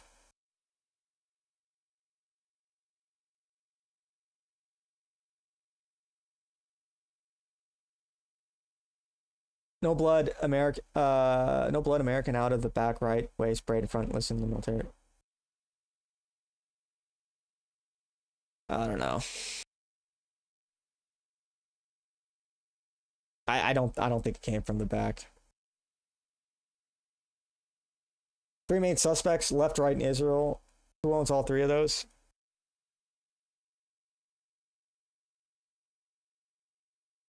Are we gonna pretend like there aren't millions of deranged leftist lunatics out there that are violent and want you dead? Did we forget that all of a sudden? When you see all of these TikToks of these like freaks that celebrate Charlie Kirk's death and are dancing and are calling for more violence, did we forget that these people are real? That maybe they're just there is a lone gunman that's totally zonked out of his fucking mind. Is that not a possibility anymore? Somehow that's also like only in the most like obtuse way is that also the fault of the Jews because of what they did to society or whatever, but that's not like what we're talking about here, clearly. So can you tell that Bridget Macron is a natural born woman? She looks like a woman. You know, maybe she's an ugly woman, but, you know, why do people care that much?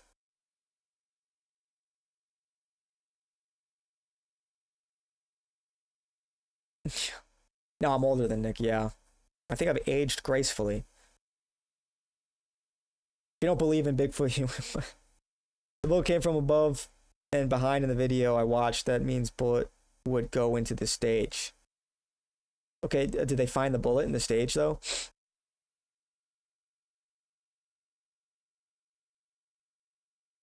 Penetration doesn't bleed like that. Exit wounds do. What are you talking about? Of course, yeah, they do. If you get shot, the entry wound also bleeds. Exit wounds are much more violent. And if that was maybe it wasn't a 30-06, whatever, but you would expect there to be like gore coming from his neck. You would see bits of blood and bone maybe spilling out from his neck as the bullet exits. But you didn't see that. And there was a moment where there really wasn't a lot of blood, which is much more typical of an entry wound. Oof.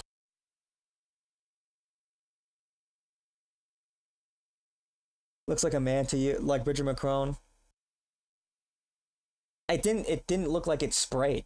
And it also, like, look, additionally, it likely hit his carotid artery, so it's gonna bleed a lot. But it didn't, explode. His neck didn't explode in the way that you would expect an exit wound to explode. The Irish change and really age a man. I don't think the McDonald's and like Domino or like whatever he eats are helping either. What did you disagree with him on? Anyway. You know, he is a ideological racialist, Israel's behind and Bigfoot. I believe that goes too far. Very good. You figured it I'm out. a Catholic. I don't know what his religious views are. I think there's a chat tendency software, from some. Chat software is a fucking pain. I need to find a better solution to this because it's like every time a new chat comes in, so I'm scrolling up to catch up, and every time a new chat comes in, it brings me down to the fucking bottom. I'm losing my mind. There's gotta be... I'll have to look into this off stream. Maybe find a better way to do this, but this sucks. This is terrible for me.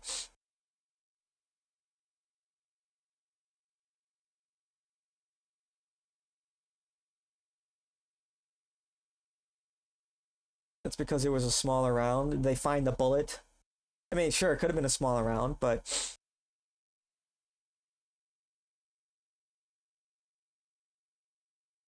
Boomer Tech, you really are on. Okay. Just read the $25 super chats only. So I'll just be talking to myself all fucking day. Israel's behind Big Nose. Yeah, like, remember, Israel's not omnipotent.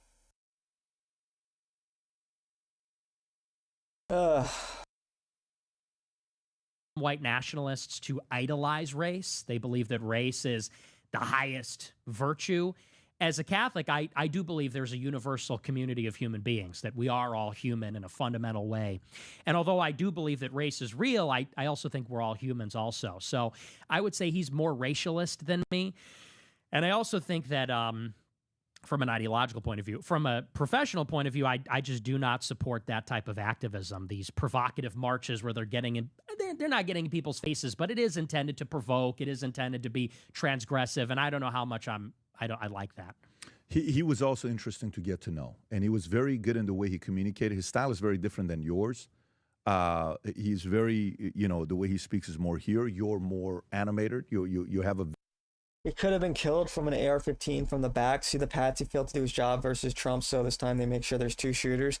But when you hear the shooting, you hear it come from, like, if hang on, let me get my perspective right here. Right, so if I'm looking at the stage, and there's video evidence of this, like you can hear the audio, both cell phone, official audio, you hear the gunshot coming from behind, like to the right. So if he got shot from the back, there's not a lot of space, but you would have heard the shot come from there. But you don't. You hear it come from behind. So the acoustics don't match up. It doesn't make sense that he got shot from behind. Even if it was a suppressed shot, it still makes a loud noise. You would have heard it.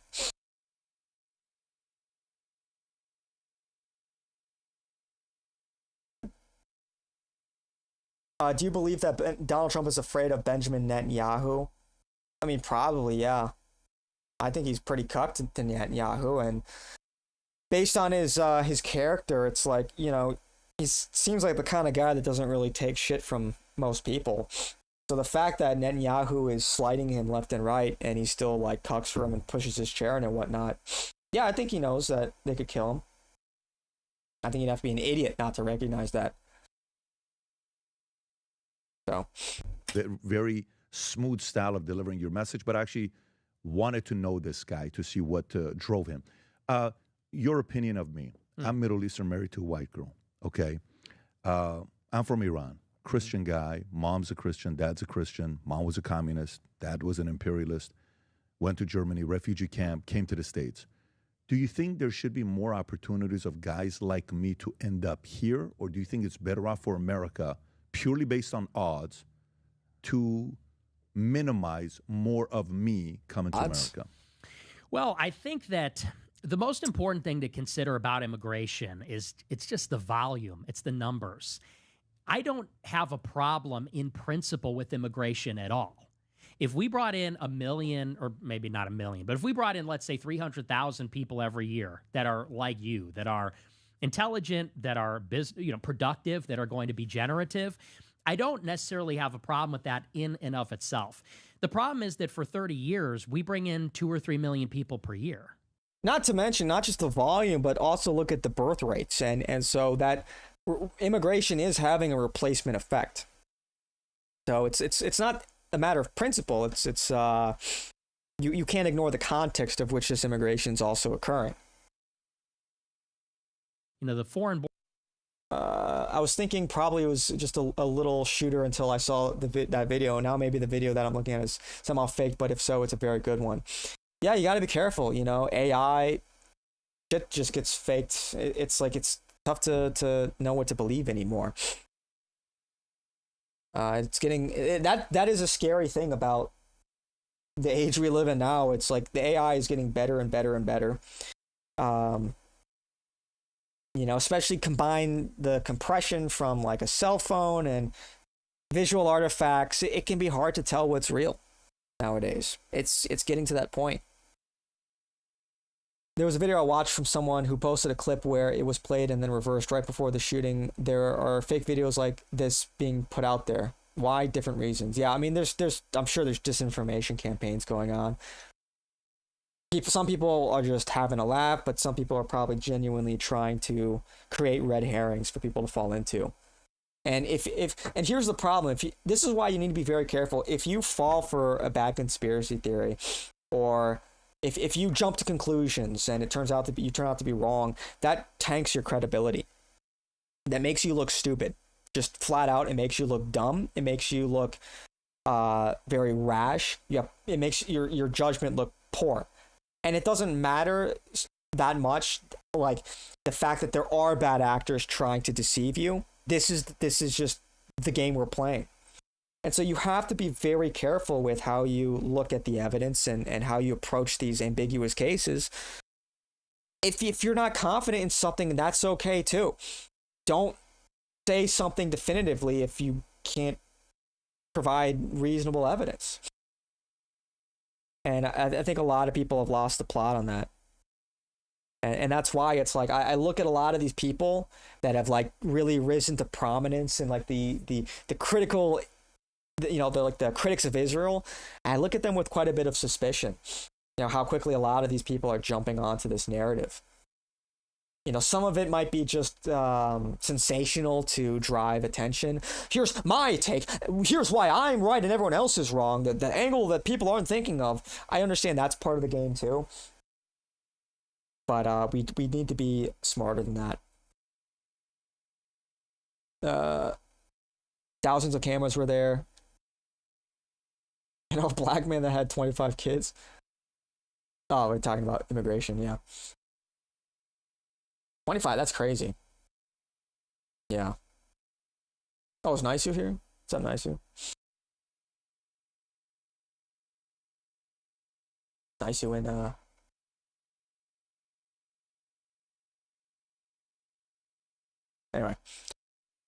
Anyway.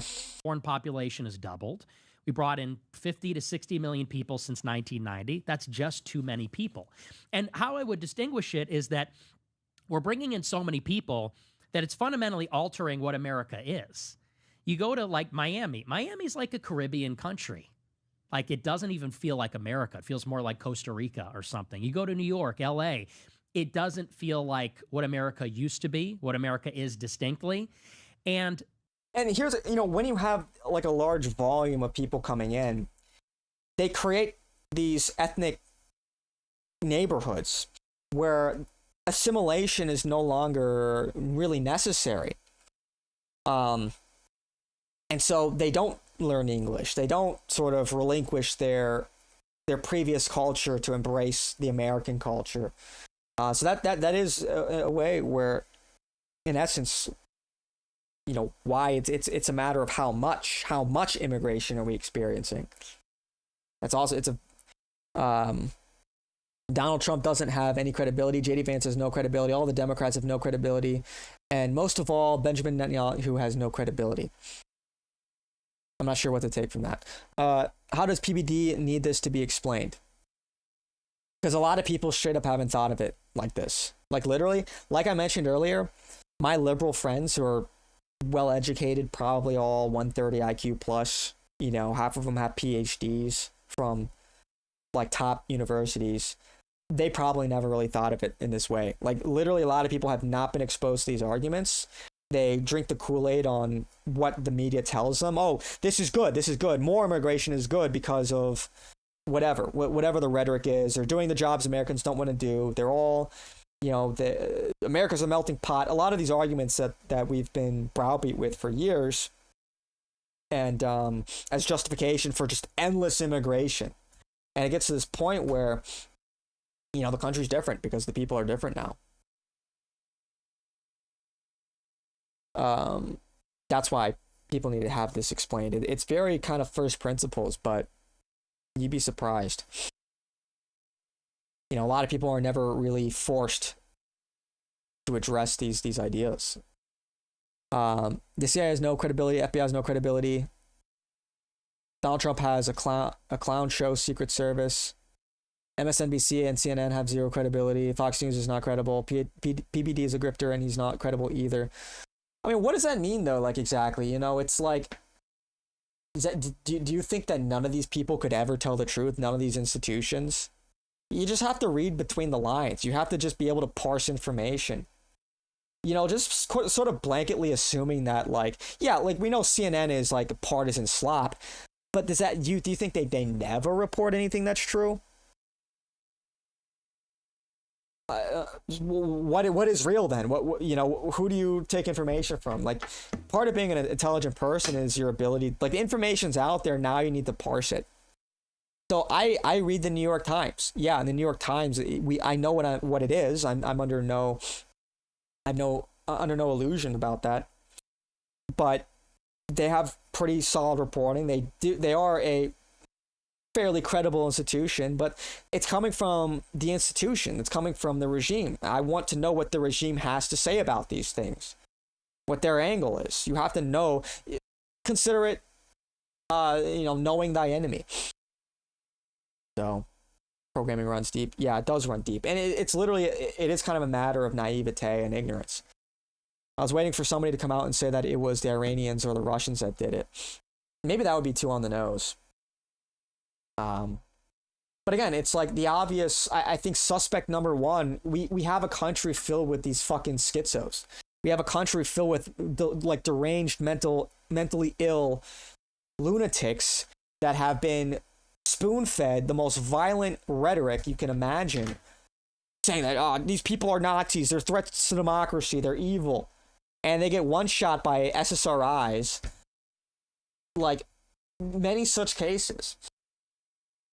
So how you, I think that's, clearly suspect number one. I don't know. So. 18 minutes to go. No one posted. I know, dude. It's like I'm pausing. I keep. Peter Thiel will restore credibility. Albania will put an AI named DL in charge of public procurement. Did you never meet any conservatives with a high IQ? No, I have.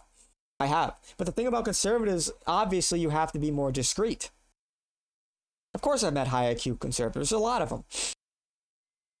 But what are the institutions? What are they more likely to churn out? Based on consensus building, based on the culture these institutions have, they're going to put out liberals because that's what the status quo is. So, funny how all of these high IQ Democrats would get cooked in a political debate versus Charlie Kirk, who was a college dropout. Yeah, they probably would. And that's the thing. Don't forget that ultimately, for the most part, we have the truth on our side. Don't forget that. For the most part, right? When I say we, I don't, to an extent, Charlie Kirk was not on our side, but when it comes to a lot of these issues, he we would agree when it comes to stuff like abortion and whatnot. So take solace in that fact. Anyway, that's what I have a problem with. That pretty soon everywhere it's going to be so diverse, linguistically, ethnically, religiously, that you can't even say America is anything. Like the mayor of Minneapolis, he's doing advertisements in Somalian. What is that? Yeah, they had the cop badge is now in Arabic. I don't know if you saw that or yes. not. Yeah. How do you feel about that? I think that's horrible. What do you think about between the two communities, Muslim and Jews. Which one concerns you more? Jews, for sure. Tell me why. More powerful. They're more powerful. So more powerful in a way, you're talking the fact that they have money, finance, Hollywood. Is that what you're? Yeah, they have more position in American society. And how do you think They're also more that? hostile. I think they got it because they are extremely connected. They're a transnational entity. You know, this is how the Rothschilds got started. Their superpower is that they live everywhere, and they have their Jewish identity supersedes their local identity.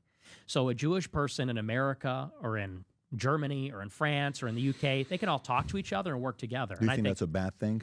Not in and of itself. It is detrimental for America, though. Is it detrimental though? Because I'm a Syrian, right? Mm-hmm. And I wish Assyrians were more like this. Mm-hmm. And let me tell you why I relate to them. We don't have a country. Assyrians used to have a country. We used to be the first warriors. We were written about in the Bible. You read it all over the place. You know, the history we had, the things we invented. And then we became a little cocky. And God came in and was like, listen, man, relax, Assyrians. You ain't going to come and be the king of the jungle. It's me.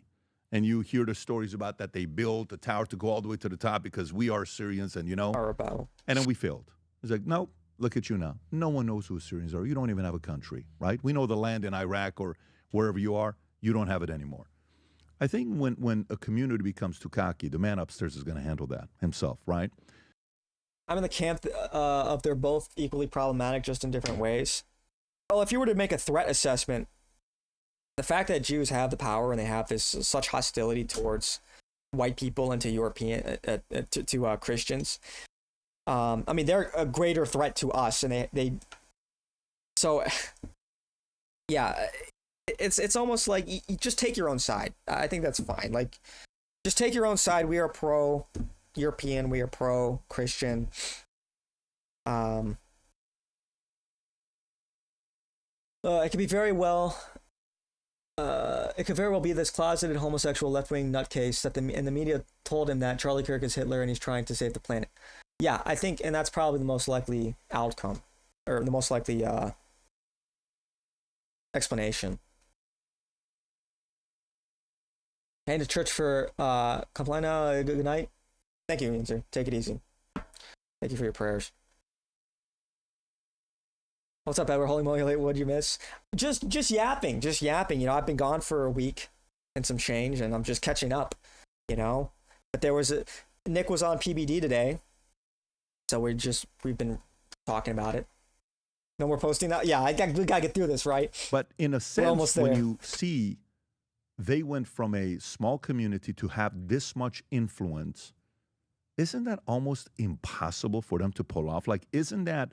So it either produces one of two things. I'm not intimidated. I'm not a guy that is envious or jealous or, oh my God, that guy's richer than me. That guy's this guy's... I'm not. I want to see what they did and what worked for them. For example, to me, when I think about Jews, I think about Mormons, I think about Scientologists. I used to have an office where half the office was all Scientology, and I learned all these phrases, assist, or, I went to their church and I saw Dianetics, and L. Ron Hubbard, and what he would say when you get a headache, you do this, and all these weird extras. I'm like, oh, interesting. How much money did we give? $200,000. Why'd you give that? But let me tell you, those guys that were in, they had each other's back. It was a fraternity that you wish family members were like this, right? I think Scientologists have it maybe more than Jews. So I think Jews will bite each other a little bit, not as much. And then Mormons have each other's back. Of course, there's a fallout out as well where people come out and they'll talk about God makers or, what Gordon B. Hinckley, and I've read all of that stuff from over the years. But what's wrong with them winning at the highest level? Well, I agree with you that it is remarkable, and it is actually ominous how much they've achieved. Here's the problem, though. America's an open society. The premise of this country is it's self-government, of, by, for the people. There's a egalitarian idea that we are all citizens, and our government is going to be comprised of the citizenry of America. That's deeply embedded in who we are and in our government and our whole system. And take me, for example. I'm Italian, Mexican, and Irish. The Italians were very much like this when they immigrated to America. They had in Chicago what they called the outfit, which was the mafia, and they looked out for each other. And when my grandfather died on my mom's side, I believe my grandmother got a loan from the outfit. And they would come by every month or whatever, and they'd bring a fruit basket, and they'd look after her, and they provided financial support. Pilatra's group? Do you know the history of it? Or Yeah, we got. I don't know who it was specifically. Okay, got it. But so these are some of the stories I would hear growing up from my mom and my grandmother. So think about at that time, how many people were against Italians? At that time, how many people didn't like Italians in New York? Because do you know Bank what of happened to the America was Rapture? first called Bank The of Rapture? Italy? Did you know that? No, I didn't. So can you pull up, Rob? Was happened? Bank of America first Bank of Italy? If I'm wrong, it is what it is. I think Bank of America was originally Bank of Italy, and everybody used to. Yes, the Bank of America was originally founded in Bank of Italy in 1904 to an Italian American in San Francisco serving the financial needs of Italian immigrants and other underserved people. The bank eventually merged with another institution to form Bank of America and changed its name to Bank of America. Right? The tellers were Italians. You know, they would give small little loans, $10, $4, $5 to them. And some people were not supportive of that. They're like, what are Italian immigrants doing here? You guys are becoming too much power in New York. We're not happy about this. So there was some of that going on 100 years ago. And that's what I'm saying is that did exist. And then what happened eventually is that Italians assimilated. Eventually, these groups, these ethnic advocacy groups were broken up, if you could call the outfit that, or the mob of New York. And then Italians assimilated. And when I grew up, I saw myself as American. I didn't see myself as Italian American. I just saw myself as American. And I think that, when you see Jewish people working together, I don't think there's anything wrong with that inherently. And I agree with you. It's like a superpower. It's actually admirable in some ways. They look out for each other. But if society becomes, American society in particular, a place where every group is ganging up, well, we're the whites, we're the blacks, we're the Jews, then I think what America is starts to come apart, and it turns into kind of like a bit of a politicized race war. And I think that you either have to have a society where everybody gets to play by those rules and everybody could be pro what they are, or everybody is assimilated and we're all Americans. Yeah, the key word is assimilation. Joe Biden said the white patriot was America's bigger threat. Yeah, I remember that. I remember when he classified he classified traditional Catholics as a potential threat for like something ominous, like the FBI, but Catholics as a potential terrorist or violent extremist group, something like that. Which, if you know anything about Catholics, it's like they're the least likely to commit crime, violent crime. So it's just like. Yeah, no, yeah, they do not love white people, and they don't love Christians. I was gone for a week. I was not terminated, thankfully. Kind of an inopportune time to, sort of not the best time to go on vacation, but, considering the growth of the channel. But, I'm back, and I'll be back tomorrow. We're on the grind. And that's why I say it's detrimental, is that if Jewish people are Jewish first, not of, by, and for America, but of, by, and for the Jewish nation, this is problematic when they're in positions of power, because are they looking out for all of us, or are they looking out for themselves first? And when you look at the Israel policy, that's where people start to say, I think you're looking out for yourselves first. I think you're biased. And unfortunately, you're using the public purse and American soldiers to fight your own battles. And that's the problem. It's not, I don't have hatred for them. I don't have a problem with them in themselves or even what they do. It's just that with our system, that doesn't work. You know what I would say to that as well? When, if they use the American soldiers in their advantage and all that other stuff. Okay. Who negotiated that deal? Some president negotiated that deal. Someone said yes to it, right? When they say, well, let me tell you, that person is afraid to platform this guy because he's afraid his donors are going to go and do this. And it's Israel's fault. No, it's not. It's the guy who runs it's not Israel's fault. What are you talking about?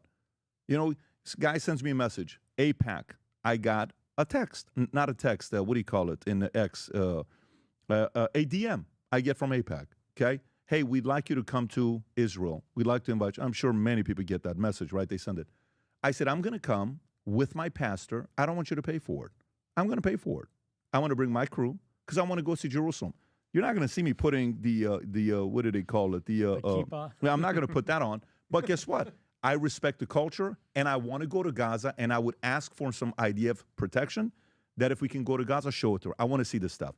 I want to go with my pastor. First time around, I'm not going to take my kids. Maybe the second, third time, I'll take my kids. Yeah, it is like a boomer mentality. It's actually your fault. It's actually your fault that Jews run your country, right? Look, and there's obviously a level of, being complicit. But this is every time he watches long form content, you have to just accept there will be 45-minute pauses for Mello to address the most retarded chatter like Bob or someone similar. It hurts because it's just so true. It hurts because Kumquat is just so right. Because yeah. Remember when Biden said we are America, second to none, and we own the finish line? That went hard. I want to know who wrote that from. Yeah, that was probably the hardest line of his presidency. We own the finish line, Jack.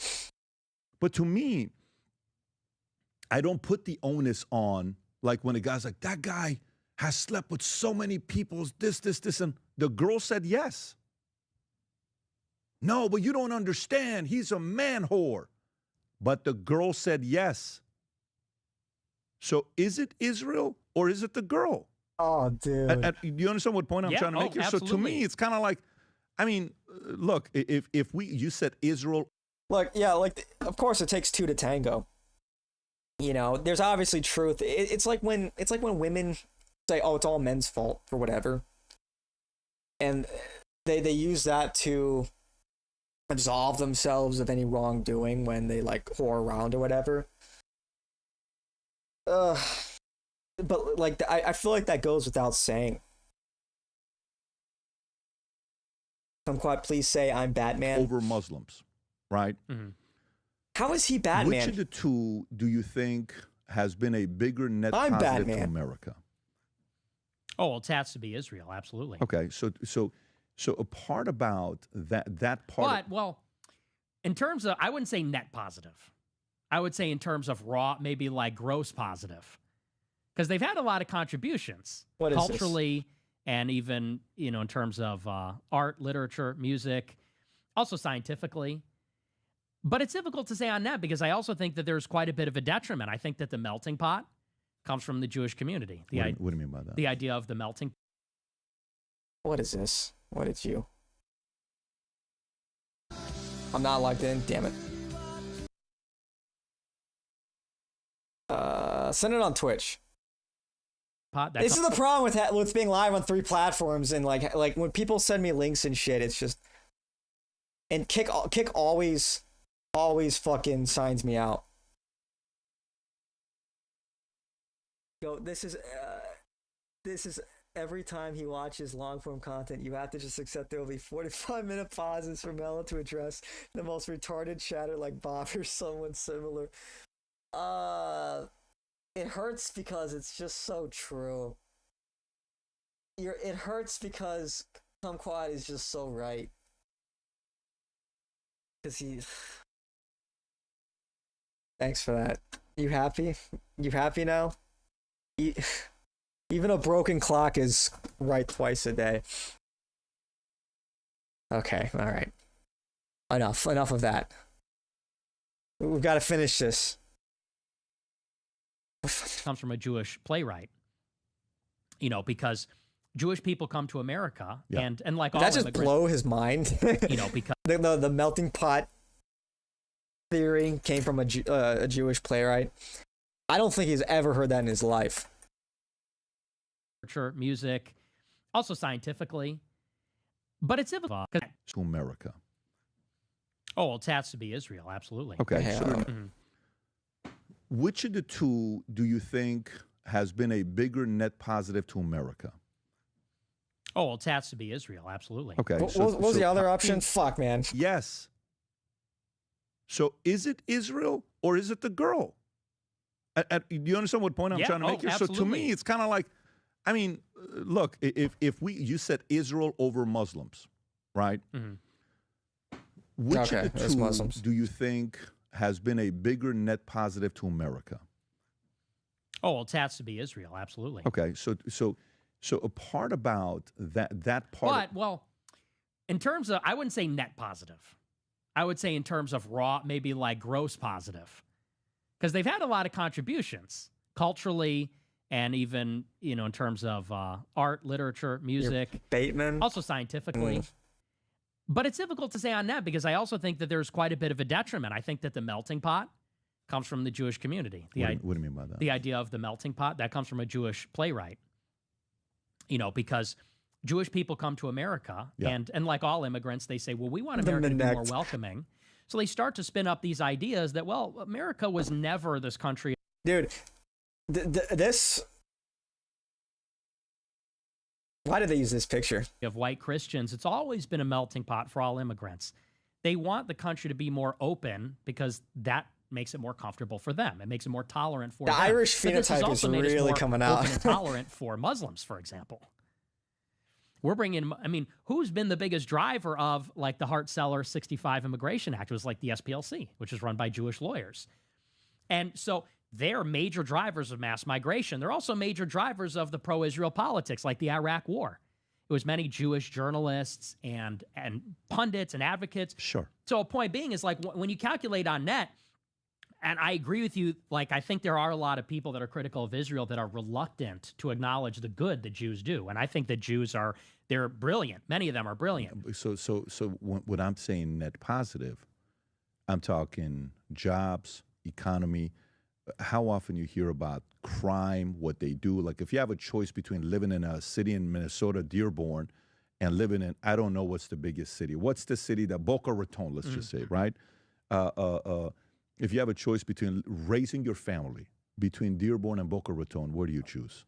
Boca Raton, okay, of course, so the point is like they go to a place. And by the way, to me, if that was Muslims, guess what? I would say Muslims. But statistically, wherever they live, it's safer, things are nicer, things get better. I agree. And that is one part to measure where they're at. Now, do I see them overly aggressive?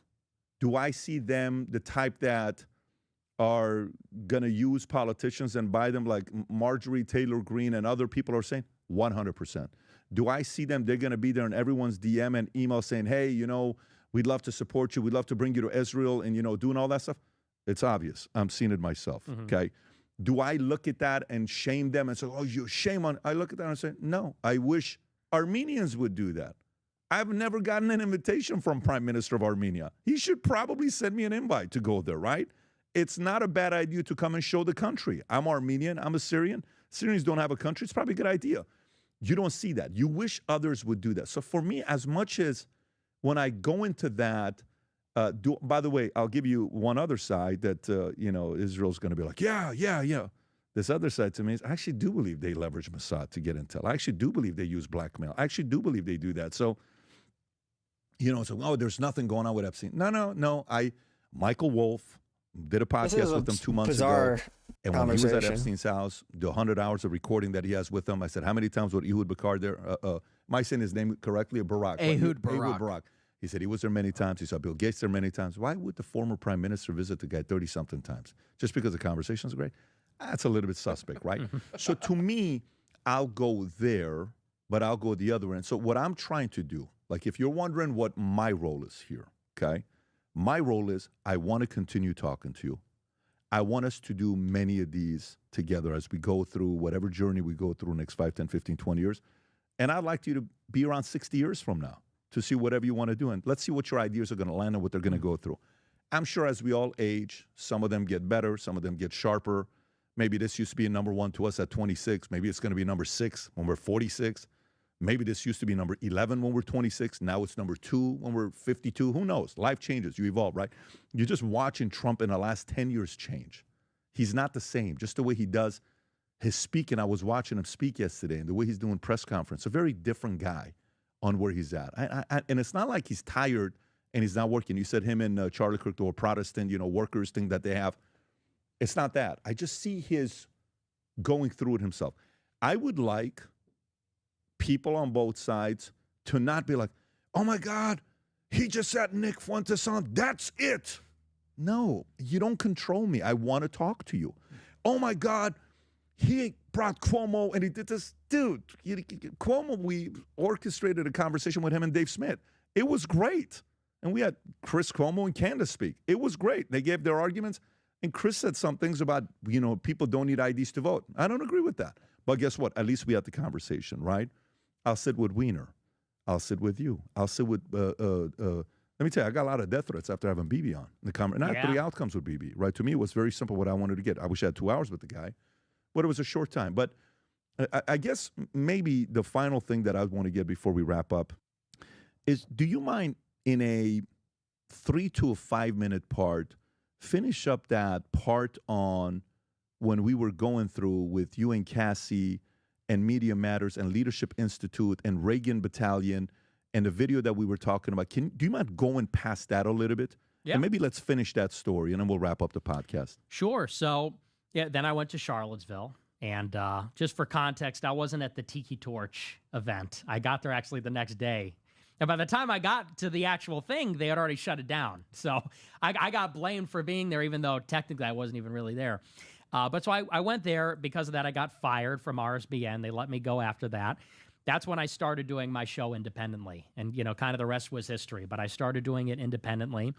And I guess the next big saga was my interaction with Charlie Kirk, which is where my followers were going to his events. This was in autumn 2019. And they were asking him, why are you Israel first? And why do you support mass legal migration? And why are you so tolerant towards some of the LGBT stuff? He was very pro-gay at that time and other things. And that was really where I put myself on the map which was with the Groyper War, where we were kind of challenging and pushing back on him. And ever since then, I guess I've been the kind of underground counterweight to these more establishment GOP people. And it's sort of interesting over the years how this has evolved, my relationship with Trump, with Charlie Kirk. Just 2 more minutes. These are kind of the standard bearers of conservatism in this day and age. And I guess I'm just the story of the congenital, the archetypal young white male of the Trump era. The young white male, extremely online, very political, disaffected, disillusioned, that has just kind of been following all these things to their reasonable conclusion. And it's interesting how that's changed over 10 years. I mean, it's been such a long time I've done it. But yeah, that was sort of kind of the next part in that saga. But as you know, it's a very long story. So yes, it is. And I see a bunch of stuff going on with you guys, all the names, everybody going back. I've watched the clips. We react to some of them here on the podcast. If you see us when we react to it, then you're always making noise. So you're we have to react to your sense of humor is, let me tell you, you have that sense of humor and the wit. It's a secret weapon, because you can have all the brains you want. You can be a very good communicator, but if you don't have that funny sense of humor side, that is a secret weapon that can't be taught. You can go take all the Udemy classes. You can go to Harvard, Yale. You can go to whatever courses you want to go take. You can study everything about the Constitution. Know every word better than anybody. The Federalist Paper, you can recite it. The Bible, all of it. You don't have a sense of humor? And gotta have a sense of humor. You're sarcastic. You're a troll. You got all of that. So it's great for camera. Yes. But Nick, I really appreciate you coming out. I got respect for you that you paid for it yourself. Allow me to pay for you next time if you come out. You don't have to worry about the driving. Let us at least take care of your flight. But I look forward to many more conversations that we have together. This was actually, when people say, what do you think is going to happen? I think we're going to have a great conversation. It was exactly what I thought it was going to be. I thought it was going to be a great conversation. I'm glad to hear it. Anytime. Appreciate you, man. buddy. Thanks for having me. That was good. That was good. And I think you are on Manek, right? I think you are on Manek as well, where people can ask you questions, if I'm not mistaken. I think we're going to set it up now. Okay. I'm not there yet, though. Fantastic. All right. So, guys, what we're going is to put the his deal contact information below to get a hold of him. Manek? Having said that, take care, everybody. Is that PBD's thing? Is that like, what is Manek? I'll have to look into that. This is the first time I've ever heard of Manek. Anyway, that was a good talk. Did I see the Sam Hyde This Is You thing? I did. I watched that last night. Yeah, it's pretty good. I don't think I've ever seen Sam Hyde get choked up like that. Yeah, that was good. That was a good episode from Sam. And this was a good episode with PBD. I am glad we skipped the origin story we've heard a million times before.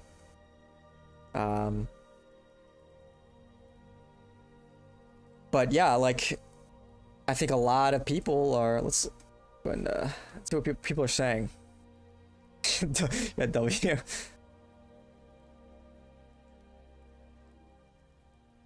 Did he spend 5 minutes explaining himself?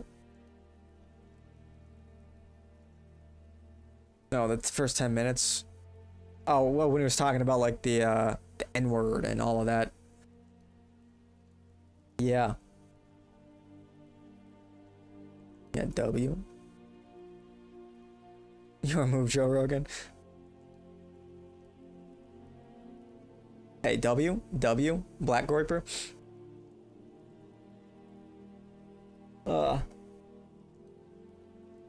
Part 2 will be better now that PBD knows the origin story. Yeah, the next time he comes on, it's funny, man. He's going mainstream. Generational run continues. He's on PBD. What's Rogan's excuse gonna be now? I'm so happy we had so many pauses to discuss ballistics. I know, right? It's like great stuff. Great stuff, Insightful. Some insightful theories out there. You literally went to sleep and woke up and we were still watching. I didn't. Yes, yeah. Yep. I know, right? Like, yeah. How long did it take us to go? Because we skipped ahead to an hour. It took us like, how long? How long did it take us to get through like 45 minutes? I have a problem. Like, do I just ignore chat now? Like, should I just start ignoring chat more? Oh man. That was a good talk. Long time coming. Overwhelmingly positive ratio. You'd love to see that. It's part of the charm. I've got a lot to say. I can yap. I guess it's a gift, right? The gift of gab.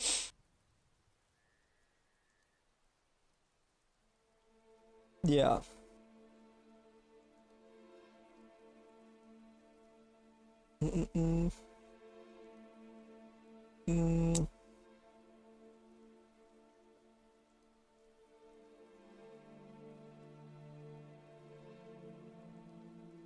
Yeah, well, it wasn't really a debate.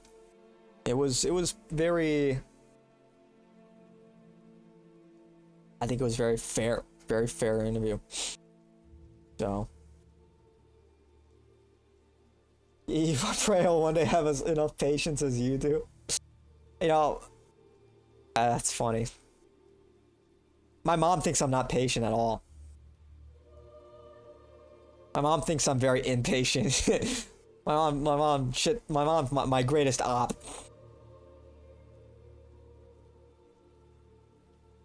Ah.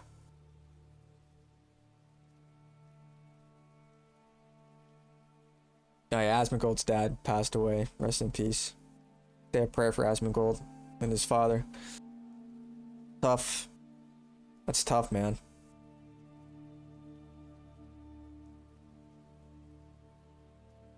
What else is going on? What else is going on in the world? I didn't believe that Jimmy Dore would cancel Culture Nick Fuentes and the PBD would bring him on. Yeah, what's Jimmy Dore's excuse now? He looks like an idiot now. He looks like a total cuck. He'll have to do some apologizing. Hope he's doing okay. I know he didn't take his mom's passing too well. Yeah. That's rough, man. I can't imagine losing my parents. Tough. It was me. I was asking you questions. It's your fault. It's your fault I was pausing every 2 seconds. Advertising, radio, TV, movies are just propaganda. You seem to have a gene for it. Well, they are they've got personality, you know? They do have personality. They're very emotive, very emotional. Yeah. But we'll see if this comes true. Google said it will reinstate all creators banned from YouTube over political speech, admitting Biden's censorship pressure was unacceptable and wrong. The company pledged never to use third-party fact-checkers and warned that Europe's censorship laws threaten American companies and American speech. I was not expecting this development. It's kind of at the point where the GOP is in a spot where they have to really platform Nick. They have to be good on their word. What a wild timeline we're on. Sucks, man. I'm 31 and lost both my parents 4 years ago. They died like 8 months apart. That sucks, man. I'm sorry. I don't even want to think about that. I don't even want to fucking think about that. Yeah, I hope my parents continue to live a very long and healthy and happy life.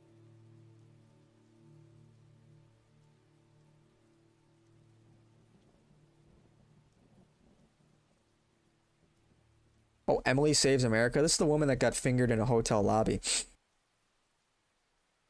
Gross. Oh, yeah. Yes, it does. Google was partnered with the ADL and they were censoring on YouTube. Yeah. We'll see. We'll see if they're good on it. We'll see if they lift the censorship. Does that mean we can say it? Does that mean we could say it?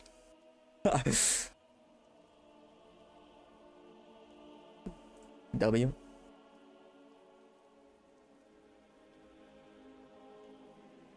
Oh, Vincent James, they're straight up lying to you, Jim. This is from a few weeks ago where they told me to fuck off when I asked for my channel to be reinstated. Well, maybe today's different. Maybe, but that was a few weeks ago, but today's today. I'm not overly optimistic.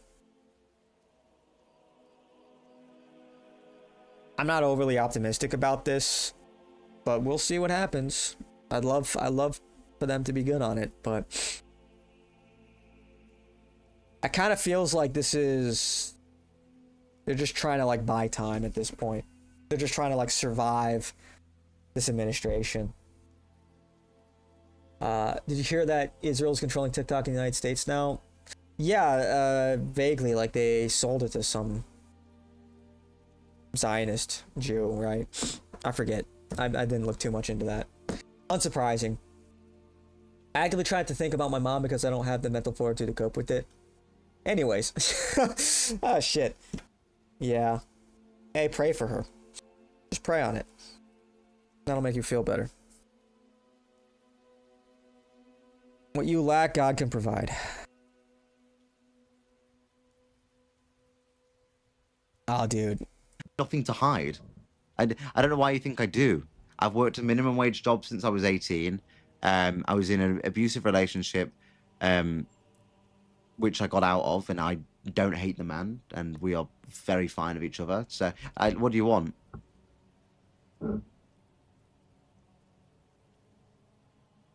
I don't know what you expect me to say. I've done worse than jumping on trees. Enjoy. Sure, go find some of my old thirst traps, I suppose. Nothing to hide. Oh, what's going on? What's going on, Britain? Oh, what's going on? Is he gay? Yes, he's gay. He's gay. He's very gay. Read. Yes. He's a homosexual man. What's going on over there, Britain? What's going on? Get together. All of the gayest acting guys at my work were married. Yeah, they're wife guys, right? I mean, your testosterone plummets when you get married. Or really when you just cohabitate with women, it plummets your testosterone. Yeesh. I lost my dad when I was 13. I was blessed to have the world's best dad. Love him. I love you guys, but like, do we have to do this? Do we like? You're just making me sad now. Yeah, I don't know, man. I don't want to think about my parents dying.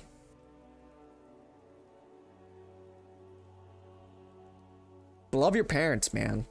For real. Cherish every moment you can with your family. Because you just don't know. You don't know when your time will be up. You don't know when their time will be up. You know, you think about it. Once you, like, leave home, how many more times are you going to see your parents in your life? You know, by your mid-20s, like, maybe you'll get 30 more Christmases. 20 more Christmases, maybe, with your parents. Maybe, and a lot of people only see their parents, like, once a year.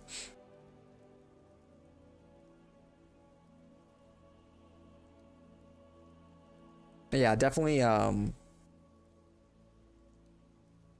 call up your folks, if you can. Just call up a family member maybe you haven't talked to in a while, just see how they're doing, you know?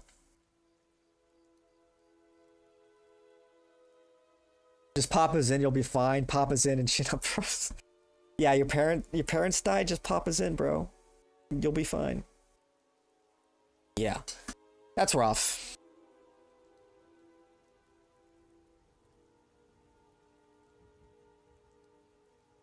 Oh no. He's autistic. Yeah, President Trump orders NATO countries to shoot down Russian aircraft. Saw that. I did see that. Look. Yeah.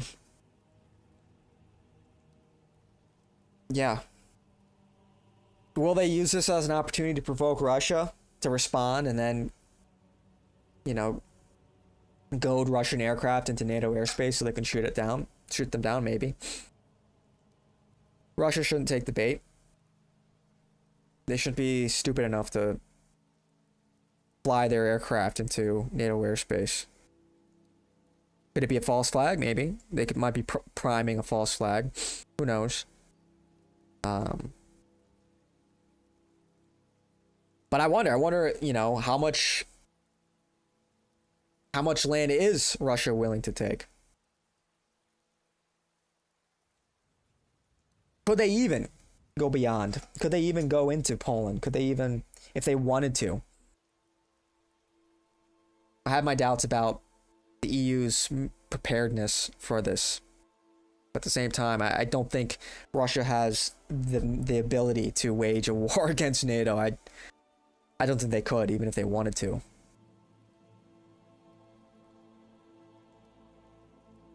So.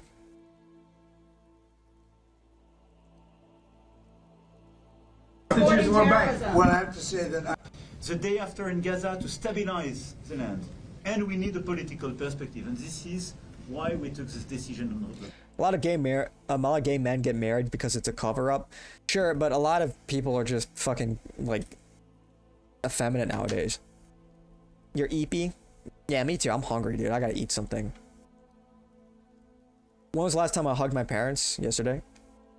Something like 9 out of 13 or 14 of their major oil refineries are currently offline because of Ukrainians inside of Russia. Yeah. Is it really 9 out of 13? I believe it.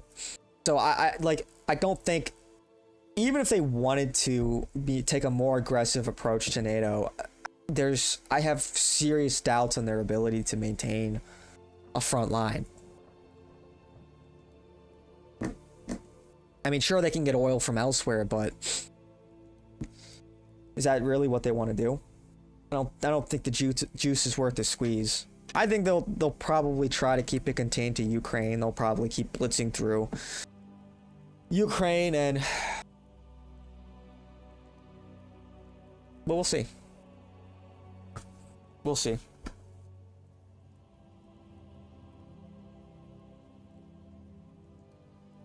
I had a friend in high school who inherited a ton of land from his dad. At the same time, he found out that his dad in Baja died of AIDS and was gay. Ooh. That sucks, dude. Finding out your dad was gay, that's gotta be like top 10 worst, like top 10 biggest anime betrayals. Finding out your dad sucked it, like, dude, bruh. It's like, damn, why couldn't my dad have just beat me? Like, you know, why couldn't he have just been abusive? Why does he have to be gay? You know, it's like, you know what I'm saying? That's gotta be one of the worst. That's like the bad ending, you know? That sucks. They'd hold up for like 1, maybe 2 weeks, millions dead though. What, Russia or NATO? I think they'd last longer than that, but I just don't think it's in their interests. I don't think they can maintain that kind of war front at all. I have doubts that NATO could have, like, NATO I don't think is particularly prepared either.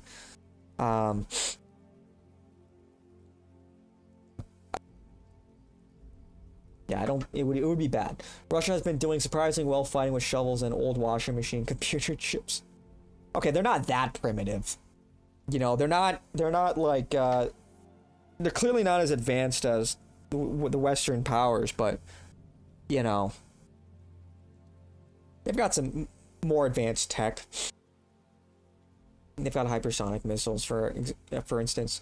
Massive gas lines on their west coast, worse than COVID. Israeli, interesting, very interesting. Yeah. Well, I have to say that I'm on the side of Israel. I've been on the side of Israel really my whole life. And we are going to get a solution. And it's going to be a solution, hopefully, that's good for everybody. But it's time to stop. We're going to have that very important meeting. I think the meeting we have coming up in the next hour is going to be one of the most important meetings that we'll have here. And we've had some important meetings. We've had some...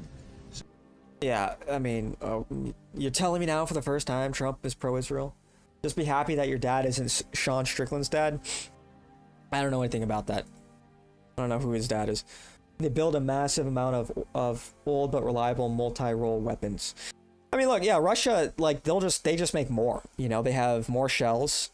They are outproducing us in drones, shells, munitions. We're running out of TNT in America. Because we source our TNT from Poland, and so much of it has gone to the Ukraine war. It was like, we're having real problems in our military because of the shortages that this war is causing.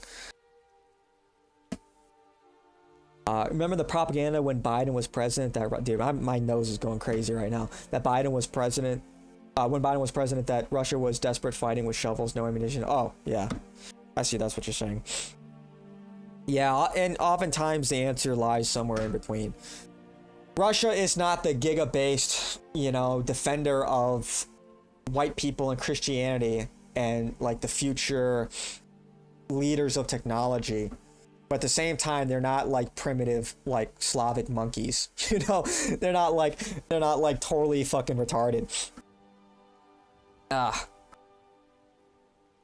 Did you see the contract has been sent out for a satellite carrier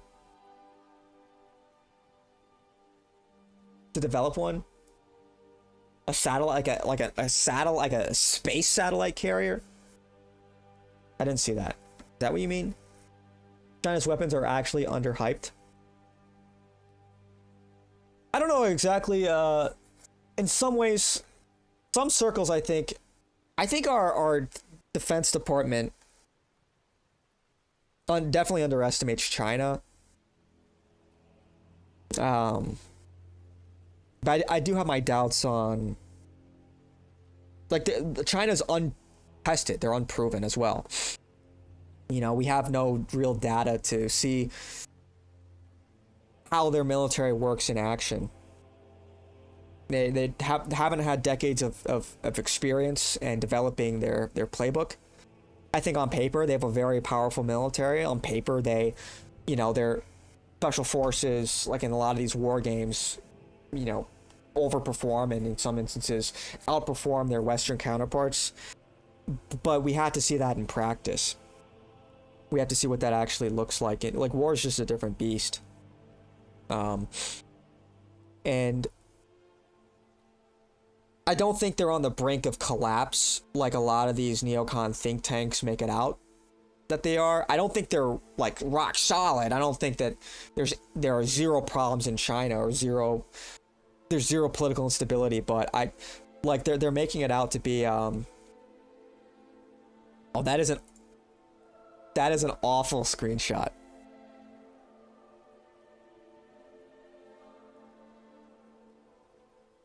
That is an awful screenshot. Sheesh. That just distracted me. Benjamin Netanyahu probably has the Jeffrey Epstein tapes, all of them, the entire collection. Well, that's what Epstein was. He was an asset for the Mossad. A carrier in space to hold robots or micro satellites like an aircraft carrier. You know, here's the thing. It is baffling to me we don't have like kinetic missiles in space at this point. You would think that like immediately following the Apollo missions, we would have put like tungsten rods in orbiting space.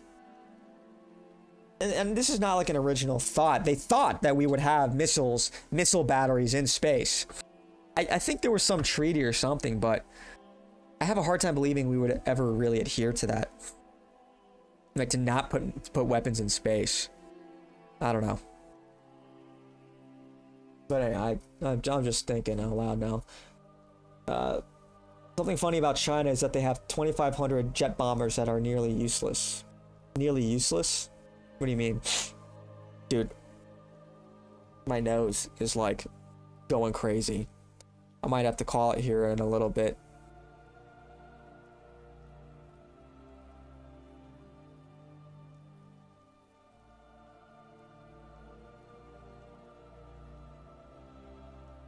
You read up on space after I heard about that? Well, yeah, I mean, that is, I mean, I agree with that. I mean, like, Russia has satellites, China has satellites, but we put up way more satellites, way more. But do we have weapons in space? I don't, as far as I know, I don't think we do. Because imagine, okay, advertisements on Kick that I have to, dickheads.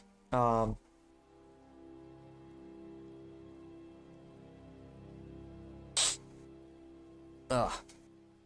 Damn, my head kind of hurts. I'm like legitimately sick, I think. Might kind of have a headache. I might have to call it soon here. Because my nose is just fucked up.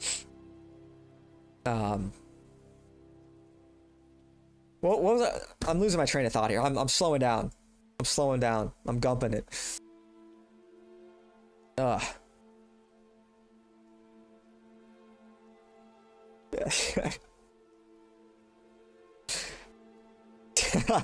So true. Are you voting for Hitler in 2028? Yeah. Thoughts on the Federal Reserve? Here's why I think Israel took out, dude. So true, so real. So real. So real. Anyway. Alright. I guess on that note, because I am under the weather, not fit for modern bombing missions, their roles have changed to almost exclusively be cruise missile launchers. Cruise missile launchers? Interesting. Oh, you've got a video for me? Post it on Twitch, because Pick is at the log in and I don't want to do that right now. If I want to pivot back to something more laid back, sure. We could switch into the laid back. We've been live for like 5 hours now. Mute myself, that's annoying. We should have some space lasers by now. If you do, it would be top secret anyway. Yeah, I mean, I guess it's bad optics, but I would lean more towards people with leaked it. Dude, are we serious? Is this just gonna piss me off? Is this just gonna piss me off? Kumquat, is this just gonna piss me off? Did I ever get COVID? I don't think I did. At least not within the first, like, year and a half, 2 years. Because I took this, like, test to see if you have COVID and it came out negative. And I don't recall having, like, any of the major symptoms. But, you know, I've been sick since then. I Like, I can still taste, for example. Right now. I don't recall having the, like, what, losing your sense of, like, taste and whatnot. Or, like, this, like, artificial feeling illness. I could have, maybe. Especially if you consider COVID to be more or less just the common cold, the seasonal flu. I got sick last year, but I think it was a flu. But I'm sure a liberal would say it was COVID. Yeah. You know how it goes. All the false positives and whatnot. Now go to the doctor to see if you have Lyme disease. What? I don't feel that bad. I feel, you know, just a little congested and a little under the weather. I'm not dying. You go get yourself something to eat and take some allergy medication. Yeah, I've got food waiting for me, so I'm pretty hungry. I think I'll call it here. As much as I want to, you know, just get absolutely fucking pissed off by a bunch of whores saying ignorant shit, I think I'm gonna actually have to pass and call it here. Go eat something, take it easy. I'll be live tomorrow around the same time. Don't forget to like the stream, comment what your favorite part was. Subscribe, hit the bell notification to be notified when I go live. What else? Yeah, I'll be live tomorrow around the same time. I'm on the grind. I'm on the stream grind. You love 45-minute pauses? I'm glad somebody loves it. Fucking hell. Yeah. Yeah, Hooters. Salutes, absolute degens. Anyway, thank you guys for tuning in. I'm glad to be back. We're on the grind. Yeah, I'll be live tomorrow. Tune in. Thanks for coming by. Yeah, I will catch you all later. Peace.